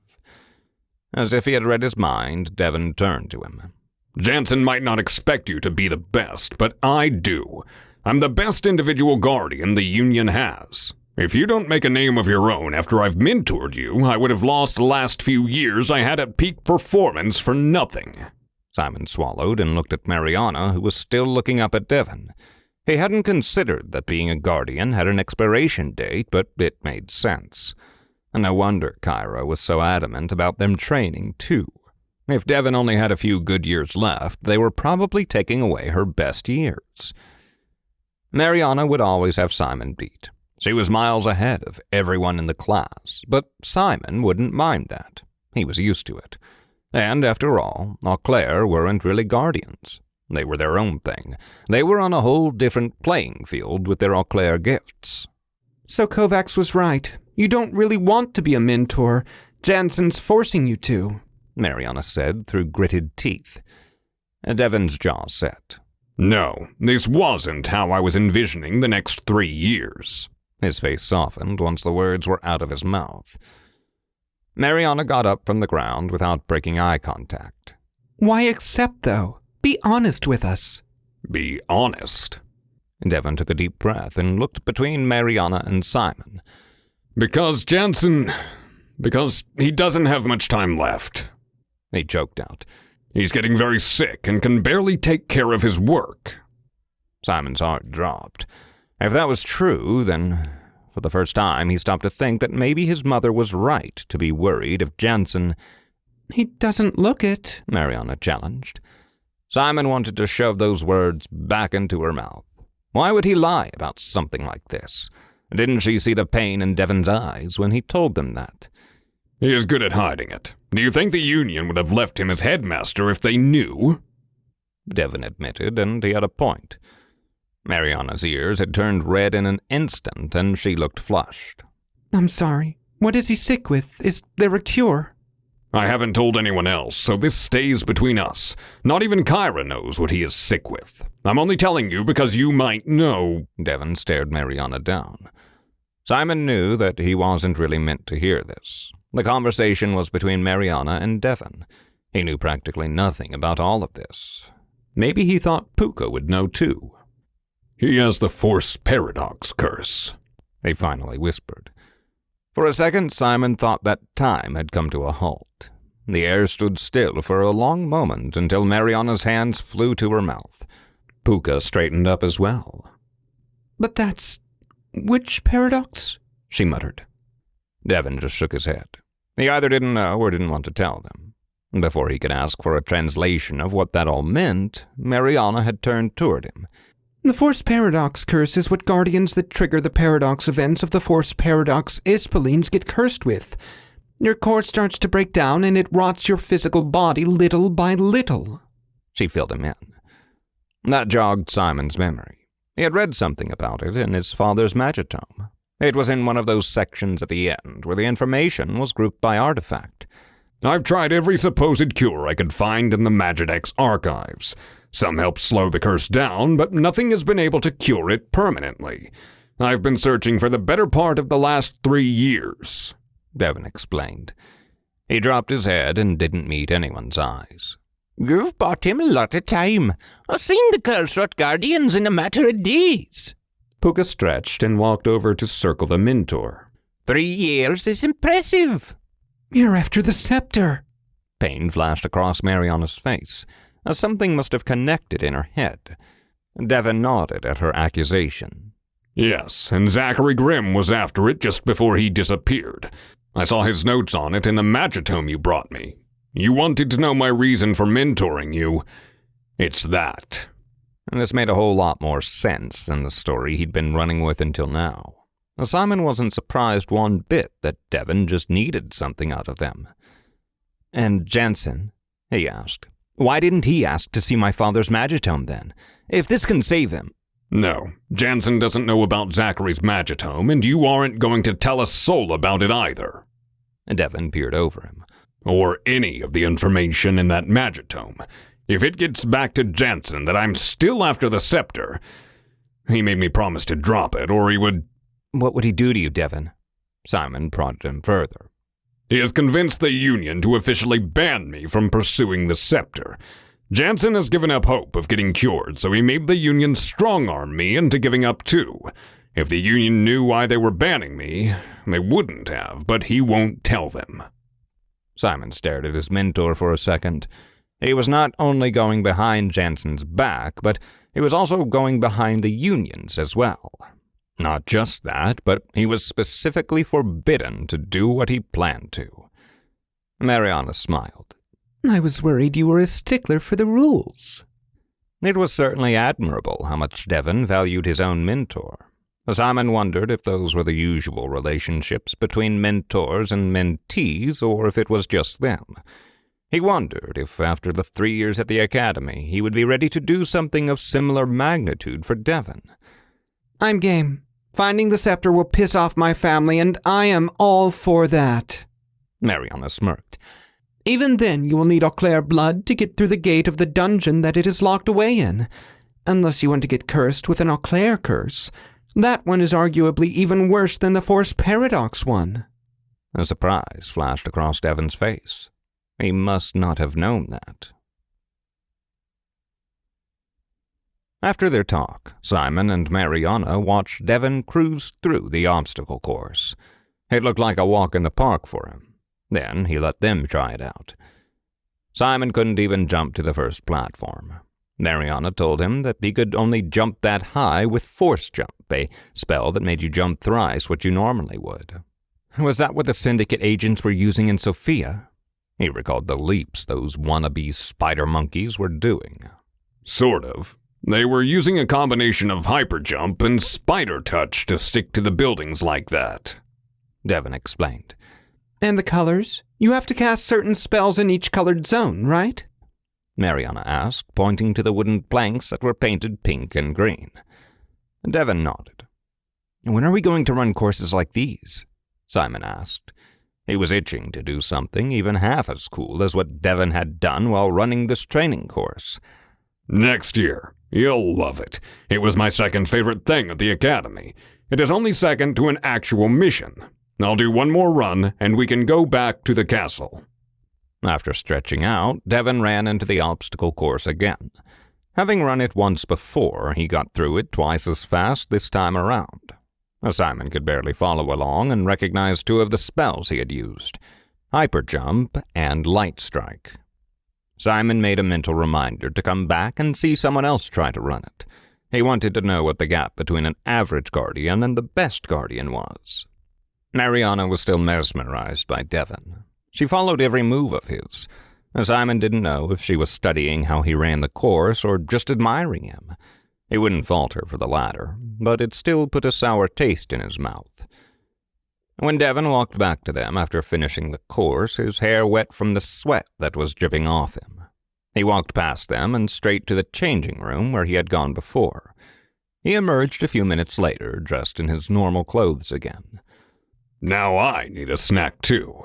Let's go raid the kitchens. Simon took a box of sugar cubes down from the top shelf of the kitchen cupboard for Puka. While he did that, Mariana and Devon went through the rest of the kitchen cupboards. Mariana finally getting her own large bag of sour worms while Devon was chomping on his third banana. I knew coming here would be fun. Puka screeched, and Simon could swear he heard the Ispoleen purr as he pet him while he was enjoying his sugar. I still get freaked out that you actually talk, Puka. Devon laughed. I've been spooking some of the guardians here and there, Puka bragged, raising his head and wiggling his cat ears. Some of them thought they had somehow bonded with me. Some tried to scan me with their Magidexes. That was rude. You have to ask? I didn't know that, Simon noted. He hadn't come across any protocol about that. Well, if I can speak, isn't it the polite thing to ask before whipping out a device that will tell you the same thing I could? It made sense, but Simon wouldn't fault the Guardians either. If he were in their shoes, Simon would have done the same. What is your Magidex entry anyway? Mariana asked. Puka. Attack 3. Defense 2. Dark Primal Ispoleen. Enchanter. Size small. Special abilities. Power Blast. Any speak. The fluffy cat goat recited. He got picked up by Mariana so she could inspect him closer. You're a primal? Who's your light version then? Puka stretched out in her arms before yawning. I don't know. It's possible she has never come to this realm, so you might not even have her in your database. But you know who she is? She asked and scratched under his chin until the Ispoleen started purring again. Not really. I'll know when I see her, though. This got Simon confused. Is there a primal curse? If you put the light and dark versions against each other? No, Devon answered. That's only for force paradox Ispoleens. They literally rip the space between the two realms. The Ispoleens get sent back to the Ispoleen realm, and the Guardians get cursed. Aren't you scared? You and Kyra have two sides of the same paradox, Mariana asked. Simon hadn't picked up on it until now, but of course Mariana had. Kyra had the Tumesian fox. According to the Greek myths Simon knew from school, it was a mythical creature that could never be caught. And Devon had Laelaps, the hunting dog that always caught its prey. Well, I'm not worried. I helped her bond with the fox, and we were able to keep the two from triggering it then. I have a good grip on Laelaps to ensure we don't trigger it, even if both Ispoleens are summoned, Devon assured us. The next morning at breakfast, Simon sat with Mariana and Devon at their usual table. He was done with breakfast, but Mariana was still taking her time. Kyra strolled through the dining hall doors and made her way to where they were sitting. She dropped into the seat next to Devon and looked up at Mariana. It is done. Your ring has been stripped of that enchantment. Kyra slid the black onyx ring across the table to Mariana, who immediately grabbed it and slid it on her right thumb. Thank you, she smiled, looking down at her ring and back up at her mentor. Kyra then peeled her eyes off Mariana and looked at Devon. It took longer than anticipated. When I called you, it looked like it would be an easy job, but it became a whole day affair. Did you get a chance to explore Prague? He asked as he slid his hand to the back of Kyra's chair. No, I didn't. I wasn't going to leave an onyx ring unattended, especially with the Syndicate being a prominent presence in Prague. I took off as soon as it was ready. She shrugged before a yawn escaped her. Did you even sleep?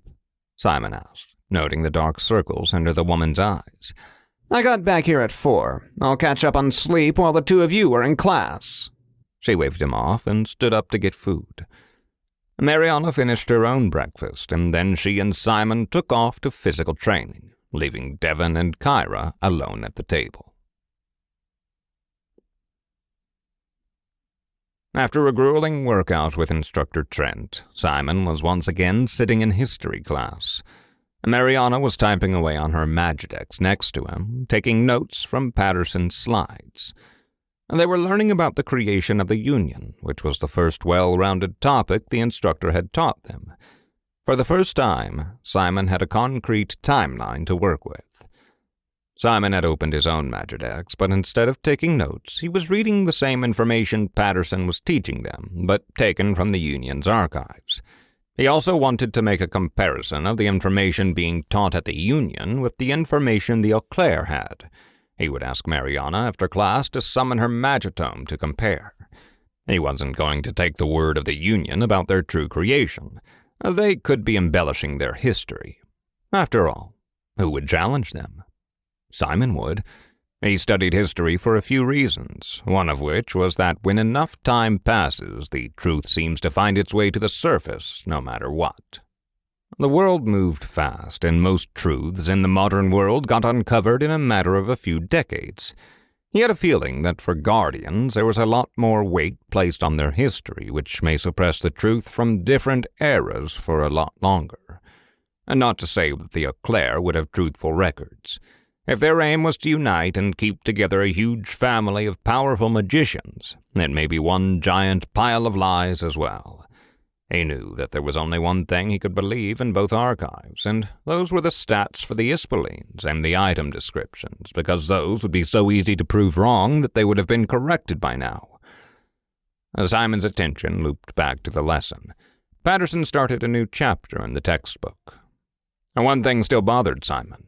How were there Guardians that had no relationship to the Auclair if the magic was passed down by the bloodline? Was there another family like the Auclair that everyone else descended from? Could one make a Guardian out of anyone? If they couldn't make Guardians, then how were they not all Auclair? These questions wouldn't stop swirling around his head. He needed answers. Why was no one else asking these questions? Was the Union really that persuasive with their history curriculum? That didn't seem like it was right. Nor did it feel like Guardians, who were supposed to explore history in order to find more context about the Ispoleens they were taming, would be interested in the history of their origin. Mary, he nudged her. How am I a guardian if I'm not an Auclair? And did he say something about that, or am I missing something? How can you love history so much but not be able to listen to a damn lecture? As she clicked her tongue. He told us about the first guardian yesterday. Everyone else is descended from him. He wondered how he had missed that. Simon typed up a search into the Union archives, and it came up with a single entry. Theodore Clearwater, the first guardian. He skimmed the entry. It was a whole lot of nothing, but one paragraph made him do a double-take.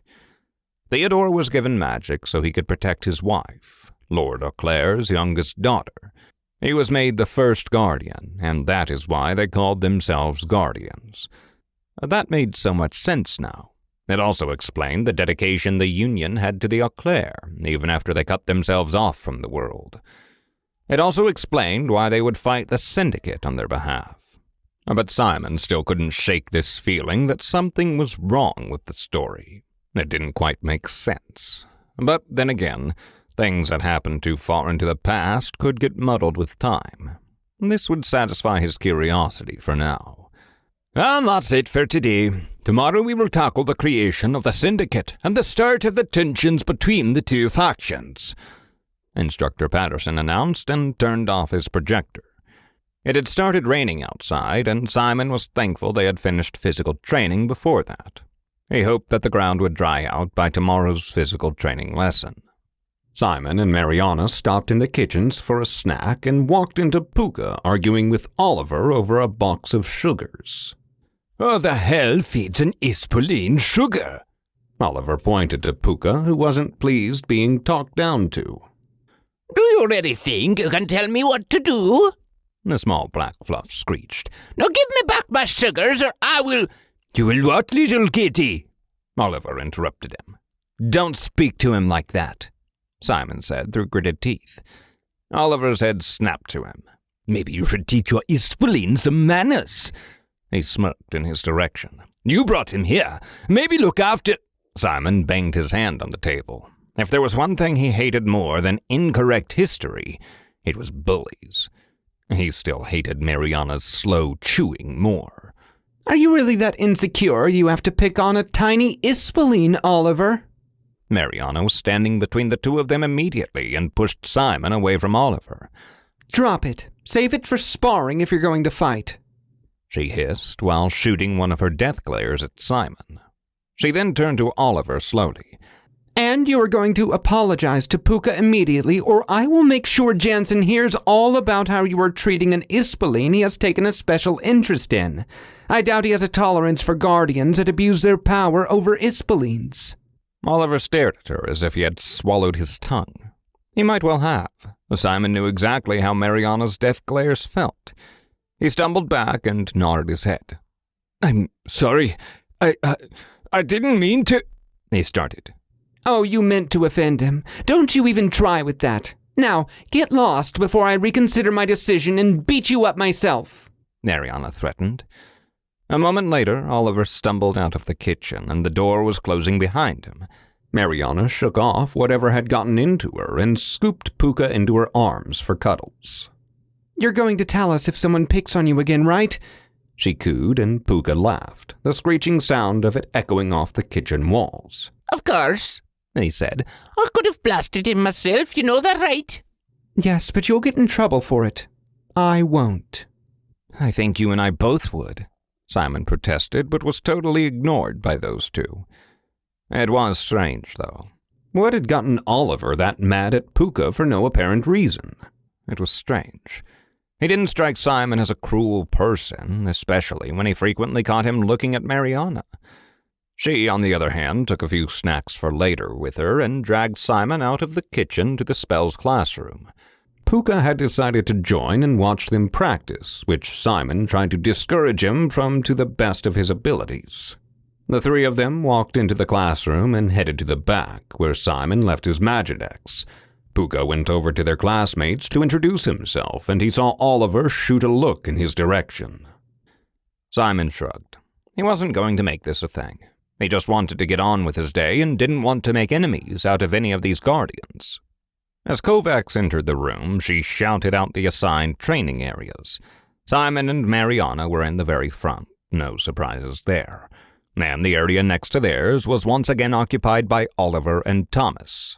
Poker, are you going to leave, or do I have to find Devon and have him put you in a cage? The instructor stared at the Ispoleen, who was talking with Mariana's roommates at the back. I want to watch them train, instructor. I can sit on the windowsill and I'll be as silent as a mouse, he pleaded while he had made his way to the front of the class and rubbed himself against Kovac's legs. He looked like a cat. He was the size of a cat, but there was something disturbing knowing he could talk and think almost like a human, and watch him do that. And no one else seemed to pick up on it. Fine, but not another word. You can stay at my desk, Kovacs relented. Puka gracefully jumped on a stack of papers that sat atop the instructor's desk. Simon peeled his attention off him and focused on the lesson. Today you will be working on casting time. Same thing as yesterday. You're going to be utilizing Light Strike, Frost Strike, and Stone Shield. Now that you can cast each one, you will be working on the resistance between your cores and manifesting the spells. Kovacs walked over to one of the tapestries on the wall of the classroom that showed a cross-section of a guardian's magical core. It looked a lot like those earth crust cross-sections. Frost Strike and Stone Shield are both a part of the elemental component of your powers. I want you to focus on that part of your cores when you cast those spells today. She pointed to the outer layer of the core, the elemental layer. Simon tried to imagine his own core, but all he saw was swirling blackness whenever he tried to visualize it. Then again, his elemental affinity was air, which didn't have a color.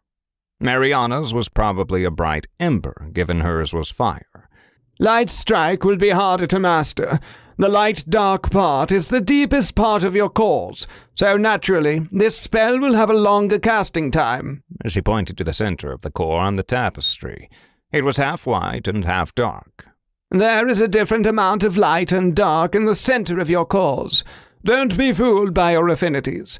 In each dark core, there is a ball of light, and in each light core, there is a ball of dark. That made sense to Simon, as otherwise how could Mariana be able to cast Light Strike if there was no light magic inside of her? After Kovacs finished telling the class the theory behind the magic they would be practicing, Simon and Mariana were the first to start throwing spells at each other. They quickly fell into a rhythm. They alternated using the spells on each other until Kovacs came to stop them. You're training this wrong. You're focusing on power. I told you to focus on casting time, she scolded Simon. I need you to think about the time it takes you every time you cast those spells, and feel the resistance as the magic rushes out of your core and into the projectile. Simon was doing that already, and her explanation didn't help him one bit. As she walked away, he whispered to Mariana, I'm doing what she's telling me, and it's not working. Is there a different way that you know about? She nodded and walked closer. You know those anti-cholesterol pill ads where they show the blood vessels start to get fat coating the sides, which makes the blood flow harder? That was a weird analogy, but he let her continue. Well, the same thing is happening with your magic. You need to clear that fat from the sides so it can flow smoothly through them. Simon nodded slowly and tried to connect this analogy in his head to the way he used his magic core. Frankly, he was more confused than before. I wonder why we aren't getting taught about the magic channels, though, Mariana noted. It's kind of pointless, I do admit, but you wouldn't be looking at me as if I had 3 heads when I was explaining this method to you. Magic channels. And that sounded a lot like those chakras and yoga stuff Simon's mother was interested in. And maybe they had some kind of use to a guardian. By the end of the class, Simon's casting time had improved, and he could summon a stone shield fast enough to reflect a projectile from Mariana, but he wasn't even close to touching Mariana with one of his own, especially Light Strike. He couldn't get rid of that damn 3-second delay on it, and it was pissing him off. He was going to beg Mariana to train this with him over the weekend. He needed to get it down before they started sparring with the other teams next week. He couldn't wait to get into an actual fight and maybe land some blows by himself. Having Mariana as a partner was great, but he wanted to compare himself to someone who didn't have all of the odds stacked in their favor. Not that he didn't have a bunch of those stacked odds in favor of himself. Chapter 9. "Where's Devon?" Simon asked as he sat down. He and Mariana had come into the dining hall to have lunch with Kyra in their normal spot. Their lesson with Kovacs had drained the last of Simon's strength, both magical and mental. Kyra shook her head. "In a meeting with the Union Council. He'll be gone for the day. He'll probably be back after dinner." That put a wrench in Simon's plans. He was hoping to get some one-on-one time with his mentor to talk about his father's magitome.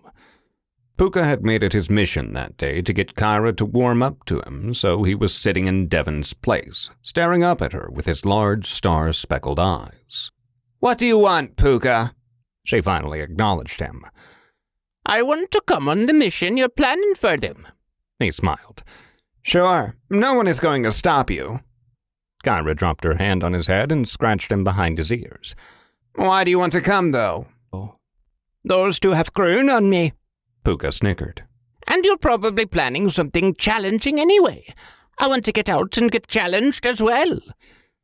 The black floof stretched out and let out his claws, which looked like thin metal needles, and bared his teeth to prove he was more than just a stuffed animal that could talk. Kyra just laughed and petted the Ispoleen. "What are we going to be doing today?" Mariana asked, her mouth half full with pasta salad. "If you don't choke before that, we'll be looking at how one writes a mission proposal." No training again. Why were Devon and Kyra refusing to train them more? Weren't they mentors so Simon and Mariana could get more personalized lessons so they could learn faster? Before he could complain, Mariana was already on it. "So you were telling me while all of our classmates are training the basic spells and fighting with their summoned weapons so they can beat us in the clash, we will be typing up a potential mission proposal?" Kyra blinked slowly at her. "We're doing what is best for you. You don't need extra training, otherwise Kovacs would have told us. You don't need extra physical, or Trent would have told us. Instead, we are going to prepare you for this." It didn't make sense, but Simon's will to fight it was waning. So many things seemed not to make sense in this place, so he was going to pick his battles. He wanted to win the clash as much as Mariana, but he also wasn't going to complain because he had given up his summer break to be here. Not that he had much of a choice in the matter. He wasn't going to take any opportunity to sneak in some quality relaxation in an air-conditioned room. He tried to argue regardless. "Kyra, I'm not good enough to skip training sessions. All this is going to do is make us weaker when it comes to the clash. Think about it. Maybe Jansen wants exactly that. Is he scared we'll do a lot of damage to the others?" Mariana joined in. Of course, she would think that she could probably take on their whole class of guardians at once. Her mentor shrugged. "If you ask me, you should be happy he is assigning you reports. At least he thinks you're going to win anyway, and that the mission will be yours. Besides, I won't complain if you'll be doing the paperwork for the mission." Simon still thought all of them were overestimating him in particular. He was worried he was going to embarrass not only himself, but both of his mentors as well. Everyone knew Mariana didn't need this training, but he did, and he was not progressing as fast as he would have liked. When the three of them finished with lunch, Kyra took them to the library, which was on the same floor as their dorms on the opposite side of the academy. Fuka trailed behind them, but ultimately decided to go enjoy the sun that had peeked through the rain clouds outside, leaving them at the heavy wooden doors of the library where a good chunk of the information stored in their Magidexes had a physical copy stored. The library was empty, which seemed strange. Simon expected guardians to be pouring in and out of there to get information for their missions or research projects, but the ease of use of the Magidex must be so high that no one came here anymore. Simon dropped into a chair behind a long oak table. Mariana dropped into the chair next to him, and Kyra sat down on the opposite side of the table. Their mentor unclasped their green and yellow Magidex from her thigh and opened it on the table. A bright blue light emanated from the screen as she started typing and occasionally swiping on it. "Take out your own Magidexes. I just sent you the information I've gathered about your mission. If you win the clash, that is." she instructed. A short beep sound came from both of their Magidexes. It was unlike the loud, long notification sound that Kyra had told them the other day was the sound of a mission being assigned. Simon opened his black Magidex, and the same blue glow lit up from it. He saw one of the gray information crystals on the spine of the device swirl. He checked his inbox and opened the folder that Kyra had shared with them. I'll give you some time to get familiar with the documents, and then we will start assembling it into the structure Jansen requires.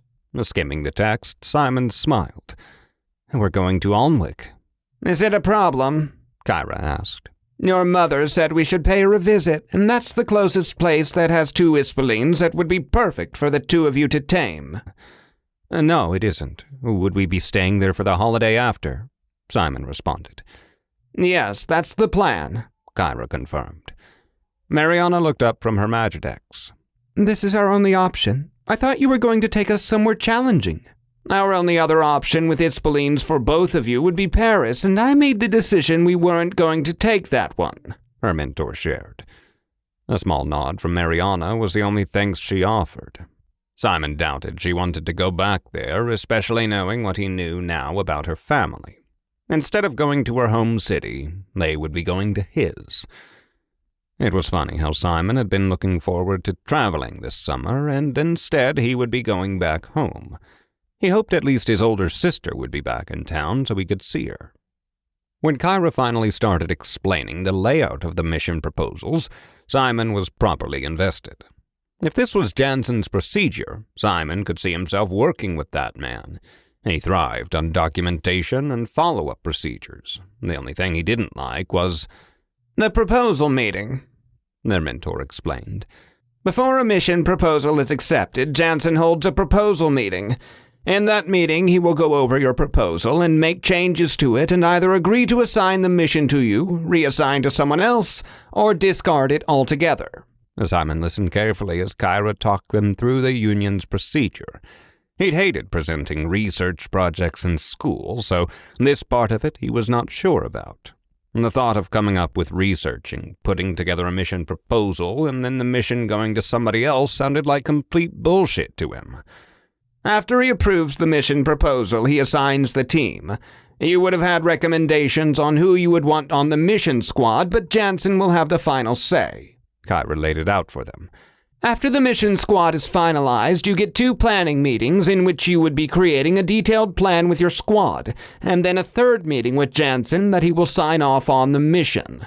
The procedure wasn't convoluted and made sense to Simon for the most part. There were ways to streamline it. For one, the separate meetings where all of this research was being regurgitated for Jansen were useless.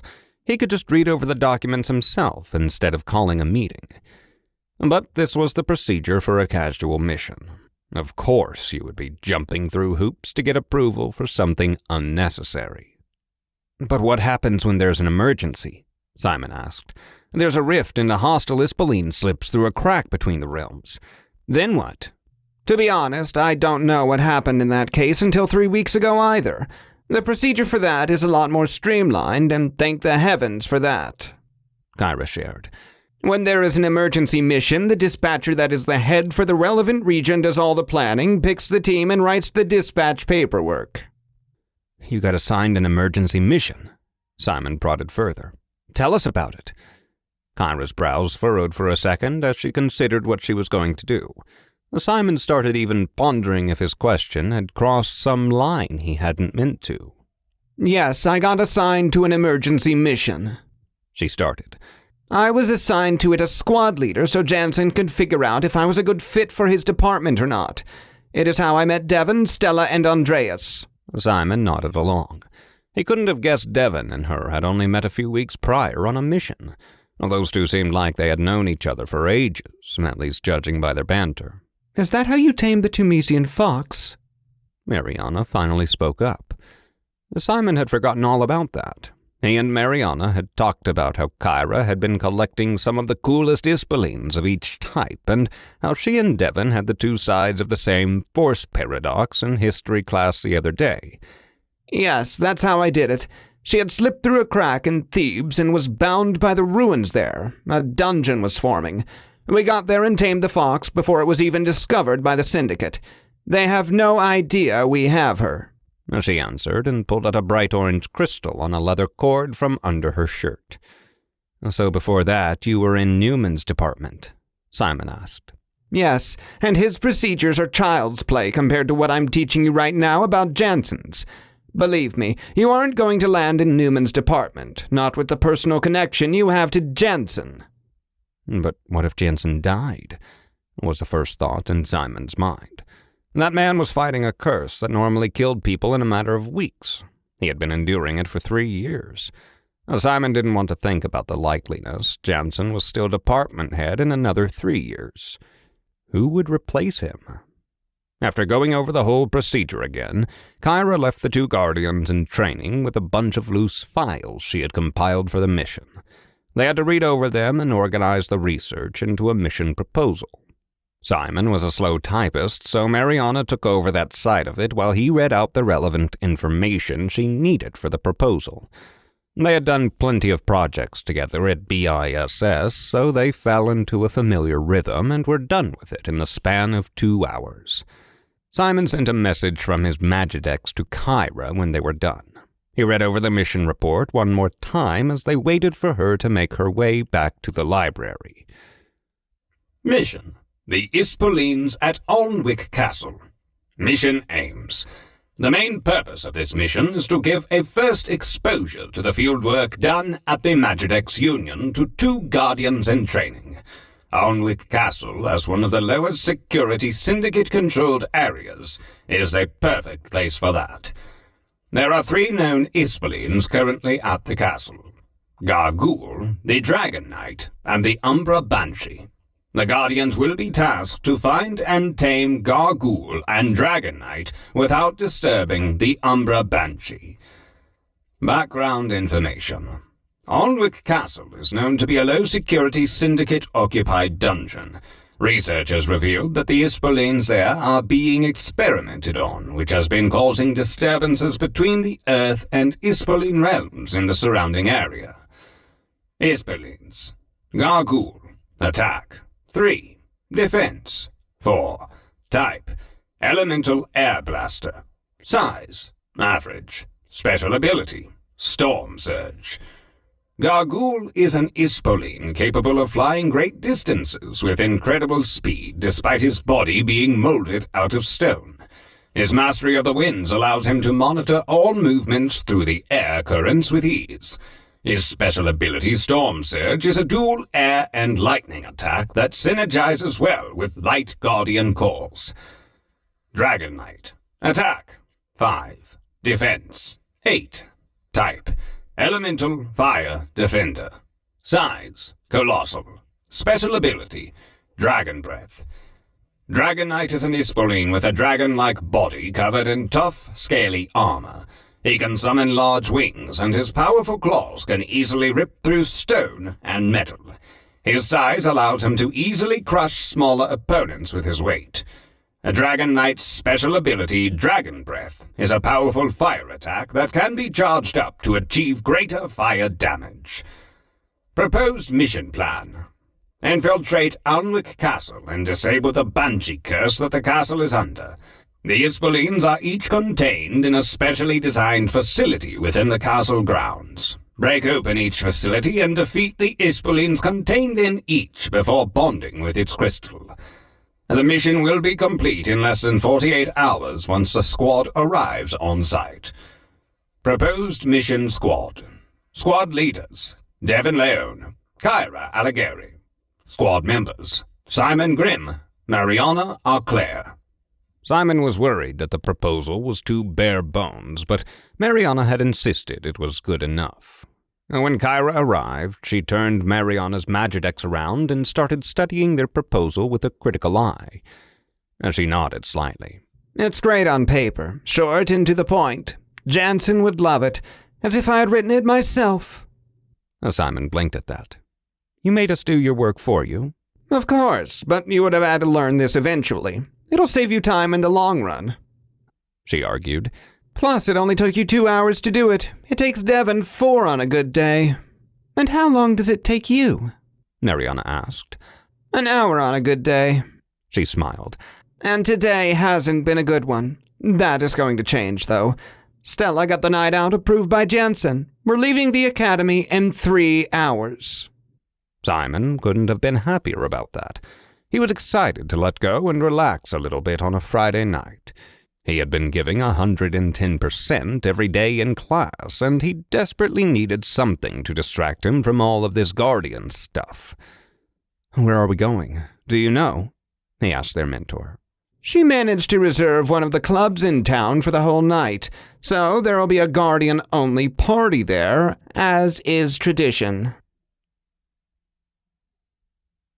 Simon and Mariana made their way through the cobbled streets of Annecy, the quaint French town that was going to be their home for the next 3 years while they studied at the academy. The night air was cool and crisp, and the glow of the street lights illuminated the town's old buildings and reflected off the river's surface. They were going to be late. Mariana had gone out earlier to shop for a dress, but came back with a lot more than that. Simon had to remind himself that she hadn't brought any luggage with her to the academy, and she had been borrowing clothes from her roommates in Kyra up until now. It was a long overdue shopping trip for her.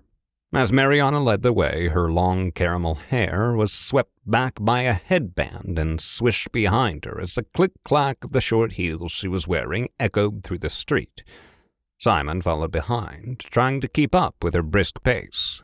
As they approached their destination, he could hear the thumping bass of the music coming out of the building. Mariana pulled him inside the club, which wasn't as packed with people as he expected. Nonetheless, the air had an undertone of sweat and alcohol already. Guardians of all ages, from their classmates to their instructors, were mingling around, talking in a corner or dancing. The bar was filled with people ordering drinks. There was a small table with snacks next to it as well. Mariana led the way to the bar, where she ordered them each a drink. As they waited, Simon noticed her eyes scanning the crowd. "Who are you looking for?" he asked. Mariana shrugged. "Just seeing who's here," she said, but her gaze lingered on a tall, dark-haired girl across the room, her roommate, Victoria. Simon followed her gaze and couldn't help feeling a twinge of resentment at the thought of her searching for someone else. They took their drinks and walked over to the snack table, where they spent a while just observing the dance floor and stuffing their faces with whatever snack was the closest. And when they finally made their way across the dance floor to get to the lounging area, Mariana's attention seemed to drift toward Victoria more. Meanwhile, on the other side of the room, their mentors were in the company of Stella and Andreas, and the four of them watched over the students who were having fun. Simon could feel Kyra's watchful eyes linger on him and Mariana more than once. After hovering around him for some time, Mariana left Simon's side and walked over to her roommates, who were talking at the bar with Thomas and Oliver.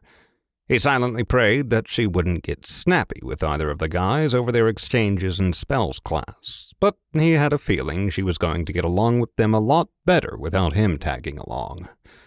As the night went on, Simon occupied one of the chairs at the end of the bar so he could have a better view of Mariana, who was dancing with both of her roommates.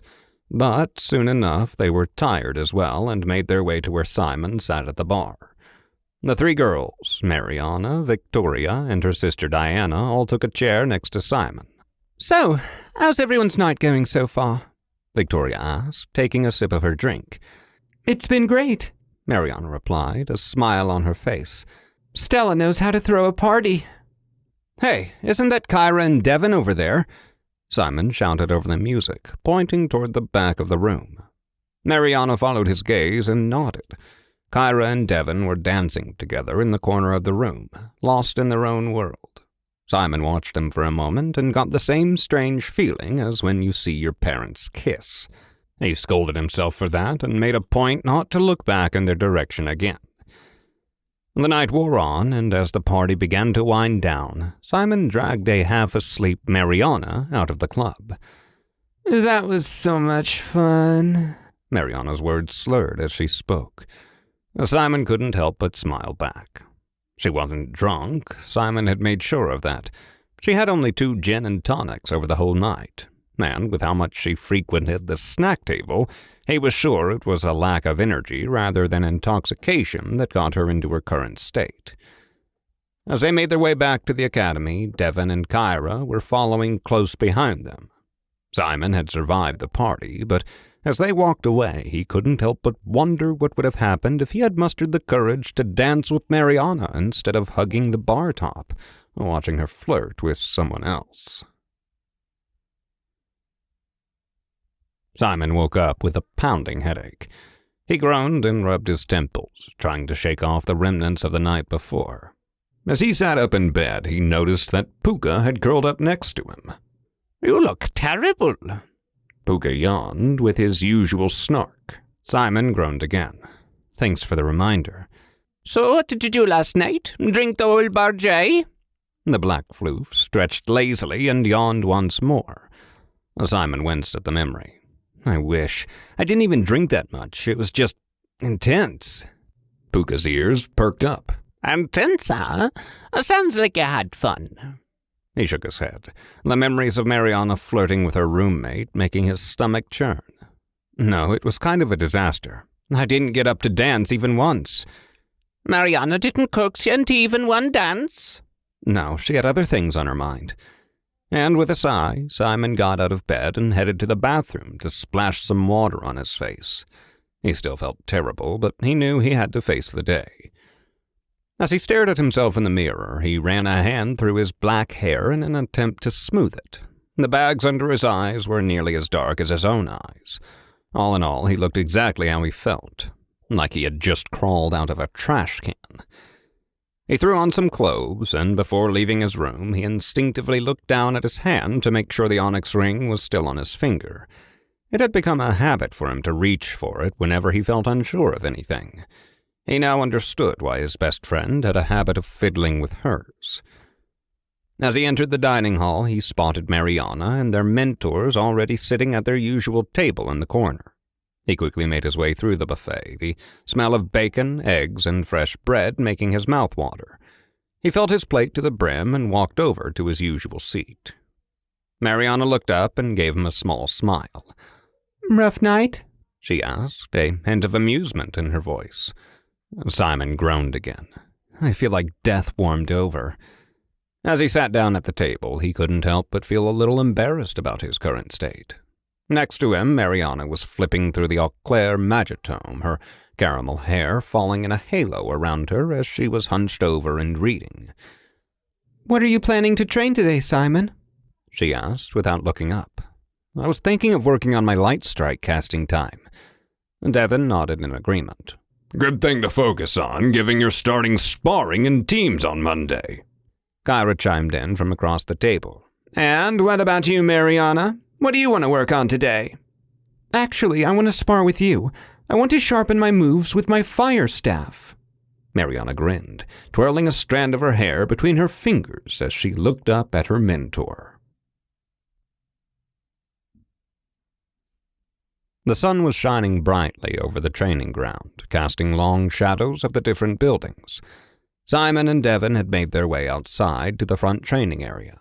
It was already 11, and still there were no other guardians outside, probably too hungover from the night before. But Simon was more than ready to start training. He stood in the center of the training area Devon and he had walked to, his hands in front of his chest, trying to cast a light strike spell, but no matter how hard he tried, there was always a 3-second delay before the spell activated. Come on, Simon, Devon said, standing at his side. You need to focus your energy and channel it from your core and then push it out through your hands. Simon gritted his teeth and closed his eyes, trying to do as Devon instructed once again, but it didn't help. The spell still wasn't working.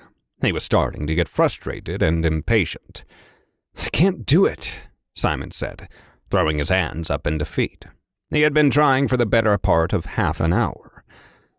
Mariana was walking out of the academy just then. She was dressed in her onyx gear, her white zip-up hoodie and the black skirt she seemed to hate. The red lines of fabric that created a protective aura around her went around her chest and down her legs. He noticed that a ribbon of the same red fabric was holding her hair up and out of her face. Kyra was walking right behind her mentee, and she was dressed in obsidian gear. It was the first time Simon had seen her dressed in it. Her gear consisted of baggy gray and black pants with geometric patterns. Her top had a black mesh which was visible under her t-shirt. It had the same sheen that his own gear had. It was her additional protection from magical projectiles. The two of them were headed to the training area Simon and Devon were already at. Simon was sure Mariana had heard him whining because she beelined straight to him. She placed a reassuring hand on his shoulder. "Remember what I told you about the magic channels yesterday?" she reminded him. "Have you tried actually tracing your energy through those?" Simon looked at her in confusion. "What do you mean? I tried that as well. It didn't work, remember?" Mariana shook her head. "No, you didn't." She stood in front of him. When they found themselves like that, it was obvious that she was a head shorter than him, so she had to look up as she explained. "Your core is here." She poked a finger right above his chest in the middle of his collarbone. "Your magic is generated there, but it has to travel all the way to your hand so you can conjure a light strike." Simon nodded, intrigued. Mariana grabbed his hand and poked at the place where his wrist connected to the palm of his hand. "This is the point where the magic exits your body. Imagine your core is like a beating heart, and the magic is like the blood that it circulates. Every time you are trying to cast a spell, you are basically poking a hole so it can shoot out. You are trying to cut a hole faster.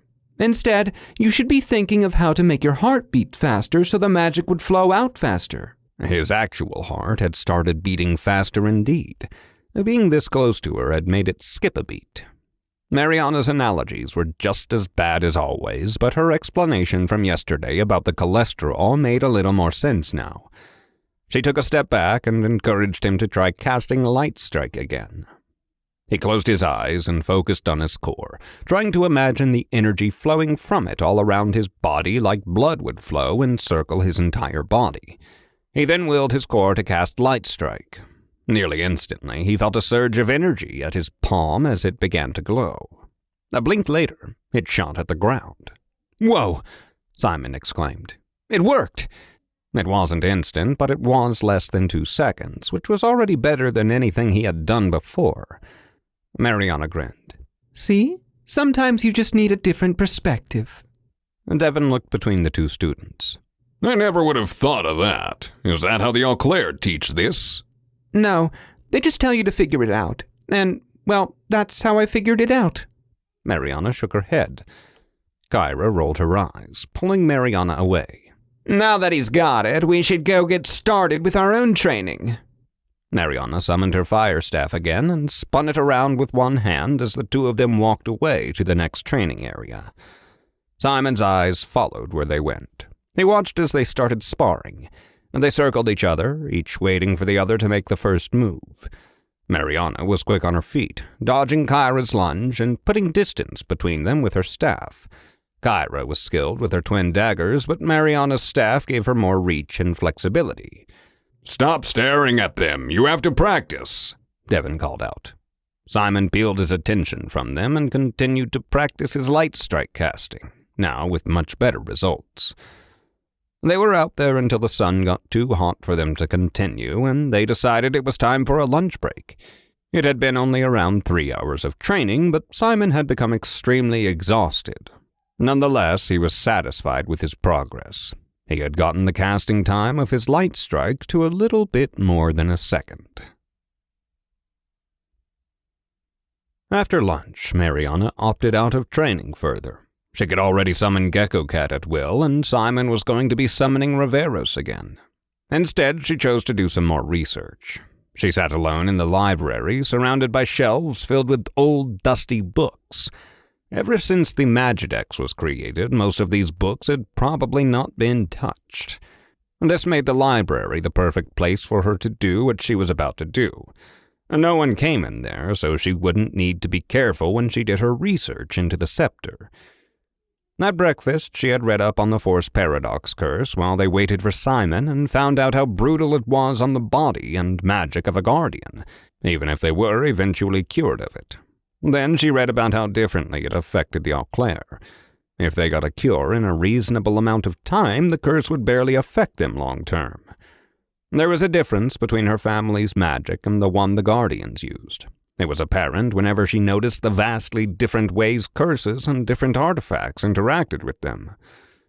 She clapped her hands, the sound echoing in the empty library, and as she drew them apart, lightning sparked between them before the Auclair Magitome appeared before her. She placed it on the table and began her research. She was completely absorbed in her reading, hunched over the Auclair Magitome. Her focus was on a particular section of the book, which described the creation of the scepter, a powerful artifact. The scepter was supposedly made from onyx brought from the Ispoleen realm and had been used during the war with the demons to heal and empower Ispoleens as they fought them back into the underworld. If what she read about the Syndicate experimenting on Ispoleens at Alnwick in the research papers Kyra had given them was true, then they must be after the scepter as well.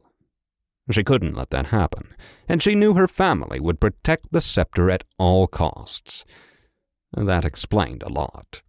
As she closed the Auclair Magitome, she stood up from her chair, the wood creaking beneath her weight as she paced around the library. If Devon wanted to find the scepter, they would have to do the impossible, find where her family had gone into hiding, and she really didn't feel like hosting a family reunion. She would have to find another way to track the scepter down. It was a long shot. It involved going after a different but just as well-protected artifact, the Onyx Mirror, and a meeting with a certain Fey prince she had sworn to herself she would never seek out again.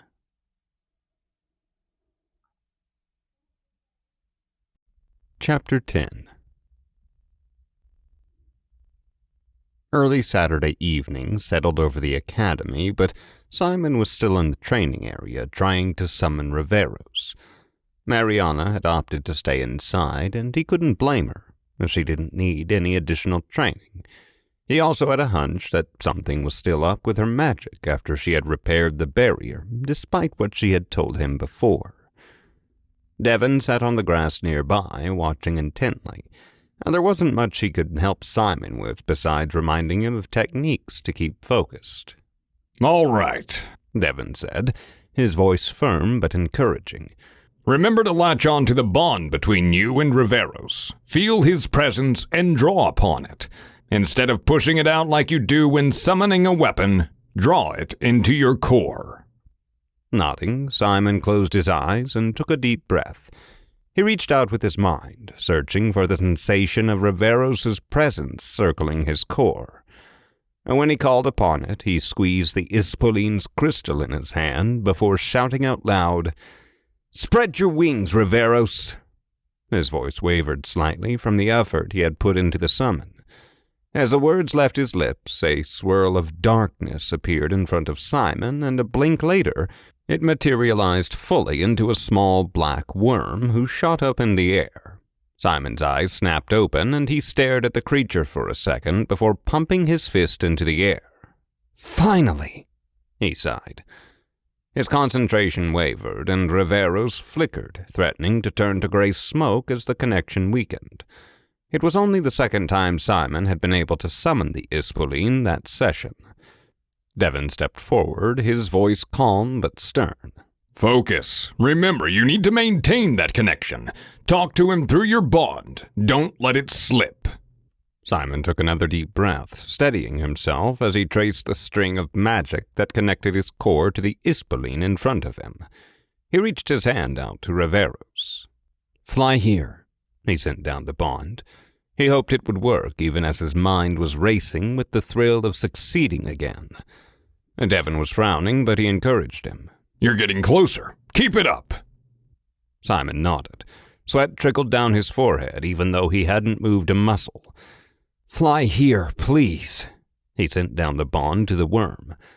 It was frowned on to beg an Ispoleen to do anything. Guardians simply had to give them commands.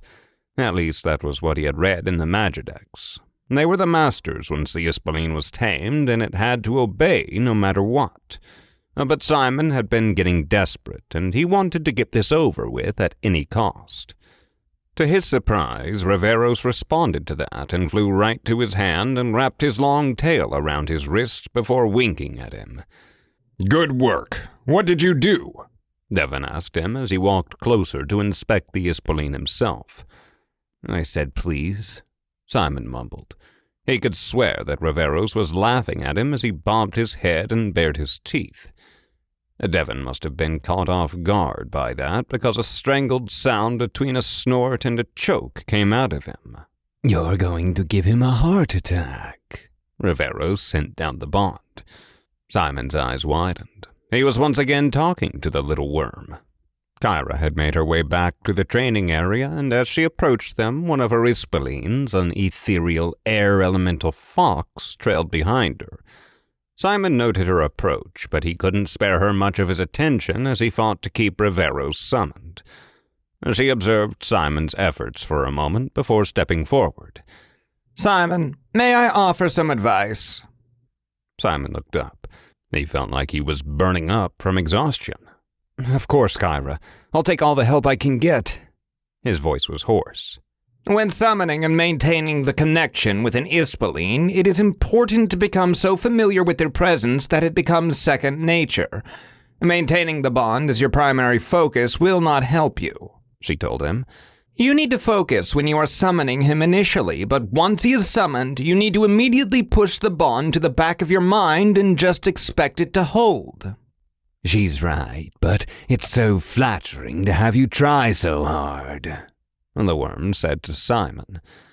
The last thing he needed was for his own Ispoleen to be playing around with him, but he had to admit, Riveros was a great match for him.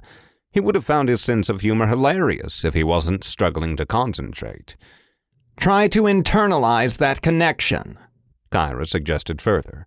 So it becomes an extension of your own thoughts. Then push the bond to the back of your mind.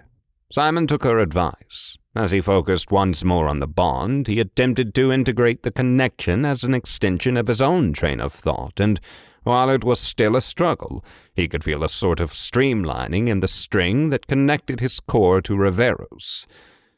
Maintaining the bond, he imagined the string being pushed behind his core. The air shifted around him, but when he opened his eyes, Riveros was still there, blinking at him.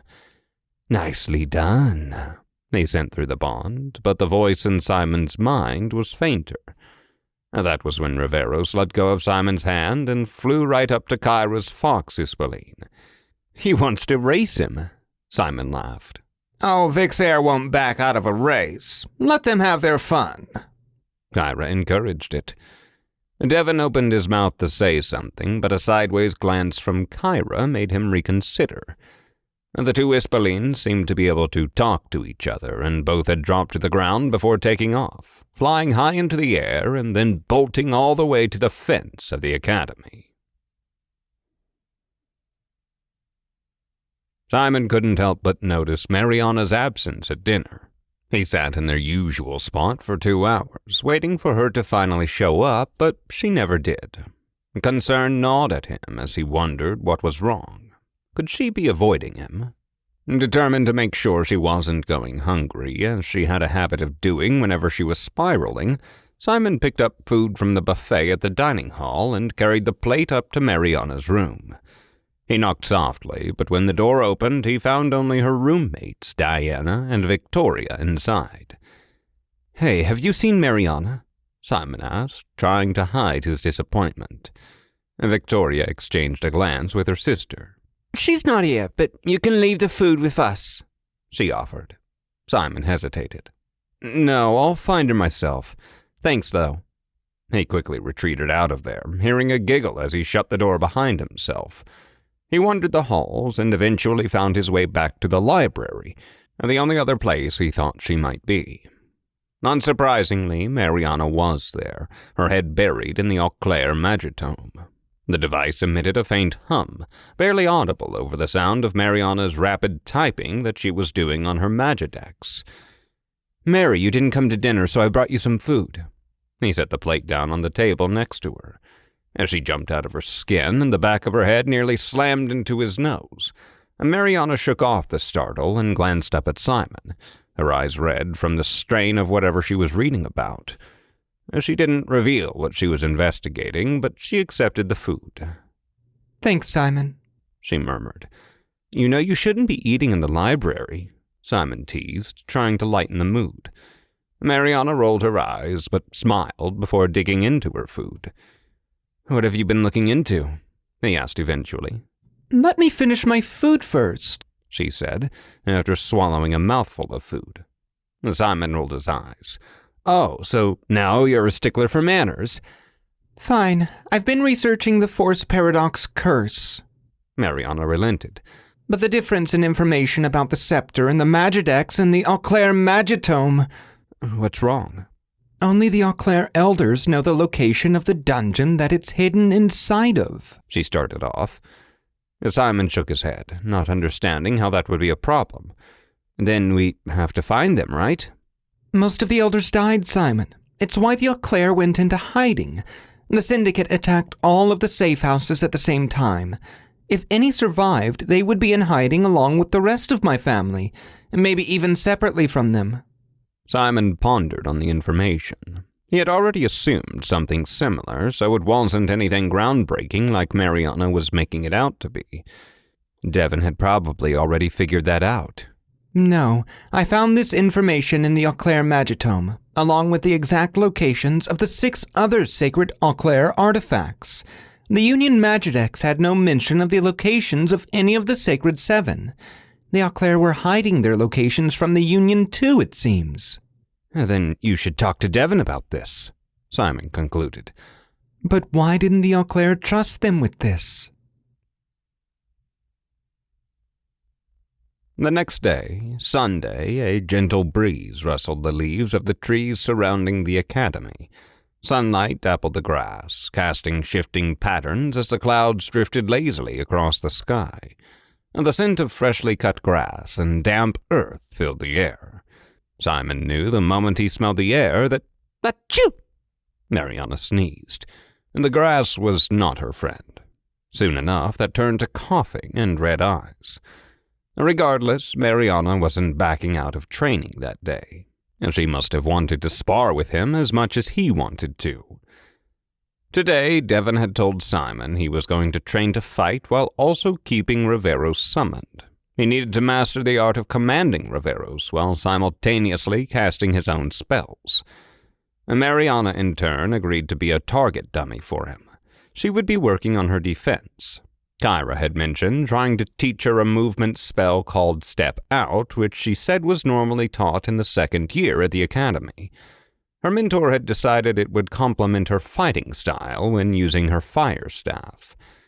Simon was itching to finally get into an actual fight with her. What they did in spells class with Kovacs was nothing like a real fight. They just stood there and threw spells at each other until they couldn't anymore. And while that was good for practicing their raw magical power, no one would be a sitting duck in a real fight waiting for a projectile to hit them. "So how does this work?" Mariana asked. "I doubt we'll be knocking each other out cold over a sparring session." Simon sure hoped not. He wasn't ready to be that aggressive in a fight against his best friend. "Of course not. Whoever knocks the other to the ground wins," Devon explained. "Just do your best. We'll be here if things get too heated. I doubt you will do more damage than a healing light would heal." Both of them nodded and then took their positions against one another in the training area. Simon twisted his onyx ring, the onyx gear replacing his training clothes. He still couldn't figure out why it had to have a stupid black cape. He wasn't Batman, and he wasn't trying to be him. For all the great things he had overheard about Mariana's brother, he had a very bad sense of style and practicality. Mariana had twisted her own ring, and she was jumping in place trying to get her skirt down, and one of the red ribbons was out of place. "This stupid thing keeps riding up," she said under her breath. "Why did you have it made like that, then?" Simon asked. "You think my family asked me what kind of gear I wanted? This is what I got. It was crafted when I was 10. If I had a choice, this would have a hood, and I would have some actual pants instead of ribbons going down my legs," she shouted back. "Apparently one of the Auclair forgers must think this is funny because I'm not the only one with onyx gear like this. I don't know. I heard that it's easier to move in. Don't you think so?" Kyra butted into their conversation. "It can be. It depends." Mariana relented. "What do you know about that? Your gear has pants." You'll be surprised at what kind of situations I've found myself in. Kyra waved her off. Anyway, quit prolonging this. I know you don't actually want to fight each other, but you need to. Simon wished he could roll his eyes back into his head. He knew that they wouldn't actually hurt each other, especially with their mentors there to intervene at a moment's notice. Still. Mariana grabbed the brown crystal that hung on a leather chain under her shirt. Defend me, Gecko Cat!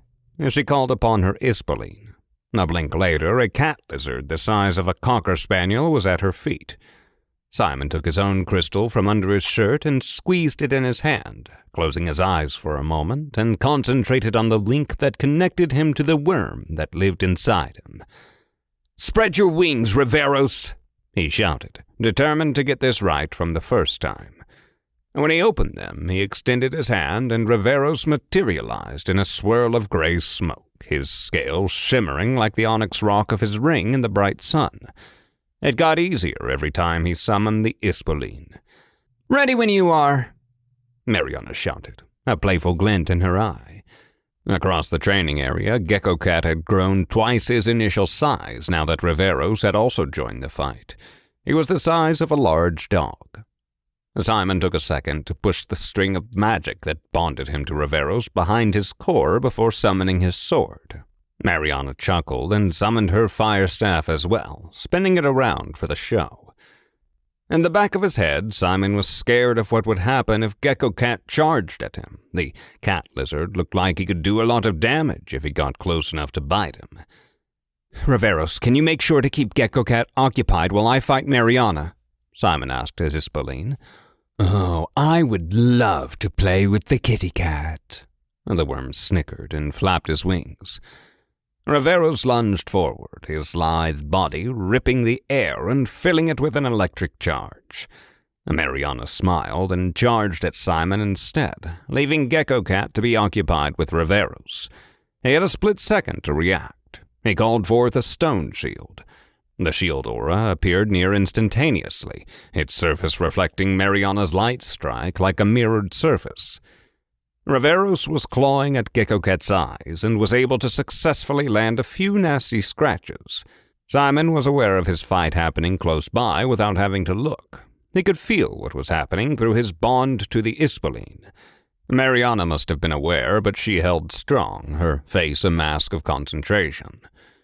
The taste of adrenaline lingered on Simon's tongue as he closed the distance between himself and Mariana. "Light strike!" he hissed, and a second later a blast of magical light shot out of his hand.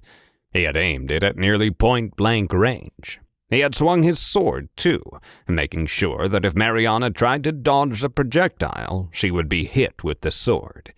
"Step out!" Mariana blurted out, and in an instant she was a little way away from where she had stood. Simon immediately put more distance between them, anticipating Mariana would make a similar close-quarter maneuver, but instead she put even more distance between them. So step out was a mini teleport. Simon was intrigued. "Sloppy first attempt," Kyra shouted from the side of the training area where she sat next to Devon observing the fight. "If you are going to use it like that, might as well not waste the energy on it." It was criticism of Mariana, not him, but still, he felt like it was too harsh. Mariana was good, but like her mentor said, it was her first attempt. She, meanwhile, seemed unfazed by that feedback. The wind blew past Simon and brought a smell of ash with it as the flames on either end of Mariana's fire staff crackled. A sweat beaded on her forehead, and her breathing had grown ragged. Simon was struggling to keep his thoughts straight. His mind felt like it was in two places, one in the fight with Mariana, and the other with Riveros, occupying Gecko Cat. And the competitive spirit both friends shared was on full display, as neither wanted to make the fight easy for the other. As they circled each other, Mariana took advantage of the distraction that Gecko Cat and Riveros' battle was causing Simon. She feigned a forward lunge, then shifted her weight back, launching a powerful frost strike aimed directly at Simon's chest. Caught off guard, Simon was unable to summon a shield in time, and the freezing blast collided with his body, knocking him off balance. Stumbling, he tried to regain his footing, but Mariana was already closing the distance between them. She used her fire staff to sweep his legs out from under him, the heat of the flames coming out of her weapon grazing his skin. Simon crashed to the ground, his sword slipping from his grasp as he tried to break his fall. At the moment his head hit the ground, he felt the bond with Rivero snap, and his sword burst into magic mist. A moment later, Simon felt the air get knocked out of him, pain spreading from his core throughout his whole body. Mariana's staff hovered dangerously close to his face, the heat from the flames causing him to wince. She was panting, out of breath, but there was a hint of a smile on her lips. "All right, you win," Simon sighed. "But don't think I'll let you off so easily next time."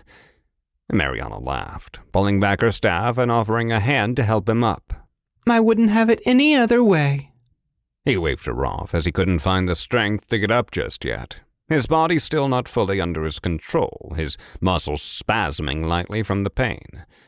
Mariana put a hand to his chest and murmured, "Healing light." An instant wave of relief washed over Simon, and he got up at once. He was mesmerized at how easy it looked for Mariana to both fight and heal. It honestly looked like there was nothing that truly tired her out when it came to her magic. A gecko cat had walked over to them, and as Simon and Mariana walked to where their mentors were sitting, he kept trying to get Simon's attention. There was a nasty gash on the Ispoleen's eyelid that prevented him from opening it fully. Rivero's had done well. After discussing the fight with their mentors, Simon and Mariana headed to lunch. But as they entered the dining hall, they noticed the headmaster Jansen sitting at a table near the front. They hadn't seen him around the academy once all weekend. Simon almost didn't recognize him. Today he looked pale and sickly, his previous sharp eyes clouded with fatigue. The two friends exchanged a glance before heading over to join him. Simon fought to keep his expression neutral, desperately trying to hide the fact that he knew about the forced paradox curse the headmaster was battling. "Headmaster Jansen." Mariana greeted him with a warm smile. "Would you mind if we joined you?" Jansen's eyes flickered with a hint of light. "Please, have a seat," he said, his voice weaker than usual, but still carrying an air of authority. Simon's appetite was momentarily forgotten as he stared at the man that was wasting away in front of him. "I wanted to talk to you both about the mission proposal Kyra submitted for you," Jansen began, attempting to sound casual, but his voice trembled slightly. "I've given it some thought, and I've decided that if you two can win the newbie clash, you'll be granted permission to go on the mission as is." Simon and Mariana exchanged a glance. Their mission proposal had gone through. Simon still had a bitter aftertaste for what Kyra had pulled and how they ended up doing her work for her. Jansen continued. "Furthermore, if you're successful, I'll grant you 3 more days of holiday leave immediately after the mission to spend as you wish." Simon's face lit up. It was hard to conceal his excitement about going back home and seeing his family for a little while. "Thank you, Headmaster." "We'll give it our all, sir," Mariana promised. Jansen managed a weak smile. "I have no doubt that you will. Now, enjoy your lunch." The headmaster left the table and stalked out of the dining hall. As they ate, Simon couldn't shake the nagging worry about Jansen's condition. But for now, all he could do was focus on the newbie clash and the potential mission after that. If Mariana's research was to be believed, the Almwick mission wasn't just chosen because of the potential Ispoleens they could tame. No, Simon was sure that Kyra must have chosen it because of its direct connection to the Onyx Scepter, or maybe Devon had recommended it because of that. But if the Syndicate were simulating its power somehow in order to experiment on the Ispoleens they kept there... No, they didn't have it. Mariana was adamant about that the night before. But what if they had something similar, though? "We should continue the research from last night," Simon declared as the two of them were walking out of the dining hall. "The library or my room?" Simon and Mariana walked down the quiet halls of the academy, their footsteps echoing softly as they approached Simon's room. Everyone must have been out training or enjoying the day off in the town because there was not a single soul inside. They had decided to dive deeper into their research, hoping that the combined knowledge of the Auclair magitome and Simon's father's magitome would provide some more concrete answers when put side to side. As they entered the room, they were greeted by Puka, who seemed to have made Simon's room his new home. Mariana and Simon dragged the large wooden desk away from the window and pushed it to the bed and set up their workspace on it, laying out the two magitomes side by side. Simon pulled the chair that went with the desk and sat on one side, while Mariana sat down on the bed and got comfortable. As they were about to begin their research, Puka hopped onto the desk, eyeing them curiously. Are you studying for a history test or something? The Ispoleen asked. Mariana chuckled, shaking her head. No, Puka. We're trying to find some more information about the scepter. We want to be prepared because I think the Syndicate are using something similar on the Ispoleens in Alnwick. The magitomes might have some information on it. Puka tilted his head, his whiskers twitching. Ah, I see. Well then, don't let me distract you, he said before stretching, then laying down in a sunspot on the desk. Simon was already flipping through his father's magitome and had found the section of the Scepter of Onyx in his Auclair artifacts section at the very back of the book. 7. The Scepter of Onyx. 7.1. Origins and Creation. The Scepter of Onyx was the last artifact Fleamont Auclair created. The onyx used in the creation of the scepter is said to have been mined from the heart of the Ispoleen realm. The scepter was forged by Fleamont Auclair with the help of an expert goldsmith in the First Guardian. It was created so it could serve as a bridge between the Ispoleen and Earth realms, allowing Ispoleens to come to Earth even after the rift. 7.2. Abilities. The Scepter of Onyx is rumored to possess the following abilities. Interdimensional travel. The scepter can open up a portal between Earth and another realm, enabling the user to travel between them. This has allowed Ispoleens to come to Earth and maintain a connection between the two realms, even after the underworld was sealed off. Healing and empowerment. The scepter has the power to heal and empower Ispoleens, enhancing their natural abilities and allowing the Auclair to summon them again, even if they have fallen in battle. Curse removal. The scepter can cleanse anyone from any curse, restoring them to their original state and freeing them from any magical afflictions.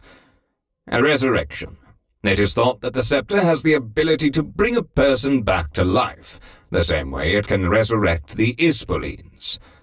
7.3. Legacy. The Scepter of Onyx has played a pivotal role in the history between the Ispoleen realm and Earth. The scepter's power has been sought after by many who wish to harness its abilities for their own purposes, but its location remains a guarded secret, protected by the Auclair family, who have sworn not to use it ever again after the youngest Auclair daughter died wielding it so she could seal the underworld. If they are after the scepter as well, like I suspect, of course they attacked the safe houses because they knew that the elders would be there instead. If I remember correctly, they weren't even killing anyone outright. Mariana finally drew a conclusion. They must have just been searching for the elders.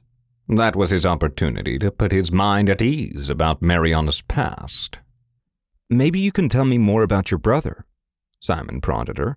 We never finished that conversation, remember? What happened to him when they attacked your safe house in Paris? All of the color drained out of Mariana's face. She swallowed hard before she spoke up. I don't know. Last time I saw him, he was shot 6 times and limp on the ground while I was burning my home to the ground, with most of the Syndicate agents still inside. He was dead, Simon realized. Shot? With a gun? That felt like a sad way for a Guardian to go. I'm sorry for... he tried to say. He's not dead, Simon. She cut him off. I checked. Everyone that died was buried. There's no grave. I even double-checked by going... Do you know who shot him? The Syndicate? There's only one person in the world who can summon a gun made out of magic. Adrian Floquet. He was the only Syndicate agent that survived the attack on my family's home. The only one who had survived. It finally dawned on Simon. Mariana had been attacked in her own home. She had burned the Syndicate agents to death along with her home as her family made their escape. Something in his chest twisted, but he refused to acknowledge it. A magic gun. Like how I summon my sword, but a gun? He asked to make sure he wasn't misunderstanding. You thought I was talking about a normal gun? Simon, as long as you're wearing your onyx gear, a normal gun is useless against you. Did you not read about the properties? Even then, a stone shield is more than enough to stop a real bullet. And that marked the end of that. Mariana was more than relieved when Simon agreed to drop the topic. He had decided he didn't want to know just yet. He wasn't prepared to see his best friend as... She didn't have a choice after all, he thought. Chapter 11. Simon hated Monday mornings, but surprisingly he didn't hate this one. Maybe it was because he was getting used to the pace of the academy, or because, for once, he actually couldn't wait to get to class.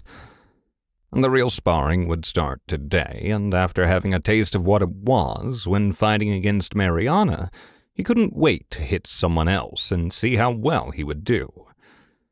Mariana had dozed off on his sofa last night while they were researching the scepter. Fuka hadn't helped, as he kept telling them all about the places he had lived over the centuries. They were a lot like a bedtime story, and before Simon knew it, Mariana had dozed off on his sofa, cuddling one of the decorative pillows. It wasn't something that hadn't happened before. His best friend had spent numerous nights on the sofa in his dorm back in Sofia, either on purpose when she was fighting with her roommates, or accidentally, like when they had a late-night study session before a test. But this morning she had woken him up by dropping Fuka on top of his chest. Get up! We need to tell Devon about what we found out last night before Kyra gets to the dining hall, she said before walking out of his room. Tough, you didn't even get a good morning from her, Puka remarked before stretching and jumped off him to the floor. He couldn't understand what had gotten into her. Despite what she said, Simon took the time to clean up the papers they had used to take notes last night. Mariana had forgotten some of hers, so Simon gave in to his curiosity. His heart dropped. It was a list of all of the mission reports Adrian Floquet had been mentioned in. Puka, you don't think Mary wants to go after this guy, right? Simon shook his head. He had to try his best not to crumple this paper and throw it out. Was he even going to tell Mariana he knew about it? Adrian Floquet. He is by far one of the most powerful syndicate agents, as far as I know. Auclair or not, she would be stupid to go after him. Maybe she's building a case for the Union to back her to go after him, the Ispoleen offered, scanning the paper Simon was holding.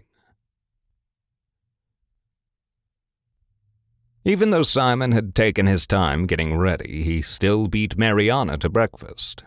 He and Puka had walked into the dining hall. They scanned the tables and saw Devon sitting with Jansen in the corner of the room. That's my opportunity, he mumbled, more to himself than to Fuka. He hadn't thought that this opportunity would present itself so quickly, so as he walked there, he tried to conjure up a believable story about how to bring up Mariana's research into Adrian Floquet. "Hey, Simon!" Devon called him over. As Simon sat down next to his mentor, the attention of both Devon and Jansen was on him. I need to talk to you. I'm worried about Mariana, he started. Devon furrowed his brows. "Did something happen?" Before he started explaining, Puka jumped on the table and sat down in front of Jansen, studying the man from up close. The headmaster stroked the Ispoleen, and one of the corners of his mouth turned upward. Simon cleared his throat. She was helping me with some research last night because I wanted to know more about the creation of the Union and the Syndicate, and I found out she had been looking up all the mission reports mentioning Adrian Floquet. As soon as that name was out of his mouth, both of the men winced. Apparently he either killed or severely injured her brother. I think she might be blaming Floquet for being separated from her family. Jansen raised the hand with which he was stroking Puka and scratched the back of his head as he stared past the Ispoleen at a spot on the table. The headmaster looked better today than last night when Simon had spoken to him at dinner, but there was still an aura around the man that conveyed pain. Adrian Floquet is a name I wish I wouldn't have to hear again, Jansen mumbled. Nothing good comes out of it for the Union whenever he crashes one of our missions. I'll talk to Mariana, Devon offered. She won't be doing anything stupid. That man is a maniac. Hell, even I wouldn't face off with him willingly. She's not going anywhere near him. The two men shared a look and then nodded. All right, that's all from me.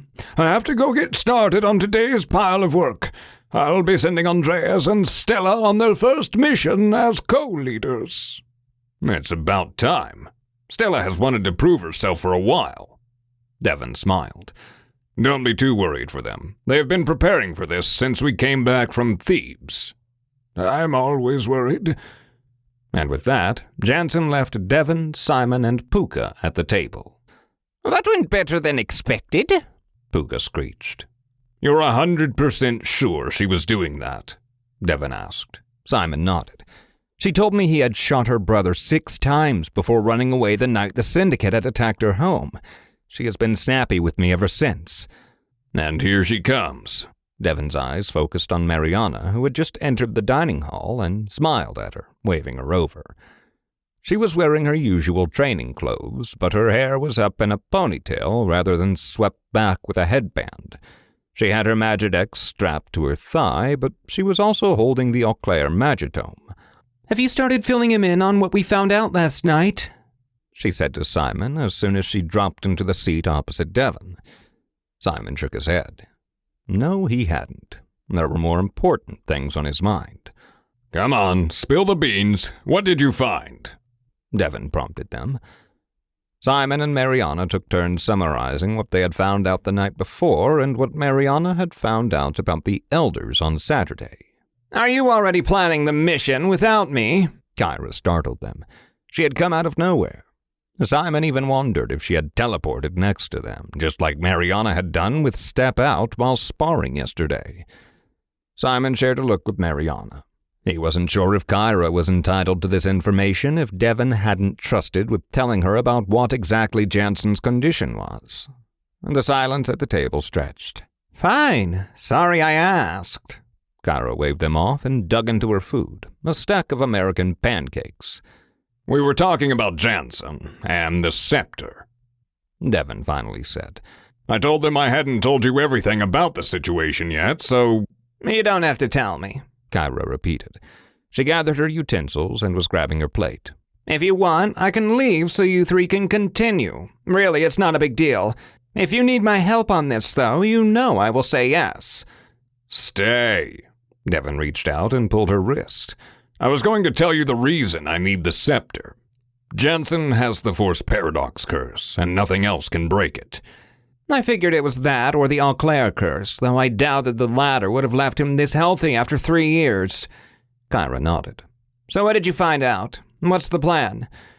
We need to find my family and pray that at least one of the elders survived. Only they know which dungeon contains the scepter, Mariana explained. Her mouth opened to say something to follow up, but she stopped herself and shook her head slightly. And the scepter cannot land in the Syndicate's hands, Simon added. What they are doing at Alnwick with the experimentation on the Ispoleens is already scary enough. If they get their hands on the scepter, they could open a permanent portal between Earth and either of the other realms. So it can seal and open portals between the realms? Kyra asked. Are we sure? It was the artifact wielded by Fleamont's daughter. If she sealed the rift with it, it can probably reopen it, Devon theorized. Simon reached for his father's Magitome and flipped to the page with the information about the scepter. He slid it over the table for the two mentors to read through. I trust Zachary's notes, Devon declared. If this and what Mariana told us about the Syndicate searching for the Elders and allowing everyone else to flee the safe house is true, Then they too must be after the scepter or one of the other 6 Auclair artifacts. No, they are after the scepter, Mariana asserted. It isn't a secret where the other artifacts are. Hell, I can take you to all of them myself. They would just need to kidnap an Auclair to disable the curses to get into the dungeons.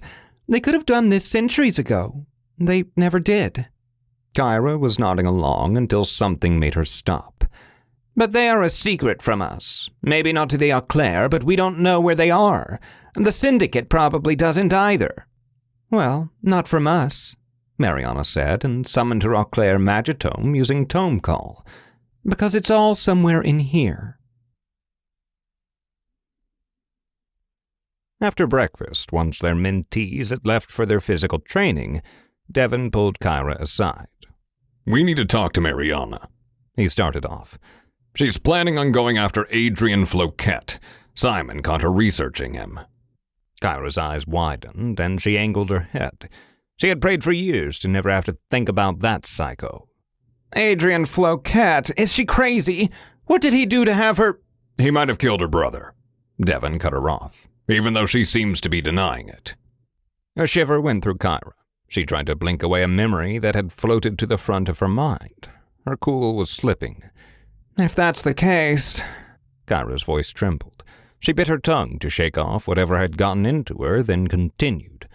I would understand the motive, but she must know about his gun and that... Yes, she does. Apparently she had been studying all the mission reports mentioning him yesterday evening. She waited for Devon to finish whatever he had to say. She was getting fed up with him cutting her off. It wasn't an immediate life-or-death situation for him to feel the need not to wait for her to speak her mind. And when she was sure he had said his piece, only then did she speak. I'll talk her out of it for now. Kyra cracked her fingers. But once she's learned and realized her potential, I'll make sure she gets her revenge if that's what she's after. It is about time someone rids this world of him. She then excused herself, citing needing to get her gear fixed if she was going to be sparring with Mariana in the evening. Her mentee had been getting stronger by the day. Kyra had never met an Auclair before, and she hadn't known how unfairly more powerful they were. Mariana might have been just 18 in the first year at the academy, but by pure magical strength, she would have her mentor beat. She knew why Adrian Floquet had turned on them. What the Union liked to keep secret was that Floquet was one of the handfuls of Union guardians that had left and joined the Syndicate over the 1,000-year history between the two. Walking to the assessment chamber, Kyra walked past the track field and saw the group of guardians in training crowded around Andreas. Trent must have been gone still. Once inside the chamber, the white marble of the walls made the room feel cold. In the middle of the room, the assessment pod stood open. Kyra went through the motions of configuring it for gear repairs, then changed into her obsidian gear. As soon as she shut herself inside the pod, she felt the magic do its thing while her mind wandered. If she had to face Adrian Floquet, she would have to find a way for her to be the only one to walk away from it, or everything she had worked for so far would be for nothing. Instructor Trent wasn't at the track when Simon got there. He looked around, but the instructor was nowhere to be seen. Instead, his eyes landed on Andreas Lyko, Stella's partner he had met last week. Andreas's hand shot up in the air, and he waved over the group of guardians in training that had gathered around the training area. Trent had to take off on an emergency mission over the weekend and isn't back yet. I'll be handling your training for today, he announced. I cannot guarantee your safety if I am to follow Trent's lesson plan for today. You were supposed to do sparring in pairs without using your powers. Instead, we will be training something I find I use on field missions every time. Have you ever heard of orienteering? A few whispers spread through the gathered students. Simon blinked. It did make sense that orientation skills would be useful to a guardian on a mission. He even remembered his father teaching him the basics of orienteering when he was younger.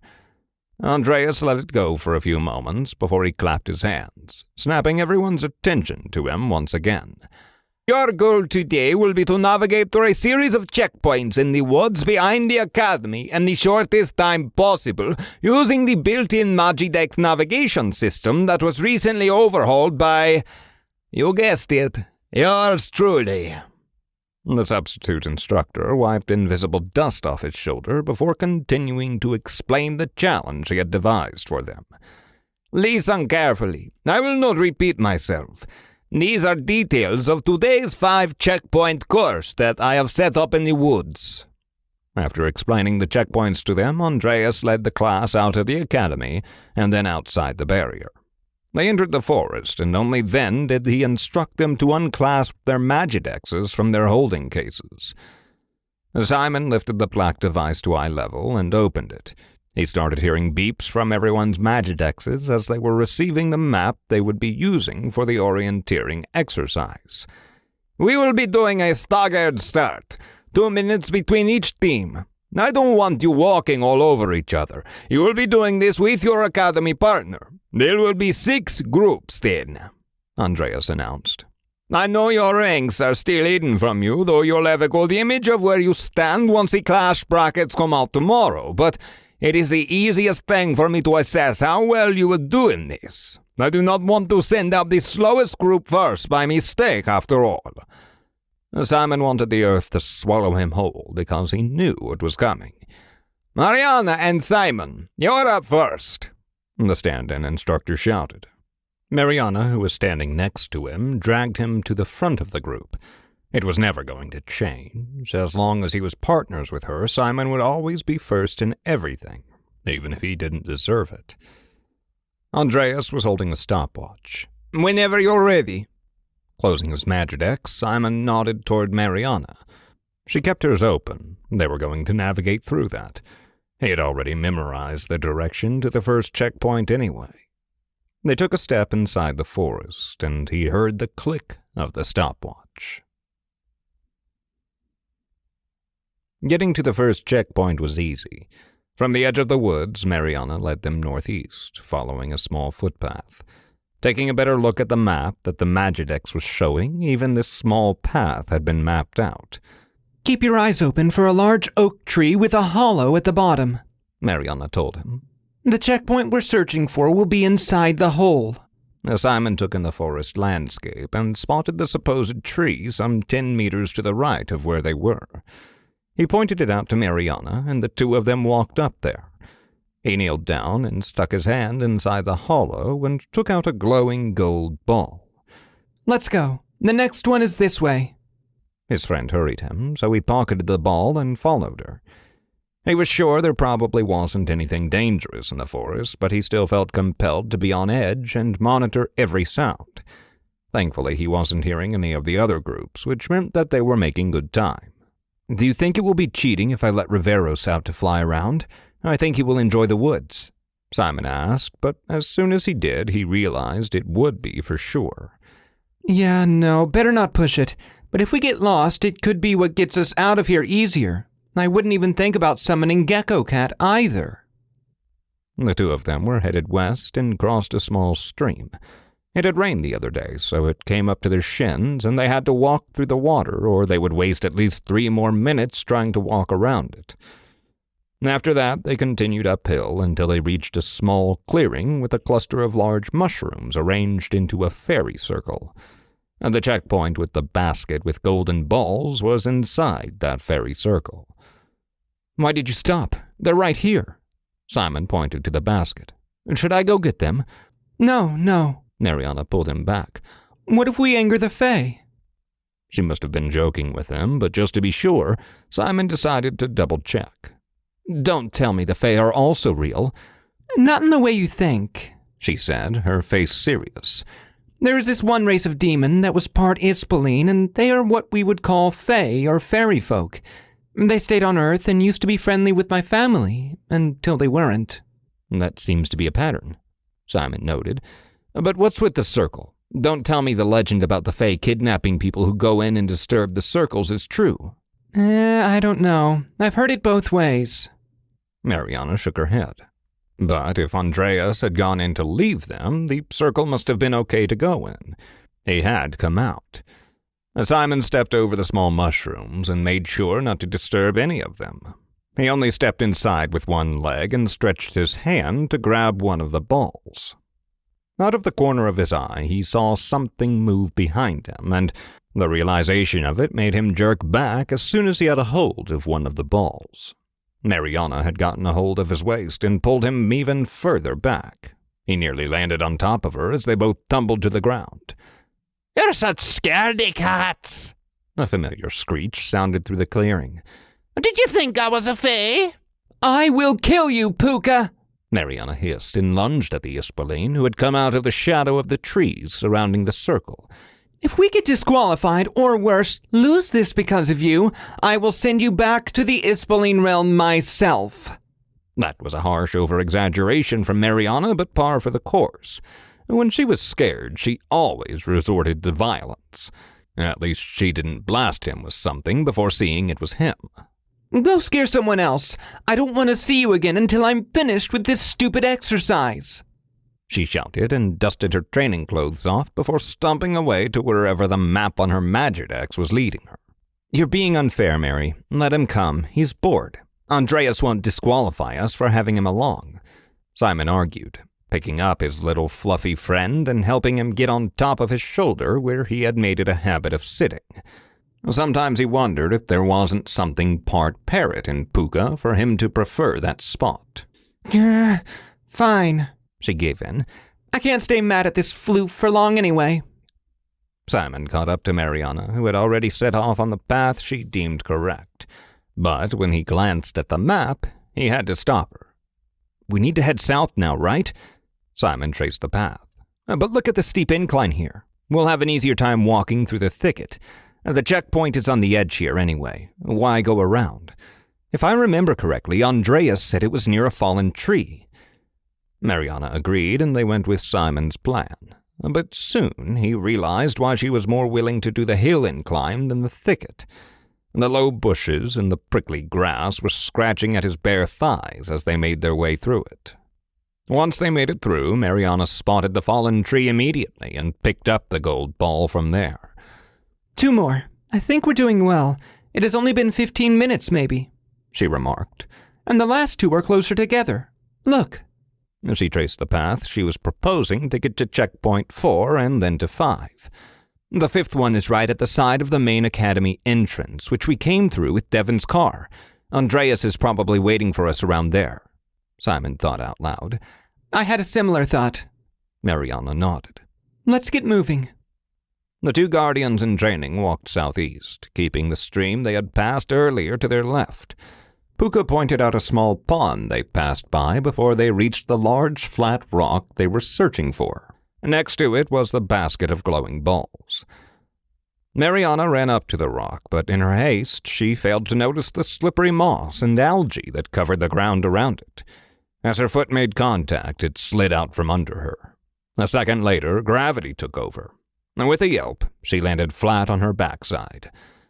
The thud of it echoed through Simon's bones as he bolted to her immediately. For a moment, she lay there, her eyes just blinking at him. I'm fine, she assured him before a fit of laughter escaped her lips.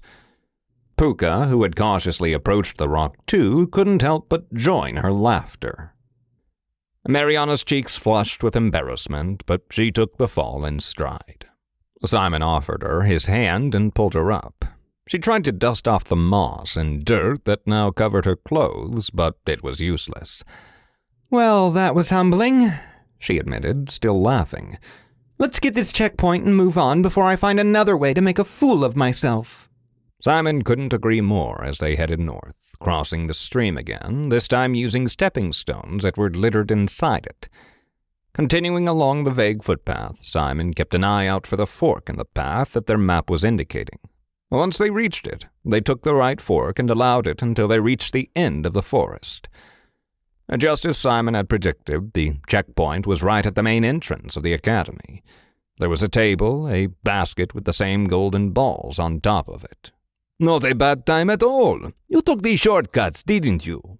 Andreas, who was standing behind the table, called out. I have no idea if we did, Simon admitted. but this was more tiring than Trent's normal circuit training. I hope you won't be substituting him for long." Andreas just laughed at that. "I wonder what you'll be saying after your first mission." He's right, though. I have no idea how I'll make it through spells class, to be honest. I heard we'll be learning fist spells today. Mariana grinned as she joined the conversation, fanning a punch toward Andreas. Well, Andreas, I'm really tempted to give you a first-hand experience of what my stone fist tastes like, she teased. Andreas chuckled, raising his hands defensively. No, I think I'll pass on that. I'm sure it tastes like pain, and I'd rather not have to explain to Jansen that I let one of you lot land a punch on me.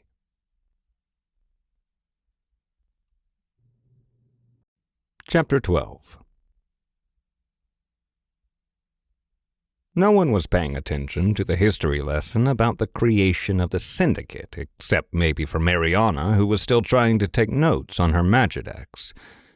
Simon alternated between scanning his history textbook mindlessly and staring at Instructor Patterson's slides. Nothing was sticking, though. He was bone-tired from the orienteering exercise. They had gotten the second fastest time. First were Mariana's roommates, somehow, even though they had gone last. The two sisters could have seen the paths better once everyone had gone through them, but nonetheless they had them beaten by 3 minutes, which sounded like a lot. Looking at the back of the auditorium, Simon realized some of the guardians were half asleep, or, like in Thomas's case, he was actually sleeping and sprawled on his desk. "And with that, we're closed for today. I will send you a folder with some documents that will give you a better idea of the timeline for the skirmishes between the Union and the Syndicate we will be analyzing later this week." Instructor Patterson closed out the lesson. Simon felt the documents he was sending were because the instructor saw exactly how unconcentrated the whole class was during the lesson. Mariana sighed. I thought I would be better by now, but the orienteering exercise has really thrown me off. It might be a good thing, though. First spells are hard. If everyone is even half as tired as me, they'll be sloppy. Getting up from his seat, Simon pondered on what Mariana was telling him. He would probably be just as sloppy as the others in her mind. And the two of them stopped by the kitchens as they habitually did. Mariana got some sweets from the top shelf and was eyeing the energy drinks in the fridge. "Whenever you drink them, you always regret it," Simon reminded her. "The crash afterwards is never worth it." He was quoting her own words from a few months ago back to her. I know, but I don't want to be half asleep in class either, she whined. Coffee does nothing for me. Same with tea. Remember when I was ill during finals week? I was chugging one energy drink before each test and then drinking another one during the test so I could think straight. Simon shook his head, remembering that time very clearly. "Yeah, and then you were out of it for 3 days with a fever. Are you really going to risk feeling under the weather during the clash? We only have 3 more days if we count today as finished. Tomorrow the brackets drop. We will be sparring in groups for 2 days and then clash on Friday." Mariana nodded and closed the fridge door. I wonder what excuse Kyra and Devon will think of not to train us today. For today, I wouldn't blame them. We are both struggling through it. But in the back of Simon's head, he knew that Devon would be more concerned with the information about Adrian Floquet than if they had something to train today. Walking into spells class, Simon noticed that the training areas had changed. There were 12 punching bags hanging from the high ceiling of the training room, 2 at each training area. And they must have some kind of enchantment on them because the shine of the black fabric that they were upholstered with was the same as the shine of his onyx gear. "I guess we won't be punching each other at least," Simon mumbled under his breath as he and Mariana walked to their usual training area at the front of the class. Like you could land a punch on me, Mariana snorted.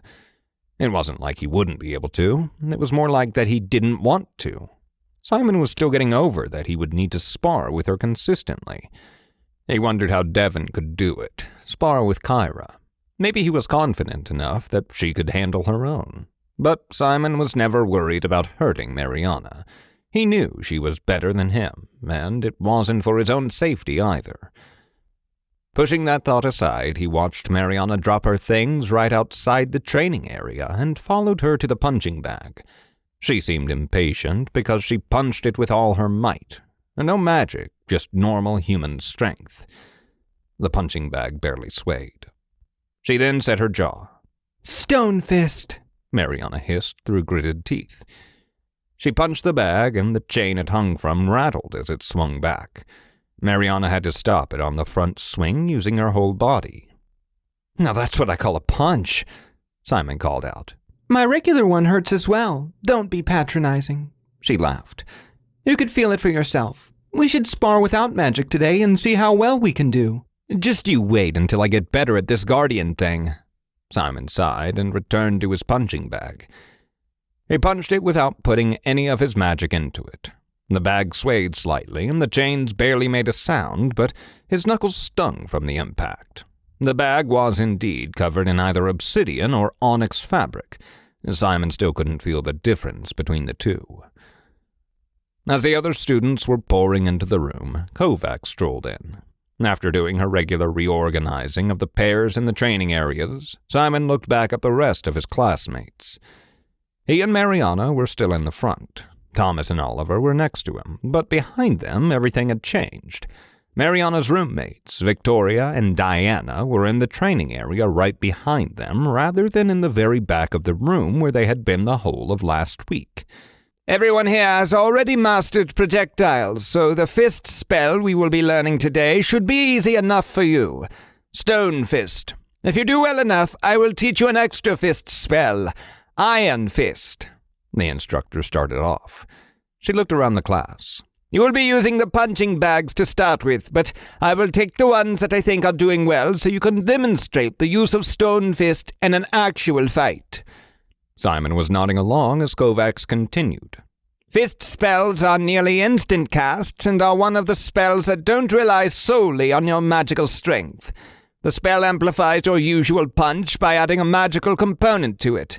If your punch is weak, your stone fist would be just as weak."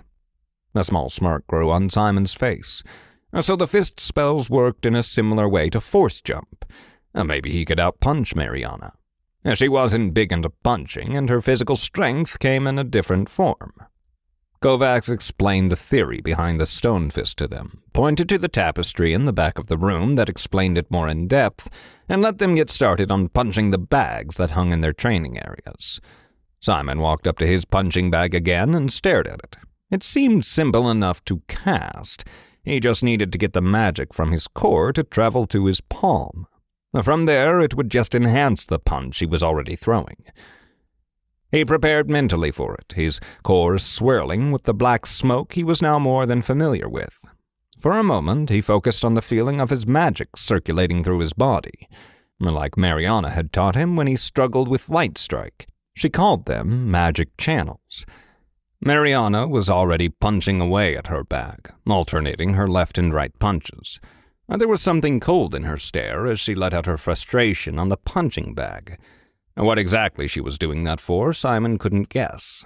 His best bet was that she was imagining Adrian Floquet was her punching bag. Simon knew he would be doing the same if he were in her shoes. Once he felt his magic tingle, he felt ready to throw his first punch. "Stone fist," he said hoarsely, his throat raw. It worked nonetheless. As he swung his hand at the punching bag, he felt the magic concentrate in his fist, and as he made an impact with the cold and slippery surface of the punching bag, a small explosion of force aided his hit. The chain of the punching bag rattled, and the bag was sent back. He had to step forward to grab it so it wouldn't keep swinging. But once he did so, he realized that the room had gone quiet. No one else was yelling the spell, and no one was punching. As he turned around to look at what had happened, he was met back with everyone staring at him. He immediately looked back at Mariana, who too was staring at him. "What?" he asked. "That was a good attempt, Simon," Kovacs called out. "Has Devon been teaching you this already?" "No, instructor, this was my first time," he answered truthfully. The instructor's eyes narrowed at him as she walked up to him. She inspected the punching bag. Simon followed her gaze and saw he had cracked a little bit of the coating of the punching bag, like when the leather started to break down. "Then continue in the same way," the instructor finally said, walking away. Surely he was just punching very hard. He had been giving it his all. After all, this was the only thing he could do to make up for the difference in power between him and Mariana. Mariana had gone back to serially punching her bag, and Simon decided he was going to do the same. His punching bag kept rattling, though. He stopped putting as much physical strength in his punches, trying to find a sustainable rhythm that wouldn't make the punching bag rattle every time. His right punches were more powerful, nearly twice as much as his left ones. It was enough for him to feel better about his abilities. He got lost in the rhythm of his punches as he concentrated on how the magic traveled from his core to envelop his fist when striking the punching bag. Around him, everyone had melted away. It wasn't quite tunnel vision, but it was enough for him to concentrate on his exercise and the pain from striking the cold surface of the punching bag to make him genuinely present in the moment. A hand dropped on his shoulder and startled him. A shiver went down his spine as his head turned to whoever had done it. Of course, it was Mariana. You're going to split your knuckles if you continue like that. Nothing a healing light won't fix. He tried to imitate her voice. She had said that at least 12 times in the past few days, so much so it was echoing in Simon's head at times. She just rolled her eyes before nodding to the front of the class where Kovacs was about to clap to get their attention.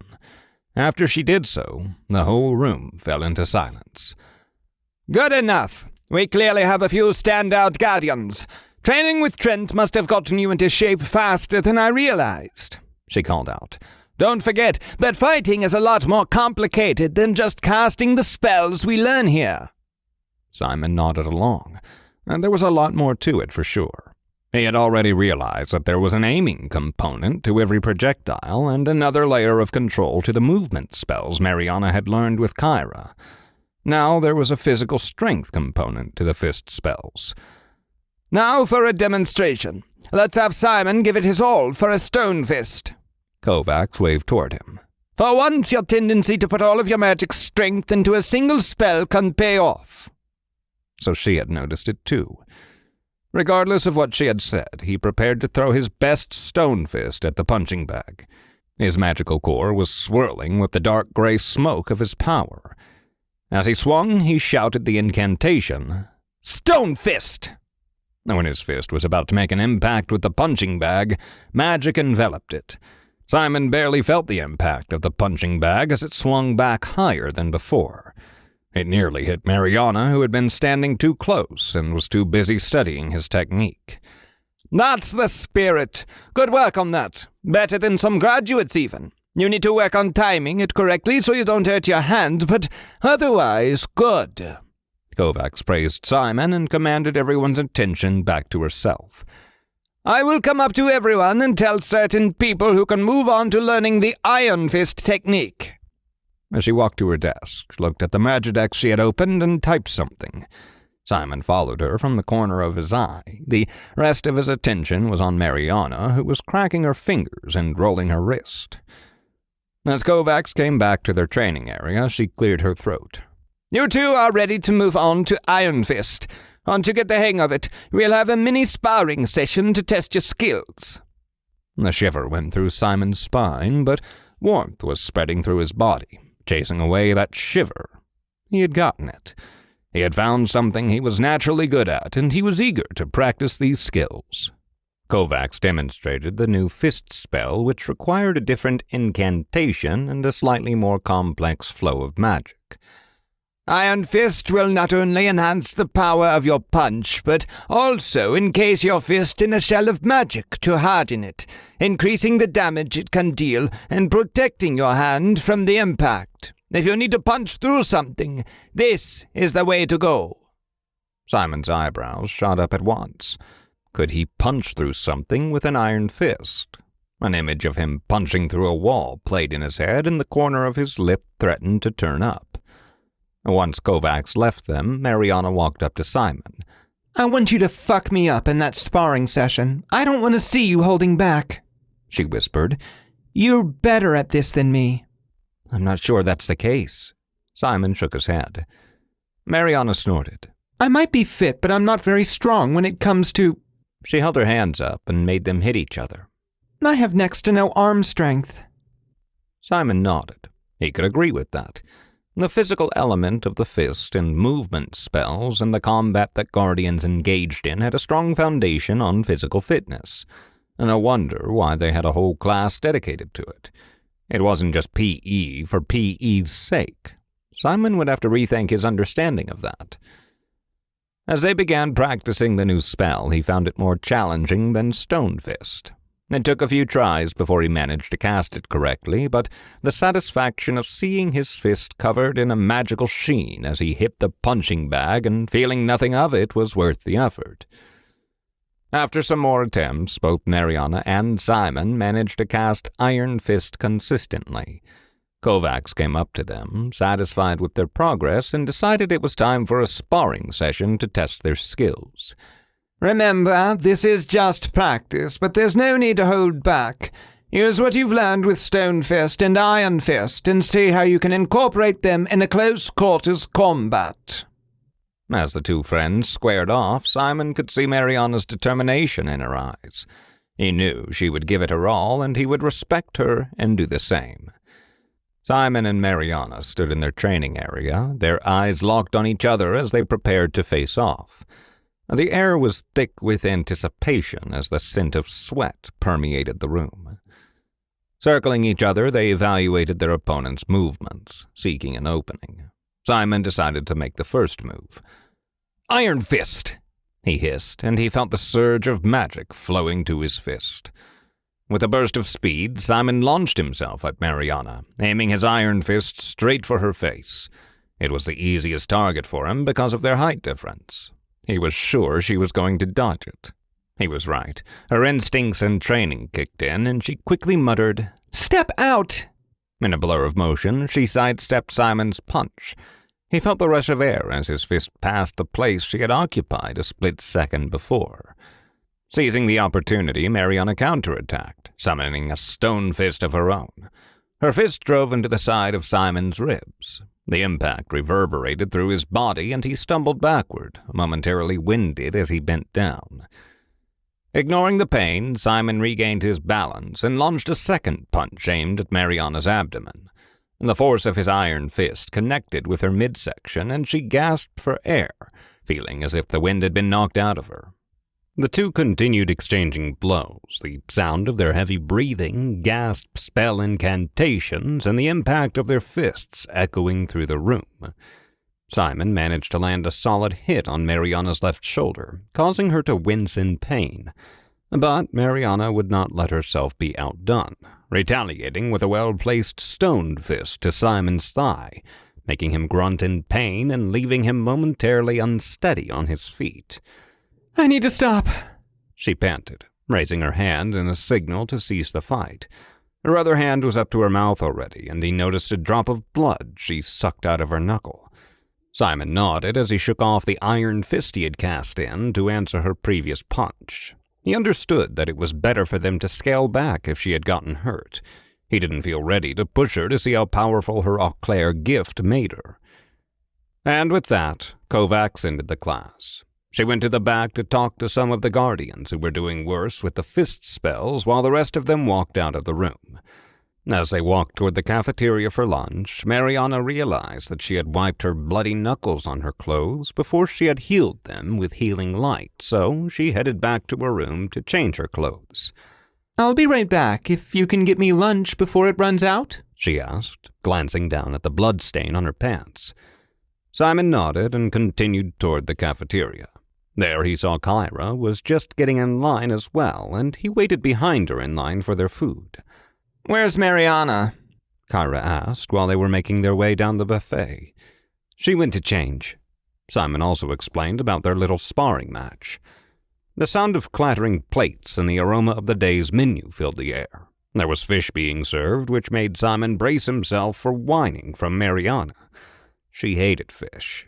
So he got it for himself, but put extra side dishes of chicken Caesar salad and cheesy pasta on Mariana's plate. As they sat down at their usual table in the back, Devon was already there, so Simon took the opportunity to talk to both of the mentors without Mariana present. His concerns about Mariana's grudge against her brother's attacker had grown since the morning, especially seeing Mariana release so much of her frustration at the punching bag and spells. Do you think Mariana could actually get to that guy, Adrian Floquet? And would she be reckless enough to confront him, fight him? He asked Kyra, his eyebrows furrowing with worry.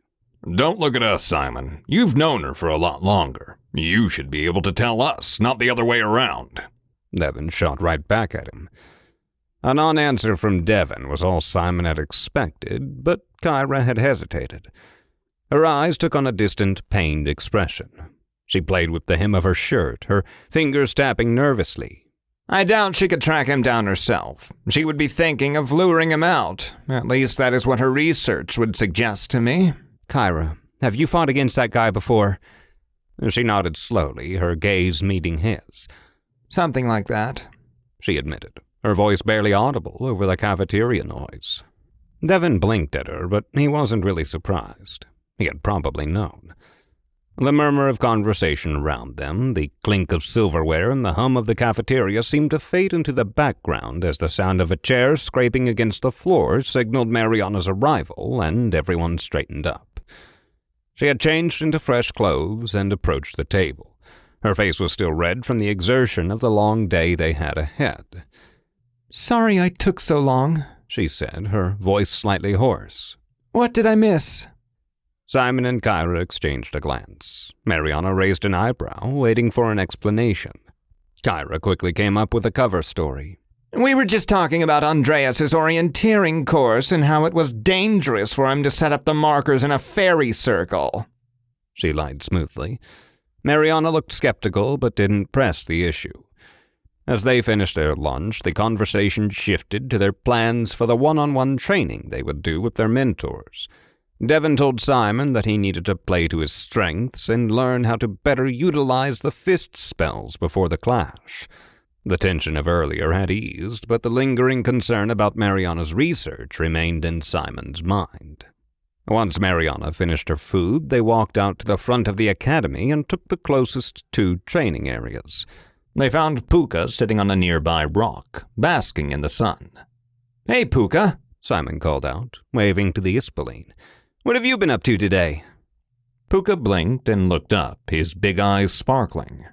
I spent most of the day with Jansen. Thought it would be of most use if I found out how he was coping. He began, his normal squeaky voice a little quieter.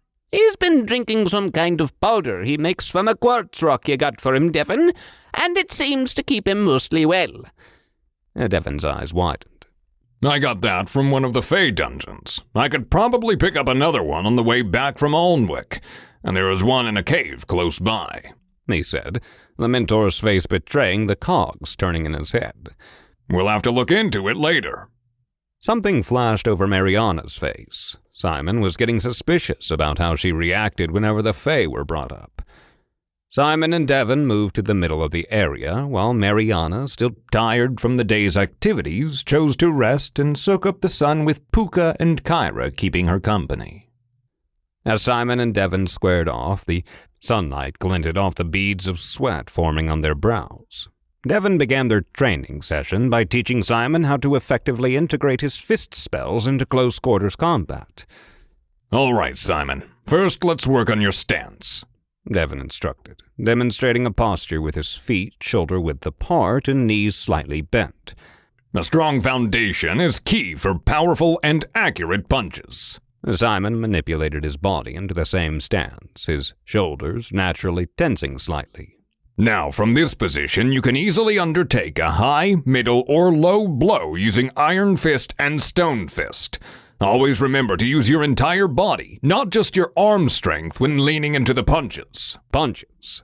Devon began with a high blow aimed at Simon's head.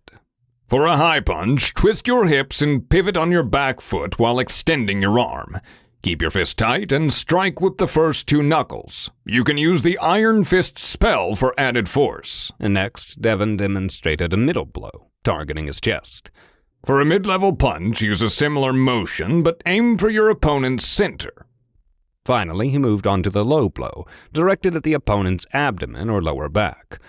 For a low punch, drop your weight and bend your knees. Strike with power by combining your body's momentum with the punch. Simon observed, taking in every detail of how Devon moved before attempting to replicate it himself. As he practiced each type of blow, he utilized either of the fist spells. He felt the power of the spells surging through his fists faster when using Devon's techniques. Good. Now, don't forget to breathe, Devon reminded him, noting Simon's strained breaths. Keep your movements fluid and remember that you must stay aware of your opponent's position when throwing these.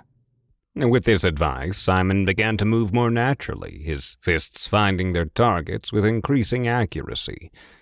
Satisfied with Simon's progress, Devon decided it was time for a sparring session.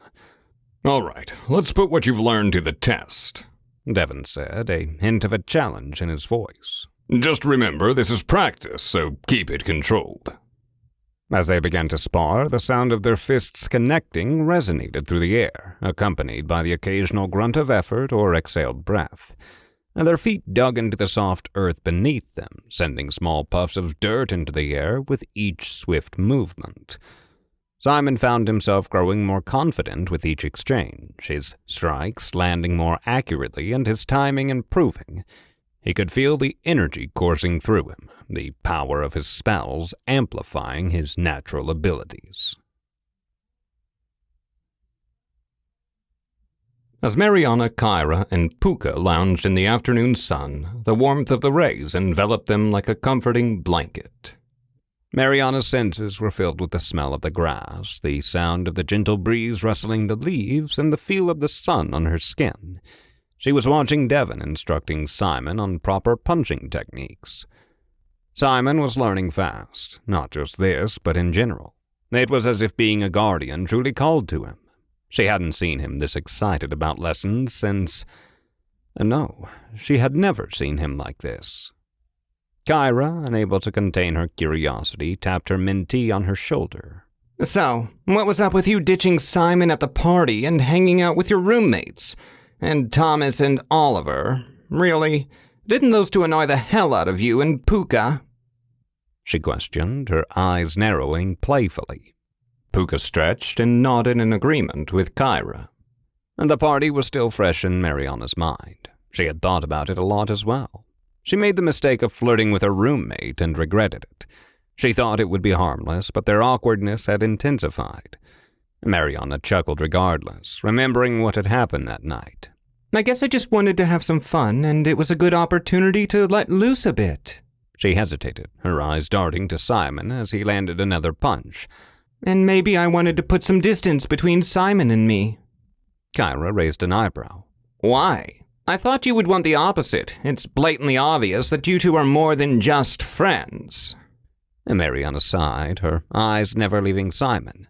I care about him, don't get me wrong, but I know that if we were to start something, it would become serious quickly. It is just the type of people we are. Maybe I would have been more inclined before the academy, but I didn't want to drag him into this world. I still don't understand. Kyra shook her head and straightened up a bit. You can date him if he is a guardian now. I can't. I care too much for him to do that. There's an Auclair rule that prohibits relationships between guardians and Auclair. Her voice dropped to a whisper. My mother was already a guardian when she got pregnant with me. It's why I'm technically not an Auclair. Children born to both groups are forbidden. Kyra looked Mariana up and down. I don't believe that. Did you just make that up? She shook her head. Why do you think no one sent their kids to the academy? Why risk them falling in love with a guardian? Still don't believe it. Kyra sucked on her teeth as she chose her next words carefully. Are you really going to let ancient history dictate how you live your life? You said it yourself. You aren't technically an Auclair. Plus, they clearly don't think you are. Do whatever you want. They aren't going to crawl out of their hole to tell you off. Mariana chuckled at that. No, they wouldn't come out for that. Maybe Kyra was right. Still, she didn't want to risk losing what she already had with Simon or bear the fallout if they broke up on bad terms or worse. The number of people she would lose in her life if that happened. Simon had spent more than enough time practicing his stance and punches. He was going to ask Devon for a break, but before he could, Devon started talking. Now that you've got the technique down, I want you to spar with me, his mentor challenged him. Simon's feet dug into the soft grass beneath him. Let's do it. He was going to step up to the challenge. He could push a little more. It was nothing like when he sparred with Mariana. There was no circling, nothing. Devon just went for it right away, closing the distance between the two of them. Simon didn't wait either and launched a high punch aimed at Devon's head, but Devon easily dodged the blow, ducking under Simon's arm. Frustrated, Simon sought a low punch at Devon's leg, but Devon avoided it with a graceful leap. Finally, Simon tried to land a middle blow to Devon's abdomen, but his mentor expertly sidestepped the attack. Breathing heavily, he took a moment to assess the situation. He had noticed a pattern in Devon's movements and decided to change his approach. With a new game plan, Simon threw a series of rapid punches at his mentor's chest and stomach using the pattern he had observed. His mentor had a slower time sidestepping those. To his satisfaction, one of the 3 punches found its mark, landing squarely on Devon's chest. Devon was caught off guard and quickly switched to offense, landing a powerful blow on Simon's ribs. Simon winced, the air momentarily knocked out of him, but he managed to counter with a stone fist-enhanced punch that connected with Devon's jaw. The two continued to exchange blows, sweat dripping from them and their breaths coming in raspy gasps. Finally, exhausted, they stepped back from each other, panting heavily. "That was intense," Simon managed to say between gasps. Devon answered with a small smile, wiping the sweat from his forehead. "You're improving, Simon. Keep it up. You'll need to utilize everything on the mission." "The mission? Don't I have to win the clash first?" Simon chuckled. "In my mind, you have already won it. I wasn't half as good as you before my clash." Devon reminisced and looked somewhere beyond Simon. "I won it on pure spite. I wasn't going to let Trent and his partner win it." Simon's eyes widened. "Trent? Like Instructor Trent?" Devon nodded and laughed. As they caught their breath, the sun sank lower in the sky, casting long shadows across the training field. Simon's eyes trailed the horizon, but as he did so, he caught sight of Mariana and Kyra talking. To his surprise, Mariana seemed about to cry. She was holding a hand to her mouth, and before he realized it, Simon's legs were already walking toward her. "What's going on?" He dropped to the ground to take a better look at her.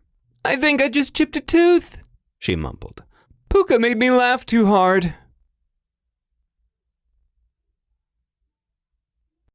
Chapter 13. Mariana was sucking on her tooth, which thankfully hadn't chipped. She was still a little upset at Fuka for making her laugh so hard to cause this, though. But now she and Puka trailed behind Kyra, strolling through the quiet streets of Annecy. The sun had just set and the cool breeze rustled through the leaves of the trees ahead.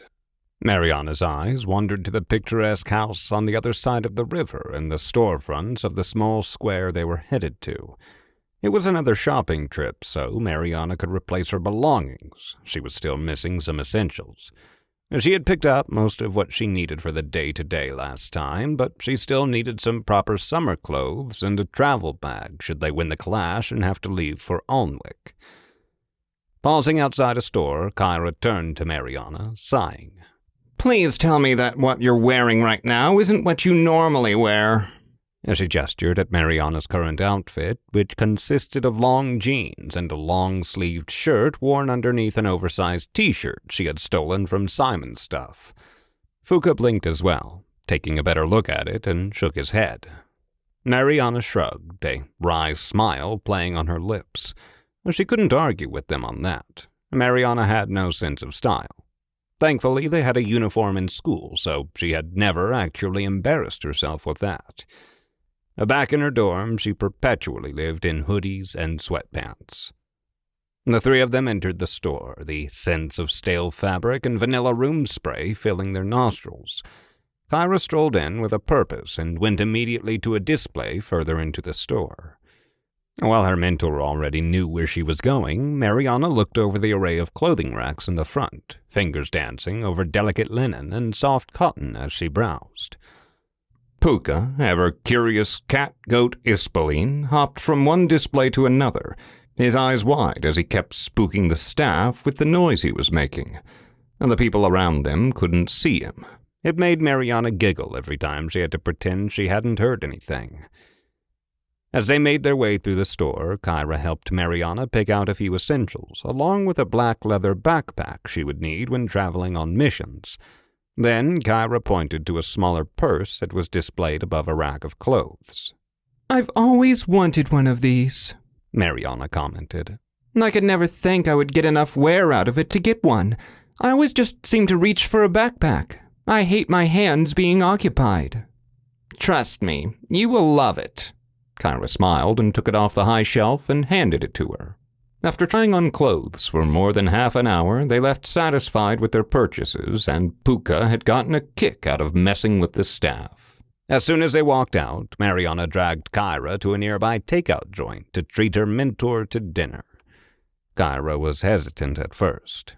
"You didn't have to." Mariana waved her hands at the paper bags that they had left on the chair in front of them. "Come on, I suck at these things. I would have been lost in that store without you," Mariana admitted. "And I'm so sick of trying to pretend I don't care about how I look. I just never had the mental capacity to fix this. I hope it helps with your confidence. You ought to realize that the Academy should be thankful you're here." Kyra had been tapping lightly on one of the table legs as they spoke. Mariana smiled weakly but shook her head. "I don't know. I feel lucky to be let in. Being isolated from both my family and other guardians for nearly 9 years, I finally feel like I'm in a place I belong." Kyra nodded along but narrowed her eyes at Mariana. Something flashed across her face but was quickly replaced with a small smile. "I certainly know what you mean. When I first transferred to the Academy, it took me some time to get used to the dynamics here, but I started to feel the same as you."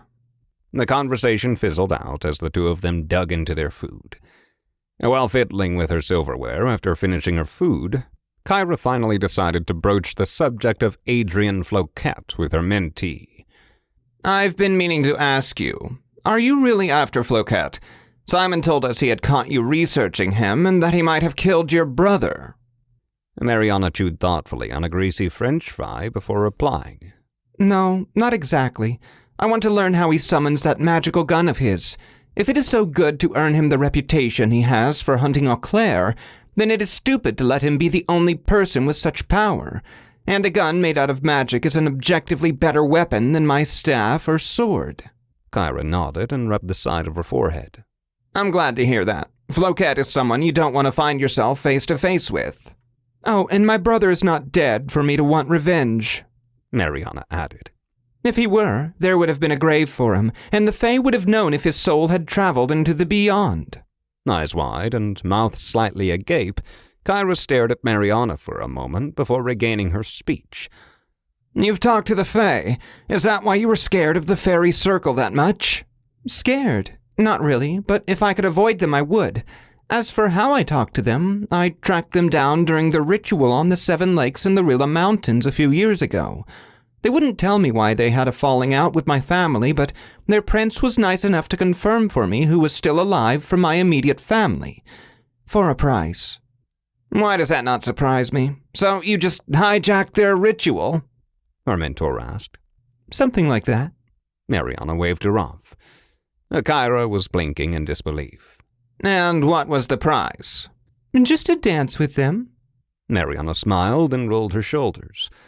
Then they finished the rest of their meal. The taste of salt and grease lingered on Mariana's tongue as they returned to the academy.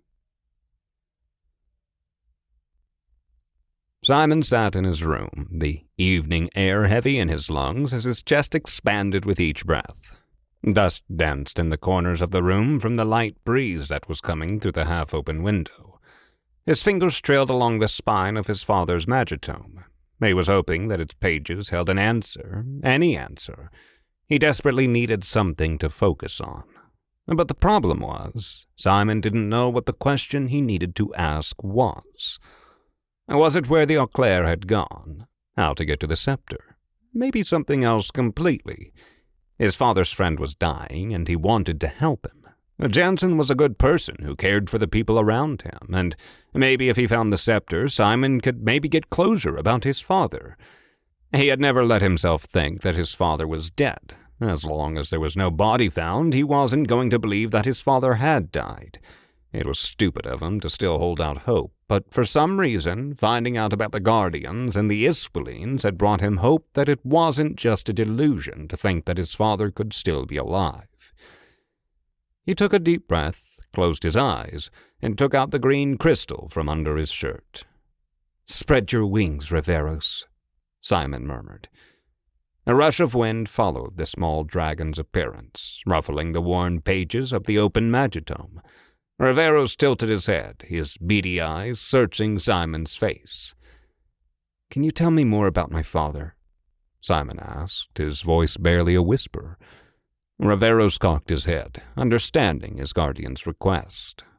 The dragon took flight, his black wings brushing against the room's walls, disturbing the quiet. "Zachary was an adventurer, more so than most of the guardians around him," he began, the words traveling between him and Simon through their bond. "He was a man of immense courage and curiosity. He barely returned to the academy. He was always traveling somewhere, always recording his findings and researching something new." Riveros paused for a moment, his wings stilling as he hovered in the air.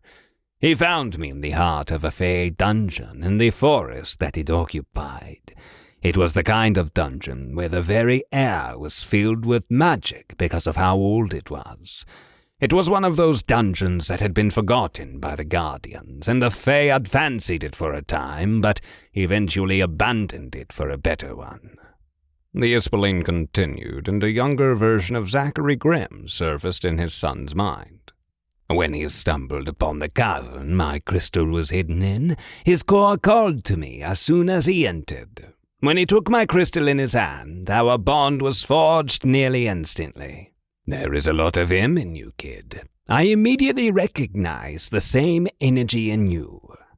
Simon felt tears prick at the corners of his eyes. He blinked, sending them down his cheeks. "He would be so proud of you, Simon." Simon awoke to someone knocking on his door. As he creaked it open, he saw Devon standing outside in his obsidian gear. Get dressed in your onyx gear and let's go out. We need to work on you summoning and controlling Riveros," his mentor announced. "The clash is starting tomorrow, and I want to make sure you are actually ready." Simon cursed under his breath as he hadn't realized that the days had gone by so fast. The brackets for the clash would be dropping sometime today if they were going to start facing off tomorrow. "Sure, but why do I need my onyx gear? Are we going to be sparring?" he asked. Devon nodded, so Simon twisted the onyx ring that he wore on his middle finger, and seconds later, he was wearing the shirt, jacket, and pants made of the familiar black slippery material. "Let's go." On their way to the back of the academy, Devon finally calmed Simon down about Mariana's obsession with Floquet. She had been determined to learn how to summon a gun like him. She wasn't going after him for revenge as he had initially thought. When they got to Jansen's and Newman's obstacle courses for the Union Guardians, instead of leading him to Jansen's course, Devon was leading Simon to Newman's. "I noticed last night that this course is made to be completed with a small Ispoleen. I will help you figure it out, but I want you to go through it at your own pace. It will help you develop the needed commanding skills to have a better grasp of what Riveros is doing. You don't want him to run rampant." The obstacle course consisted of a series of wooden structures situated in the clearing. It was still too early in the morning, so they were the only ones there, and the sun was only now peeking behind the tall trees of the forest that was behind the academy. Simon didn't really understand that. Riveros was nothing but good when summoned, and Simon wasn't scared that he would do something dangerous. But then again, Simon didn't understand much about it. He knew more about the magic that his core generated and circled in his body, as that was what the academy had focused on in the past week and a half. aside from the few mentions in history about the classification of the Ispoleens. He hadn't even seen another guardian in training summoning their Ispoleens yet. He knew they were probably doing it with their mentors, just like he had, but on that front he was kind of lost. "Spread your wings, Riveros," Simon called out as he took out the green crystal from under his shirt. The little black dragon worm materialized in front of him and flapped his wings in excitement to be out of his crystal. "You are letting me out a lot lately," the Ispoleen snickered. "Not that I'm complaining. It is good to stretch my wings." Simon did the trick of pushing the string that signified their bond behind his core so he could keep him summoned while expending less mental effort. Now, when you want to give him a command, you need to send it through the bond instead of telling him out loud. It can help to vocalize it as well, especially if you need something done immediately as you are still learning. But with time, you should try to communicate with him through the bond exclusively. And when you give him a precise instruction through the bond, he has to obey it immediately. Devon took out a crystal out of his pocket and squeezed it into his palm. "Seek them out, Laylaps," he murmured, and a giant dog materialized behind him. This wasn't the first time Simon had seen the mythical tracking Ispoleen, but it looked majestic every time and took his breath away. Its sleek, muscular body was covered in a coat of short, dense fur, the color of midnight, with stars littered across it. Those stars seemed to be shimmering as a small wind ruffled his fur. His eyes, a piercing white light, seemed to see through Simon's very soul when he focused on him. "I was too trusting with Laylaps, too.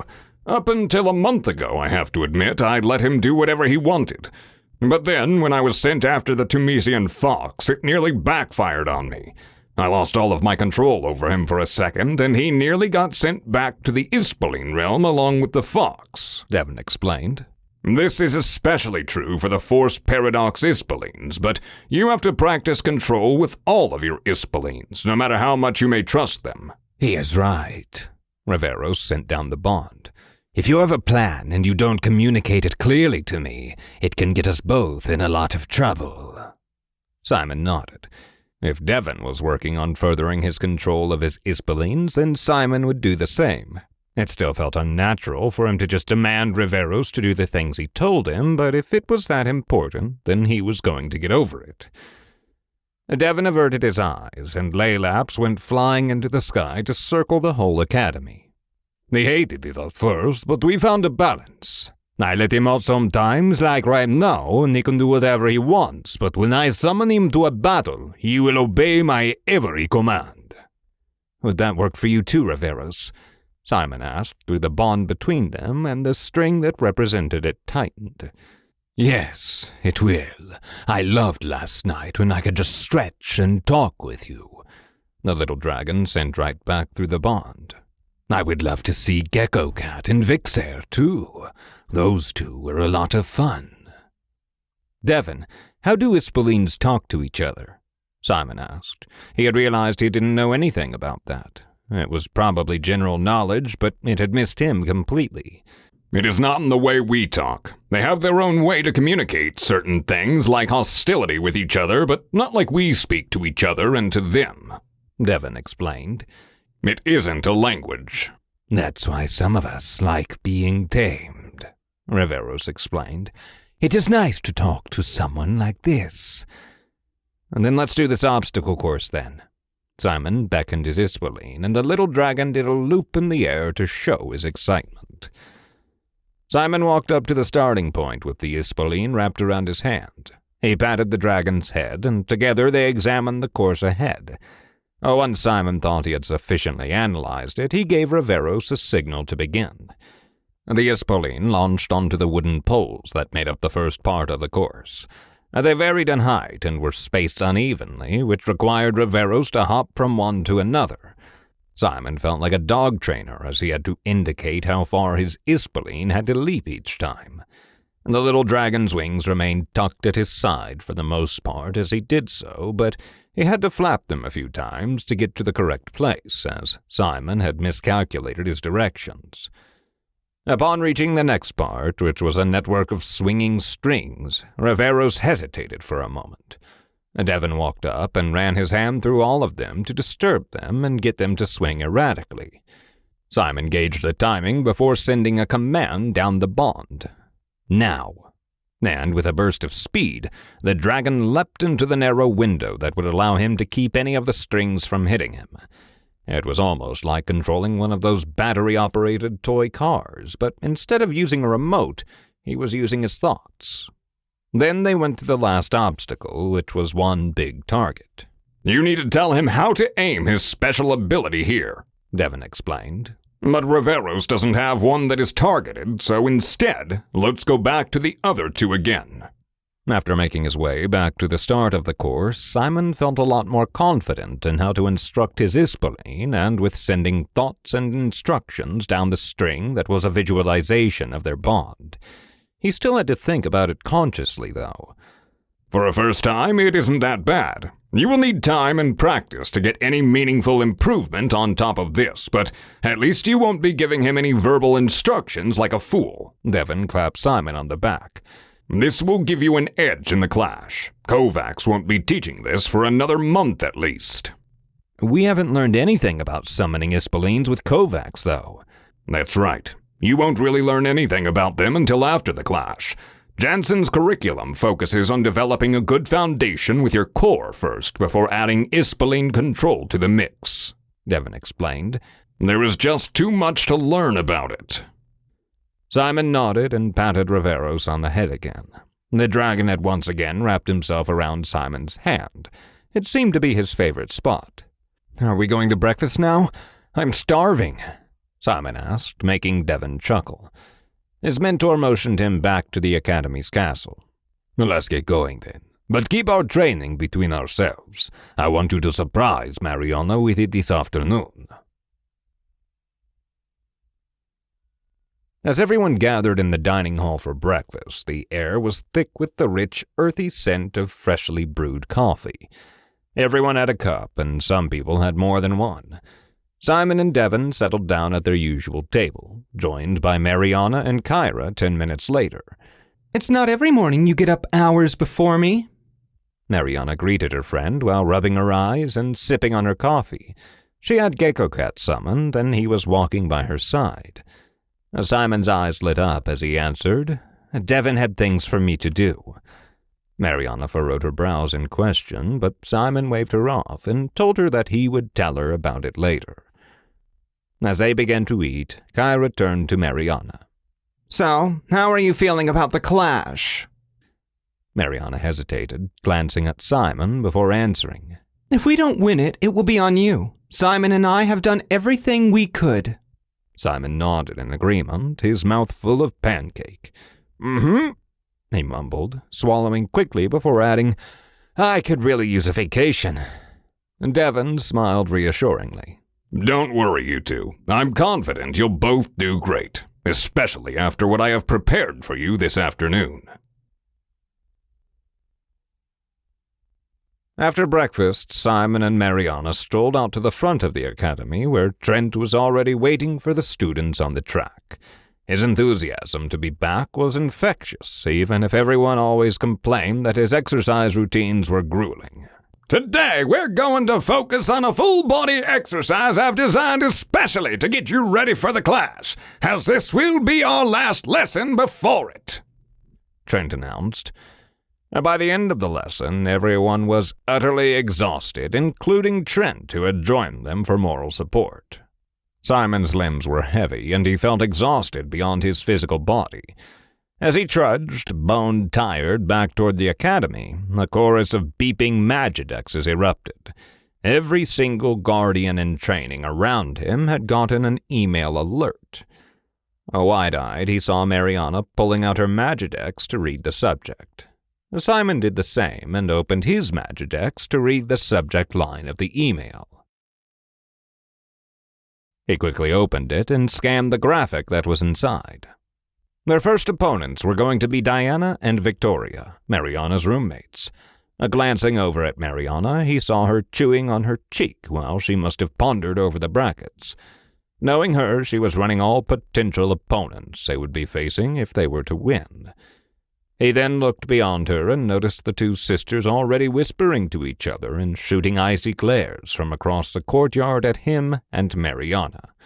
And before Simon could process this further, Thomas approached them with a smug grin and tapped Mariana on the shoulder. "So, Mariana," he grinned, "how about a little wager? If Oliver and I win our bracket and face you and Simon in the finals and we beat you, you go on a date with me." Mariana raised an eyebrow, unimpressed, but before she could respond, Simon stepped into the conversation. "You're getting way ahead of yourself, Thomas," he snapped, stepping between Mariana and Thomas. "Focus on your own fights for now. If you get to face us, she'll make you regret talking down to her like this. I don't know if you know this, but she can speak for herself. Let the girl talk." Mariana couldn't help but chuckle. "Thomas," she said, feigning deep thought. "how about this? If you guys win, I'll go on a date with you. To the zoo, where you can be reunited with your long-lost family of baboons." Thomas rolled his eyes, but still smiled, clearly enjoying the rise he'd gotten out of both of them. All right. No need to get so defensive," he teased, raising his hands in mock surrender. "But don't say I didn't warn you. I'll be waiting for that date, Mariana." With a final smirk, Thomas strolled away, leaving Simon fuming and Mariana rolling her eyes. The tension between the teams had become palpable, and the usual intermingling that happened between classes was no more. Mariana placed a hand on Simon's shoulder. "Promise me you won't let anyone get in your head before the clash," she whispered, her voice quiet but firm. "He's just trying to rile us up before the clash. We need to stay focused on our own game, not his petty attempts at manipulation. If he was brave enough to do this, others will try to throw us off as well. We are the clear favorites, and we have a target on our backs." Simon exhaled, feeling the tension in his body subside as he acknowledged Mariana's words. "You're right," he agreed, forcing a smile. "We can't let ourselves be distracted." As they began to walk away, Simon's Magidex suddenly beeped with another notification. He pulled it out and scanned the message. "Mariana, look at this," he said, a genuine smile growing on his face. Curious, Mariana stepped on her tippy toes to peer over his shoulder, reading the message displayed on the screen. It was a note from Stella, wishing them both good luck in the clash. "Isn't that sweet of her?" Mariana smiled too. After Instructor Patterson had tried his best to teach them about the structure of the Union, something most everyone already knew and didn't pay attention to, it was time for spells class. Everyone was buzzing with anticipation, as this would be the last spells class before the clash. "All right, everyone," Kovacs said, her voice firm yet encouraging as she scanned the faces of her students. "Let's make the best of the time we have today. We're going to learn Force Jump." She began to explain the mechanics of the spell. To use Force Jump, you must first cycle your magic through your legs, the same way you did for the fist spells with your hands. You have to visualize your magic enveloping your legs as you push off the ground. Kovacs motioned to watch her. She took a deep breath and pointed to a spot on the other side of the room.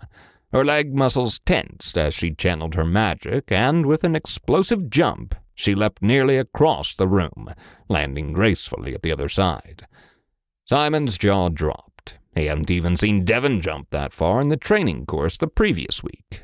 "Now, let's take a closer look at the specifics of casting this spell," Kovacs said, walking over to a tapestry hanging on the wall. It depicted the various steps of the Force Jump spell, from the initial visualization to the flow of magical energy through the body. As I mentioned earlier, the key to a successful Force Jump is to have a clear flow of magic from your core to your legs. As for controlling the force of the spell, you need to adjust by learning how to pace and target your jumps, which come with practice. Kovacs let everyone go back to their assigned training areas to start practicing their jumps. Now, there hadn't been any shake-ups in the ranking for the training areas since the start of the second week, and Simon was wondering if it was a conscious decision on the instructor's part so they wouldn't know where everyone stood currently. Simon and Mariana stood a few feet apart at the respective edges of the training area. The aim was for them to jump from one edge to the other and land with stability. He took a deep breath, visualizing his magic enveloping his legs. He felt the energy coursing through his limbs and, with a confident push, leapt into the air. However, he had underestimated the amount of magic he had channeled, and instead of landing gracefully at his target, he shot past it, landing clumsily a few feet beyond. Mariana, on the other hand, had a better grasp of it. Just like with everything else, this wasn't the first time she had tried it. Her first jump was smooth and precise, landing her exactly on the line that indicated the end of the training area. As they continued practicing and jumping from side to side, Simon gradually improved his aim, though he still struggled with the proper balance of power as his legs had to bear the impact with the floor. Watching Mariana's fluid movements, he couldn't help but feel a twinge of envy at her particularly impressive jumps when she decided to jump higher instead of further. Whenever she did that, she either spun around or did a flip with the grace of a gymnast. Simon couldn't resist teasing her. "Show off," he said playfully, and then attempted another jump of his own. This time he managed to land much closer to his target, a small grin of satisfaction spreading across his face. Mariana laughed, her eyes sparkling with amusement. "Just trying to inspire you?" Once Kovacs released them for the day, there was a lot less excitement than the days before. Everyone was sticking to their partners, and there were no bigger groups forming as the Guardians in training walked into the dining hall for lunch. "I am used to not socializing," Mariana whispered to Simon. "But it is weird to watch everyone acting like this." He nodded in answer. He had been thinking the same thing. They got their food and walked to the table, which was already occupied by their mentors, who were each enjoying an early afternoon cup of coffee. Fuka was passionately talking at them about the quality of the information crystals in the Academy's storage. He had just finished when they sat down. "You look paler than you did after repairing the barrier," Kyra said, nodding toward Mariana. "I know the upcoming clash has everyone on edge, but let's not forget to enjoy our lunch and not let the pressure get to you." Mariana retold the events of the day to their mentors, complete with Thomas's wager and the immediate 180 everyone had made after the brackets were announced. "My roommates also hate my guts right now. I might end up not sleeping at all," she finished off. Simon remembered Mariana complaining about things being awkward with her roommates after the party, and if it got worse for her, "Well, you will be happy to know that we will actually train you today, as you don't seem as tired as you normally are after Kovacs," Devon said, grinning. "We're planning on sparring with you until you pass out today." "Nothing a healing light won't heal, though." Kyra winked at Mariana. Mariana raised an eyebrow, intrigued. "And what exactly will the sparring session entail?" Devon leaned back in his chair, taking a sip of coffee. "We aren't allowed to let you spar 2 versus 2 because that is what you are supposed to figure out during the clash. It is one of the adaptability marks that are taken into account for your rankings." "But we can do the next best thing, which is let you fight against us," Kyra jumped in. Simon blinked. "What do you mean?" "I have only ever sparred with you." Devon pointed between him and Simon. "But you haven't sparred with Kyra, and I haven't sparred with Mariana. I think fighting a more unfamiliar opponent will be good to prepare you."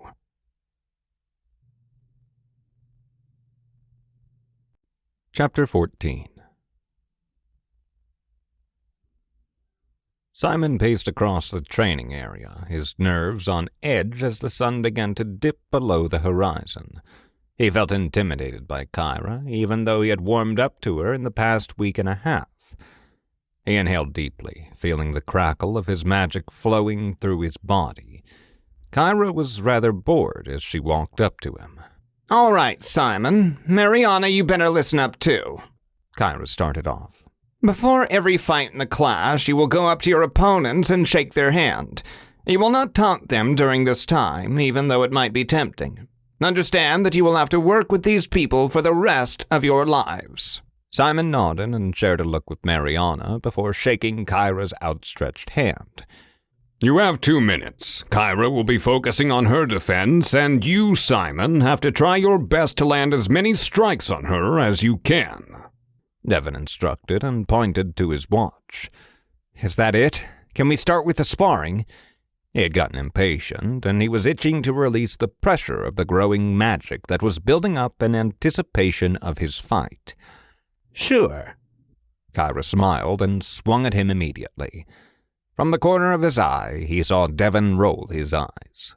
Simon made a split-second decision to lunge forward instead of trying to dodge the surprise strike. As he swung himself, he cast Iron Fist. Pfft! Kyra snorted and sidestepped his approach, putting distance between them. The petite woman was agile on her feet, and she moved like the air around her was helping lift her limbs, each motion purposeful and calculated. Simon mirrored her movements, and they disengaged, but he refused to back down. He knew that Kyra would eventually figure him out, so he only had a small window to land a strike. The 2 minutes seemed to drag on. He pushed his legs off the ground. Force jump! He was anticipating Kyra's dodge, so instead of a fist spell he had been charging, Light strike! Simon hissed as he was still flying through the air. It hit her square in the chest, and for a moment he saw a flicker of surprise in her eyes, but she quickly regained her footing. However, Simon began to notice patterns in Kyra's movements. Her attacks were in small bursts, and she favored her right side, leaving a small opening he could exploit. With lightning speed, Simon used Force Jump to close the gap between them again and landed a solid punch with his iron fist on Kyra's left side. She stumbled for a moment before the very air around them seemed to help her straighten up. Beep, beep, beep. The 2 minutes had run out.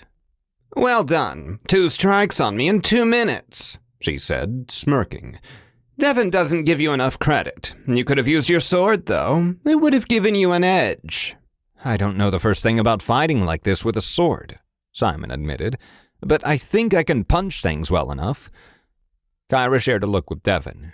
You didn't ask him about the sword. Did you even train that? Devon's face lost all color.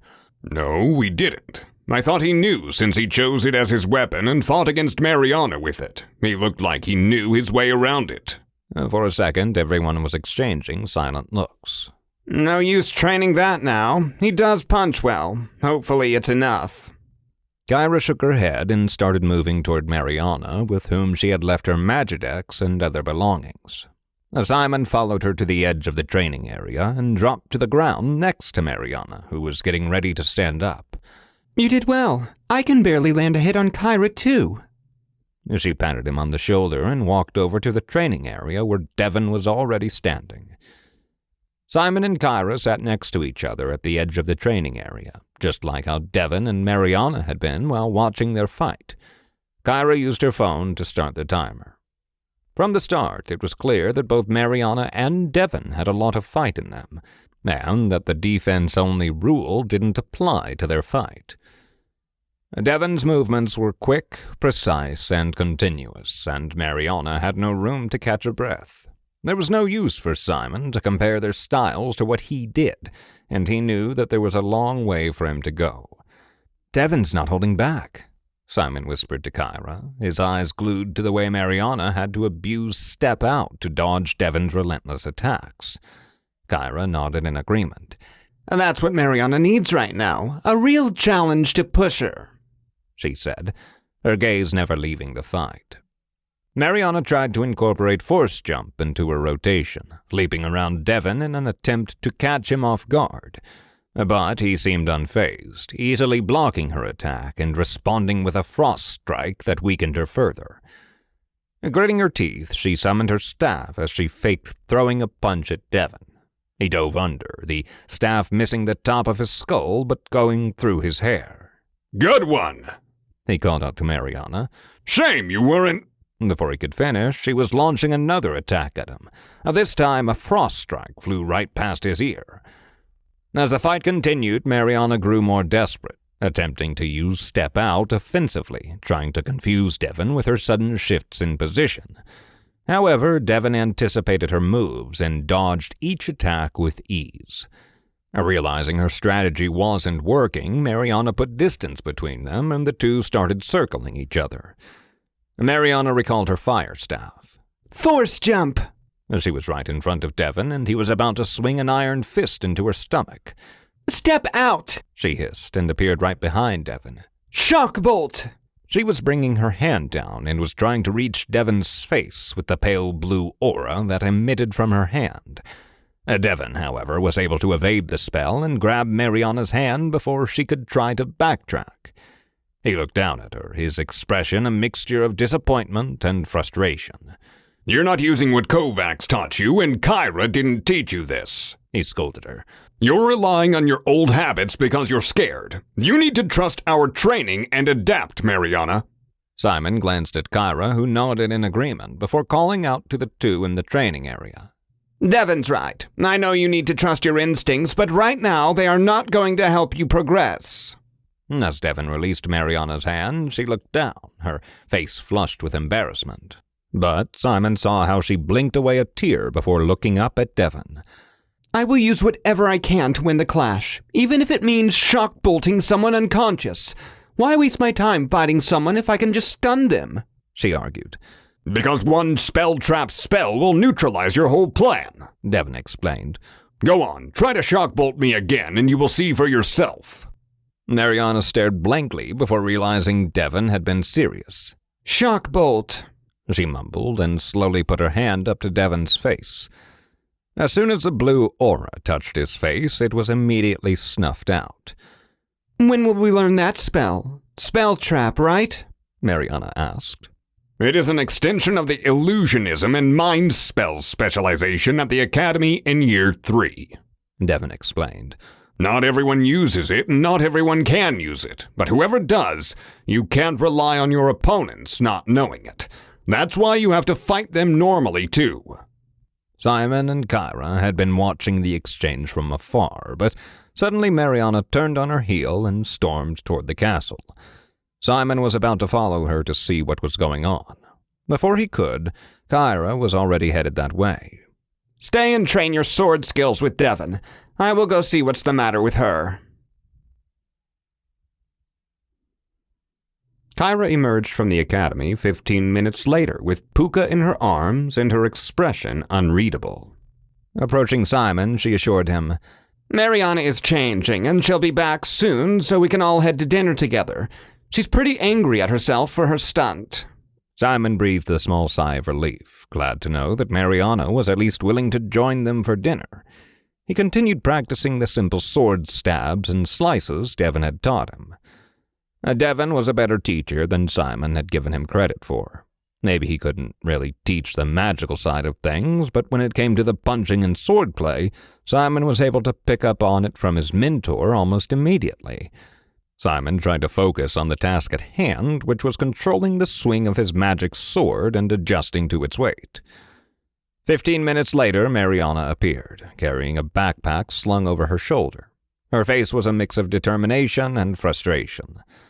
My roommates are kicking me out, she announced. They said they'd make sure I wouldn't get a blink of sleep all night if I stayed. They are really trying everything to get under my skin before we face them tomorrow. Simon's chest tightened at that. He had known that tensions between Mariana and her roommates had been growing since the party, but this was beyond what he expected. Without hesitation, he offered, You can sleep over at my dorm tonight, Mariana. We'll figure something out. Mariana chewed on her lip for a moment, her eyes meeting Simon's. Finally, she nodded. Thank you, Simon, she said softly. I appreciate it. As everyone gathered for dinner in the hall, the tension from earlier was still lingering in the air. When Simon walked in, trailing behind his mentors and Mariana, he saw there were two figures already sitting at their usual table. He was about to start mentally cursing whoever was trying to pick on them again when he focused on the silhouettes and realized it was Stella and Andreas. With his stomach grumbling loudly from the smell of the barbecued meat and vegetables that were being served that evening, Simon piled one of everything from the buffet onto his plate. He would hate himself for eating that much, but there were certain things he liked to indulge in. He was exercising like crazy every day since he came to the academy. He deserved a cheat day. Kyra shot him a look as the four of them walked to the table where Stella and Andreas were already waiting for them. He replied by furrowing his brows as if he didn't understand what she was trying to tell him. Kyra just rolled her eyes, but a small smile tried to creep up on her lips. As they sat down, Stella immediately started asking Devon questions about how well Simon and Mariana had been prepared. I hope you haven't spent too much time teaching them about summoning their Ispoleens, Andreas added. Devon had just been able to start eating, but looked up at his friend. Why is that? Listen. Andreas nodded toward the center of the hall where Jansen seemed to be headed to. Due to the big discrepancies in Ispoleen power rankings this year, your instructors and I have decided that Ispoleens will not be used during the class, and that all guardians in training will be assessed only on their magical combat abilities. This decision is final. Enjoy your dinner, and good luck in the class tomorrow. The jaws of all the guardians in the dining hall were hanging, including Simon's. Andreas started talking again a few moments later. I don't know why this isn't the case every year. They cancel the Ispoleen component every few years. They should pick one format and stick to it.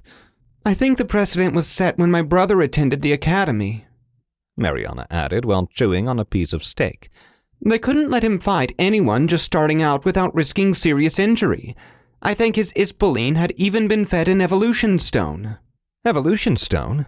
How many stones were there? Was this a way to make your Ispoleen stronger? Simon would have to research that later. Andreas nodded. Well, Johnson can't risk anyone getting injured by you either. Great. Even more of a reason for my roommates to feel validated in what they did. And she threw her hands up in the air for dramatic effect. Kyra had been deep in thought ever since they had sat down, so Simon nudged her. Is everything all right? You were spacing out. Yeah, just thinking. She shook it off and dug into her food for the first time. Simon followed the discussion Devon was having with Stella and Andreas about the technicalities of the clash, with Mariana occasionally chiming in. At one point, Stella leaned over to Simon. Hey, if you and Mariana win, I'll take some time off to go back to Scotland with you. We can visit your mum and sister. I've missed Katya ever since she went back to study for her PhD. What do you think? Simon smiled. That sounds great, Stella. She will be really happy to see you. Eventually, the evening came to an end, and Stella and Andreas took their leave. Devon and Kyra left a few minutes later as well. Their mentors were going to talk to Jansen about his decision, even though no one was optimistic they could change it. In reality, Simon was somewhat relieved that was the case. He didn't feel ready to use Riveros in a real fight. Simon and Mariana found themselves alone in the now quiet dining hall. Puka had strolled into the hall, seeing everyone else had left. He had come under the guise of keeping the pair company, but instead he was searching for any leftover food. Simon surrendered what was left from his mountain of grilled meat. Mariana took a deep breath, her eyes meeting Simon's. I've been thinking, she began, her voice quiet. I want to try to find a way to locate the scepter without alerting my family. One of the things that might help is on an island off the coast of Ireland. If I can find enough about it... It is the onyx mirror, one of the 7 Auclair artifacts. Remember when I told you about those? Simon nodded, urging Mariana to continue. What do we have to find out? Simon was sitting at the library desk, and his eyes scanned his father's magitome, looking for more information Mariana could cross-reference with the Auclair magitome. She was adamant about finding a way to track the scepter without tipping off her family, and he was helping her. The quietness of the library was punctuated only by the occasional whispered exchange between them and the movements of their Ispoleens. Out of the corner of his eye, Simon watched Gecko Cat and Puka play. They darted between the towering bookshelves, their chase sending the occasional book tumbling to the floor. Gecko Cat's back spikes caught the dim light as he leapt, while Puka's dark form seemed to flicker in and out of sight between the shadows. Riveros was flying around, but was only cautiously watching the others and putting the books they disturbed back in their places. Mariana's eyes followed the playful creatures too, and a smile formed on her lips. They're having fun, aren't they? She whispered. Simon couldn't help but grin. Yeah, they are. It's good to see them getting along. Refocusing on their research, Mariana suddenly pointed at a passage in the Auclair Magitome, her face lighting up. Simon, check this out. I think I found what we can use. He leaned over to read the text, which went on to explain that the onyx-crafted handheld mirror was capable of revealing past events and places, and even providing glimpses into the future. What Mariana remembered about the onyx mirror seemed to track. Simon then flipped to the back of his father's Magitome and searched for the section on the onyx mirror. It was a lot less detailed than the one Mariana found, but the gist of the information was the same. Where exactly is the dungeon it is hidden in? Simon asked. Give me a second. As she started typing into the Auclair Magitome, her face dropped as she traced the screen of the Magitome as she read, Just like I feared, it is still with the Fae on Tiernanog. I bet this is why they are fighting with my family. God damn it. Simon blinked in confusion. I thought that was just a mythical place, like Atlantis. You're telling me it's real? She slammed the Auclair Magitome shut and got up from her seat to pace around. It is real, and I could probably go during the vacation after the mission. It will take some travel, and I will need to leverage my previous interaction with the Fae Prince for everything it is worth, and I might still not come out of it alive if they decide I don't deserve to leave the island. Previous interaction? Mariana has met the Fae before? Simon thought. No wonder she was scared of the fairy circle. No one is going to let you go there alone. If you go, I'm going too, Simon assured her. And when she wouldn't answer, he got up and placed his hand on her shoulder and squeezed until she looked up at him and they locked eyes. Mariana frowned at his action, still deep in thought. I don't know. It won't be easy, but if we can somehow get our hands on the onyx mirror... Then let's make sure we win the clash tomorrow so we get that mission and the vacation after. We will tell Devon about this in the morning. Now, let's go back to my room so we can rest. I can kick their asses in my sleep. Mariana waved him off. But I can't, Simon reminded her. And you promised me we would fight them together. If Thomas pisses you off again, you can get him and Oliver yourself. But the rest of them, we fight them together. To be continued.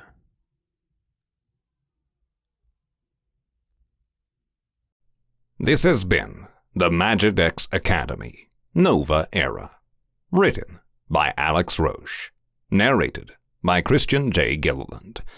Copyright 2023 by Alix Roche.